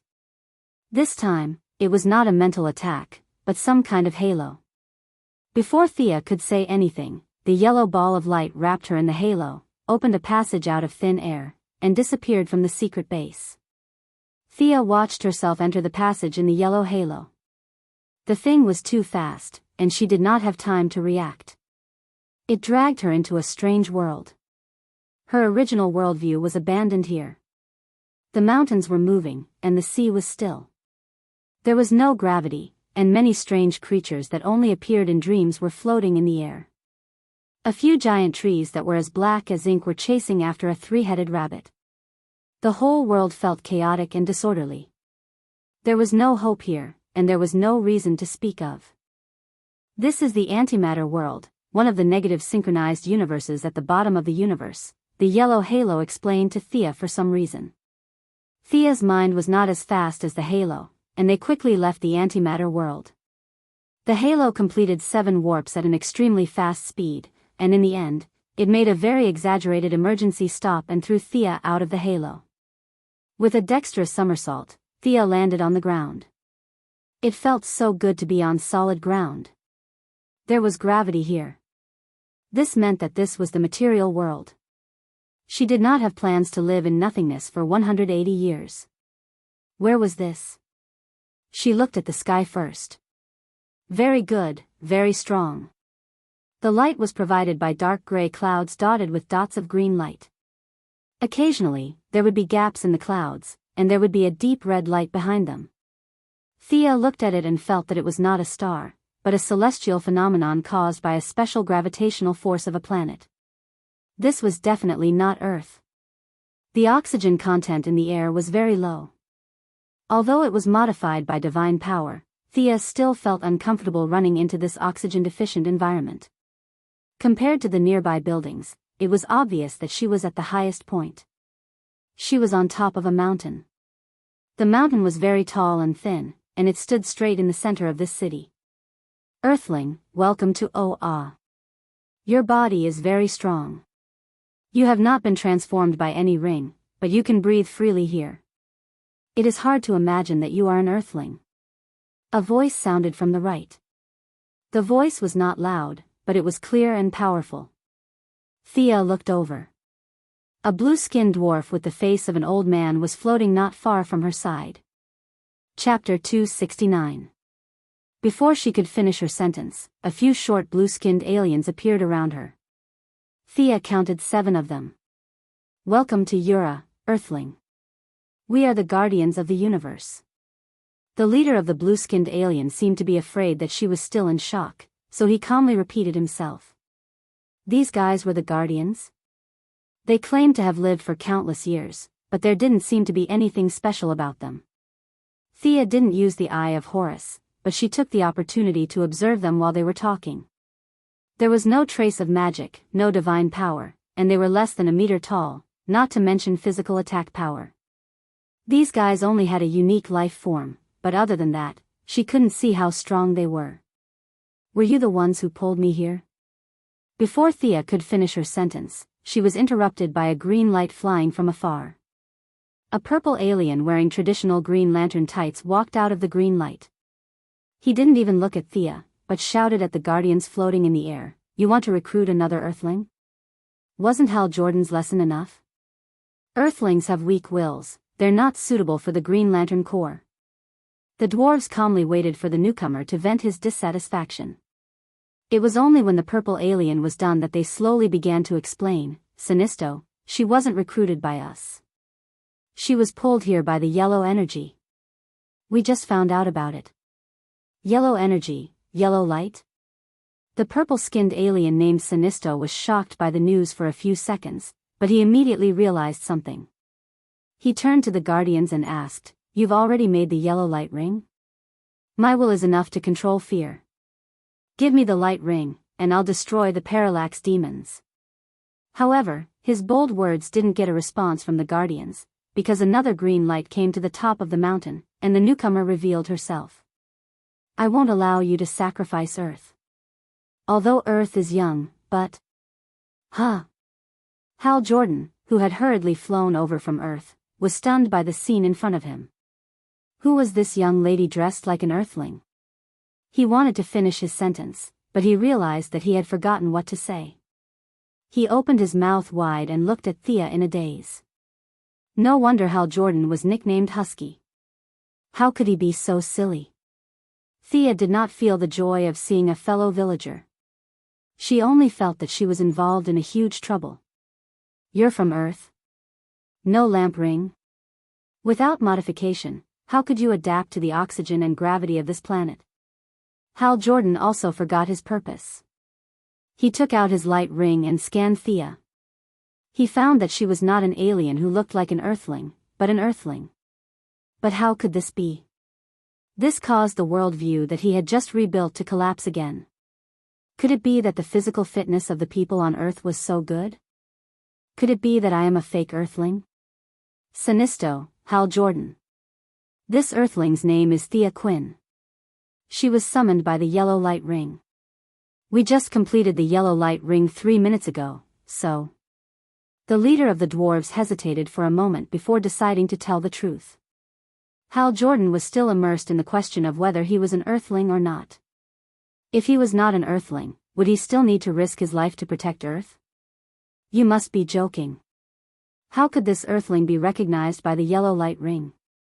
Not only is she a weak Earthling, but she is also an Earthling. Sinisto pointed at Thea and loudly vented his dissatisfaction. The guardians could understand Sinisto's dissatisfaction. After all, they had said that the yellow light ring would belong to him. Now that Thea had appeared, it seemed that they were going back on their word. However, they were wrongly accused. This was the will of the yellow light ring, and it was not under their control. The guardians communicated telepathically, and the leader of the dwarves said, "Sinisto, you are the strongest warrior in the Green Light Corps. We trust you, but this Earthling was also personally selected by the yellow light ring. You must prove that you are stronger than her. Only then will the yellow light ring acknowledge you." Sinisto knew that the guardians were afraid that he could control both the green light and the yellow light at the same time, but he was still angered by their betrayal. "How do you want me to prove it? Does this woman have the ability to fight? Or are you going to let the two Earthlings fight together? The birth of the yellow light ring is inevitable. Although we are the founders of the Green Light Corps, the yellow light ring is also a part of the universe. Sinisto, your worries are completely unnecessary. We will not obstruct you. We will only facilitate it." The leader of the dwarves explained, "You will fight it out in the Green Light Corps arena. Earthling, what do you think?" The dwarf turned to ask Thea. At this moment, Thea's mind was in turmoil. The yellow light ring. It had actually chosen her. Shouldn't it have chosen Sinisto at first glance? To be honest, Thea did not like this so-called emotional power. This kind of power was too illusory, and there was not a trace of feedback to the body. In terms of life's natural order, all the holders of the lantern ring were mortals, including the seemingly powerful Sinisto. His lifespan wouldn't last more than a few years longer than his fellow clansmen. When his lifespan was up, the lantern ring would fly away. Any glory or victory would be nothing more than a passing cloud. When this group of people mentioned the yellow light ring, they would think of fear, as if it was an incomparably evil power. However, Thea, who had mastered magic, had a different view. Light was not justice, and darkness was not evil. This theory was also valid on the emotional spectrum. It was laughable to artificially determine emotions as good or evil. Fear could give people enough faith. Wasn't Batman a living example? On the other hand, Thea did not feel that she had the power to control fear. She was afraid of many things, and it was fundamentally different from Sinisto's steel-like will. However, now that the yellow light ring was waiting for her in front of her, she did not need to do the prerequisite mission. It would be a pity to give it up. Following the transmigrator's principle of getting it first, regardless of whether it was useful or not, Thea decided to compete with Sinisto. A few guardians took the lead and flew to a mountain not far away. Sinisto's face was ashen, and he followed without a word. "Can you fly? I'll carry you." Hal Jordan still did not understand what had happened, but seeing Thea's navel and long legs, he wanted to help this fellow Earthling. "Don't touch me. I can fly by myself." Thea waved her hand and rejected his help. After the parallax's mental suppression, her mental strength had reached a new level. The magic reaction in Oua's air was much higher than on Earth, and she could fly with her own magic. Although she was not as fast as the Green Lanterns, the distance in a straight line was not far. Thea landed lightly on their arena. Hal Jordan was the last to arrive. He was stunned by Thea's ability to fly by herself. Without the help of the yellow light ring or any technological equipment, she just flew away. After a long while, Hal Jordan came to his senses. This woman was definitely not someone to be trifled with. The water on Earth was much deeper than he had imagined. Thea's independent flight was nothing in the eyes of the Guardians, but to Sinisto, who was still in the normal range of life, it was quite a shock.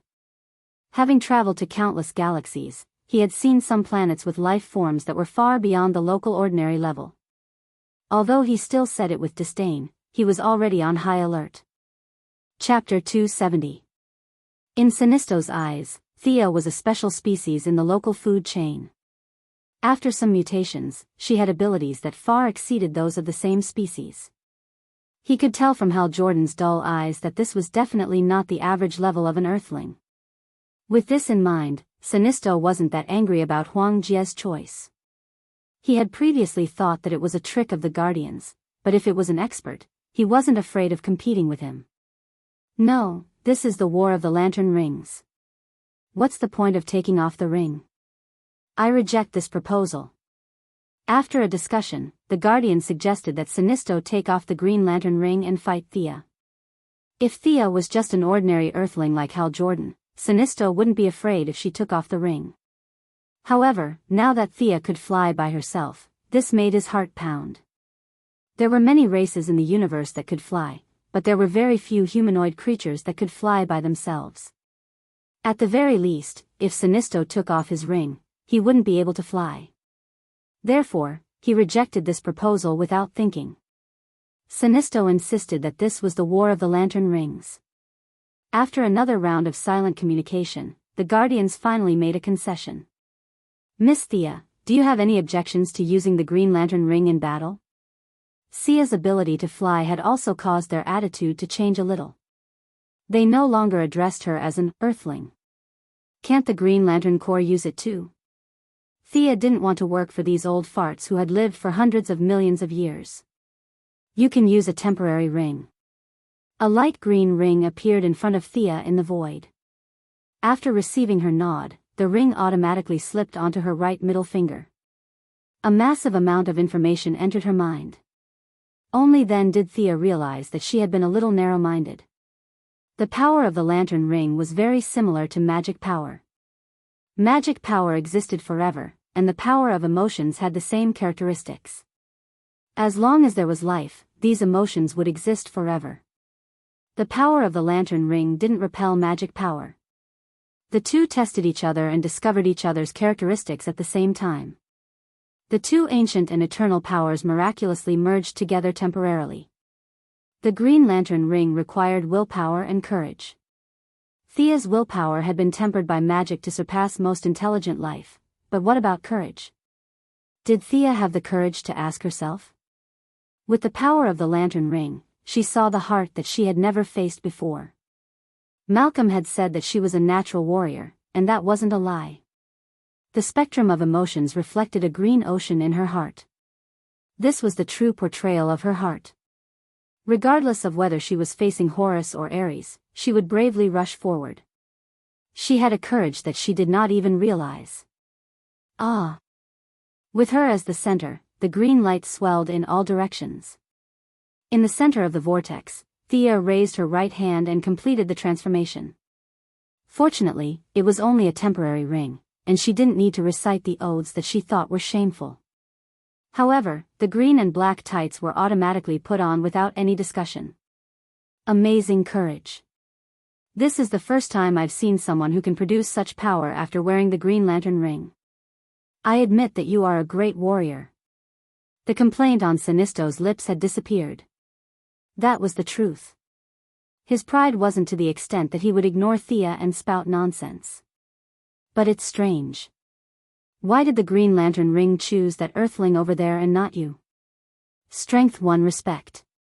Hal Jordan, who was already disliked, was automatically demoted to that Earthling, in Sinisto's words. He wasn't the only one who didn't understand. The Guardians who had lived for countless years didn't understand either. Could it be that the ring selection process had gone wrong? Although they hadn't seen Thea's physical body yet, they could tell that she was several levels stronger than Hal Jordan based on her power. Hal Jordan, who didn't know that he had been treated as a faulty program, was enthusiastically explaining the principles of materialization to the Earthling lady. As long as it's something you can imagine, it can be materialized by the lantern ring. My experience is to experiment with some weapons. Are you an American too? You're so young. Have you touched a pistol before? Let's start with a pistol. Thea initially listened to his long-winded ramblings, but she later realized that his imagination could only be described as poor. Pistol? What a joke. A more brainy piece of equipment, you can conjure a pistol to do the same. The knowledge of a mage wasn't inferior to that of a veteran Green Lantern who had traveled through many universes. Thea had the memories of that transmigrator, so she didn't lack imagination. She quickly selected a materialized body suitable for combat, shaped it with great courage, and completed the specific outline with her willpower. A green monster appeared in this distant star system. The monster looked like a giant tree from afar, but upon closer inspection, one would realize that the branches were made up of 50 heads and 100 arms. Each arm was holding a sharp giant sword. This was a legendary creation of divine power that should not exist in this world. It was a divine abomination, the 100-armed giant. Hal Jordan, who was next to Thea, was analyzing the process of materializing a pistol to a mortar. He almost bit his tongue when he saw such a big monster that was obviously not to be trifled with. Especially when he saw that every face of the monster that Thea materialized was lifelike, and every weapon was like a real object. He was completely speechless and hid in a corner to draw circles. No matter how slow Hal Jordan was, he could see that Thea was much smarter than him. He couldn't help but blame the previous Green Lantern who gave him the lantern ring. This guy must have been seriously injured and made a mistake. He was just an ordinary Earthling. He really didn't have the talent to be a Green Lantern. Amazing talent. To be able to reach this level on your first contact with the lantern ring, you are a strong person. I apologize for looking down on Earthlings. Sinisto wasn't afraid because of the strength of his opponent. Instead, he excitedly materialized his physical body. It was a green giant that looked exactly like him. It held a large axe in its hand and roared at Thea's 100-armed giant without showing any weakness. The larger the materialized body, the more powerful it was, but the larger the body, the stronger the person's emotions. From the outside, Sinisto's giant was 70 meters tall, while Thea's giant was only 50 meters tall.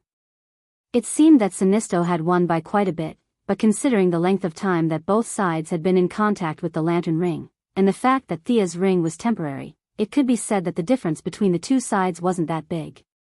On the other hand, Thea's 100-armed giant was more detailed than Sinisto's. This was also why he valued it so much and even apologized to Earthlings. If Earthlings had Thea's qualities, they would have unified the universe long ago. In order to show that he valued his opponent, Sinisto turned on the lantern ring's language function and adjusted it to Earth's English. Let's begin."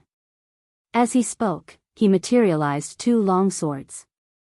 Hearing an alien speak English was indescribable. Thea was afraid that she would laugh, so she kept a straight face and also materialized a 2-handed sword.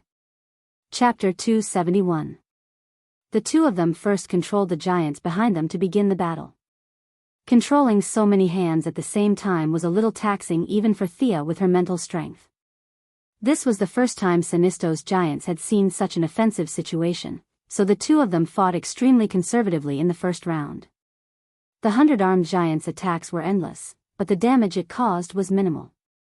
Sinisto's giants were very experienced, and after calmly dealing with a few moves, they began to gradually counterattack when they realized that the other party wasn't too strong.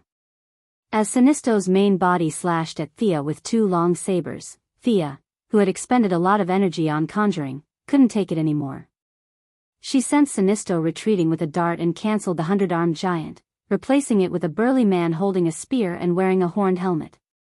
This was Thea's old acquaintance, Ares, the god of war. Thea knew Ares very well, and with his divinity, she was very familiar with his moves. Ares, who was 50 meters tall and wielding a spear, was perfect for dealing with Sinisto, who was 70 meters tall. She had to release a portion of her mental strength to deal with Sinisto, who was equally skilled in martial arts. The English 2-handed sword with a cross handle seemed to come alive in her hands as she slashed down at Sinisto's waist. Sinisto's 2-meter-tall height was a little inadequate against Thea's 1.7-meter-tall height. After exchanging a few blows, he knew that he couldn't fight on land, so he decided to fully utilize his advantage and fight in the air. He conjured chains in an attempt to bind Thea's feet. Upon seeing his actions, Thea conjured Diana's lasso and also wrapped it around Sinisto's arm. The 2 of them exerted their strength at the same time, and the distance between them rapidly closed. Thea threw away the lasso and aimed her sword at Sinisto's chest in an attempt to kill him in 1 strike. Sinisto was a little embarrassed by her desperate fighting style.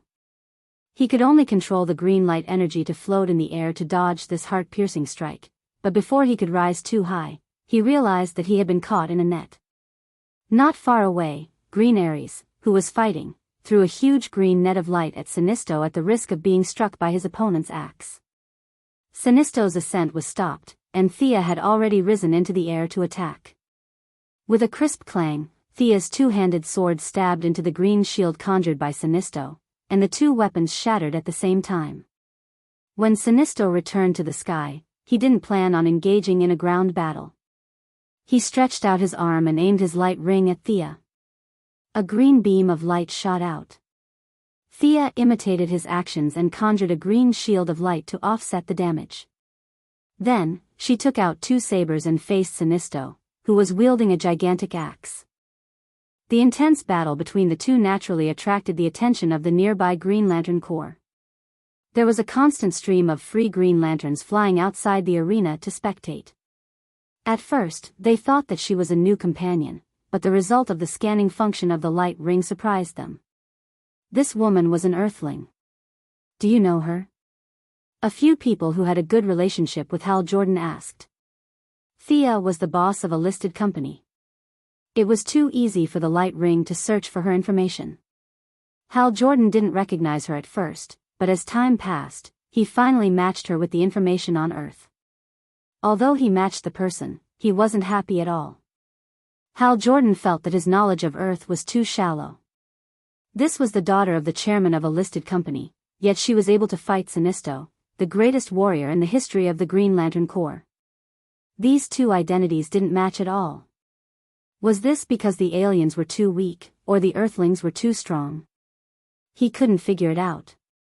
Faced with a few Green Lantern companions who had a good relationship with him, Hal Jordan could only smile bitterly and say, "She is a public figure. I know her, but she doesn't know me." The language translator function of the green light ring was unbelievably powerful.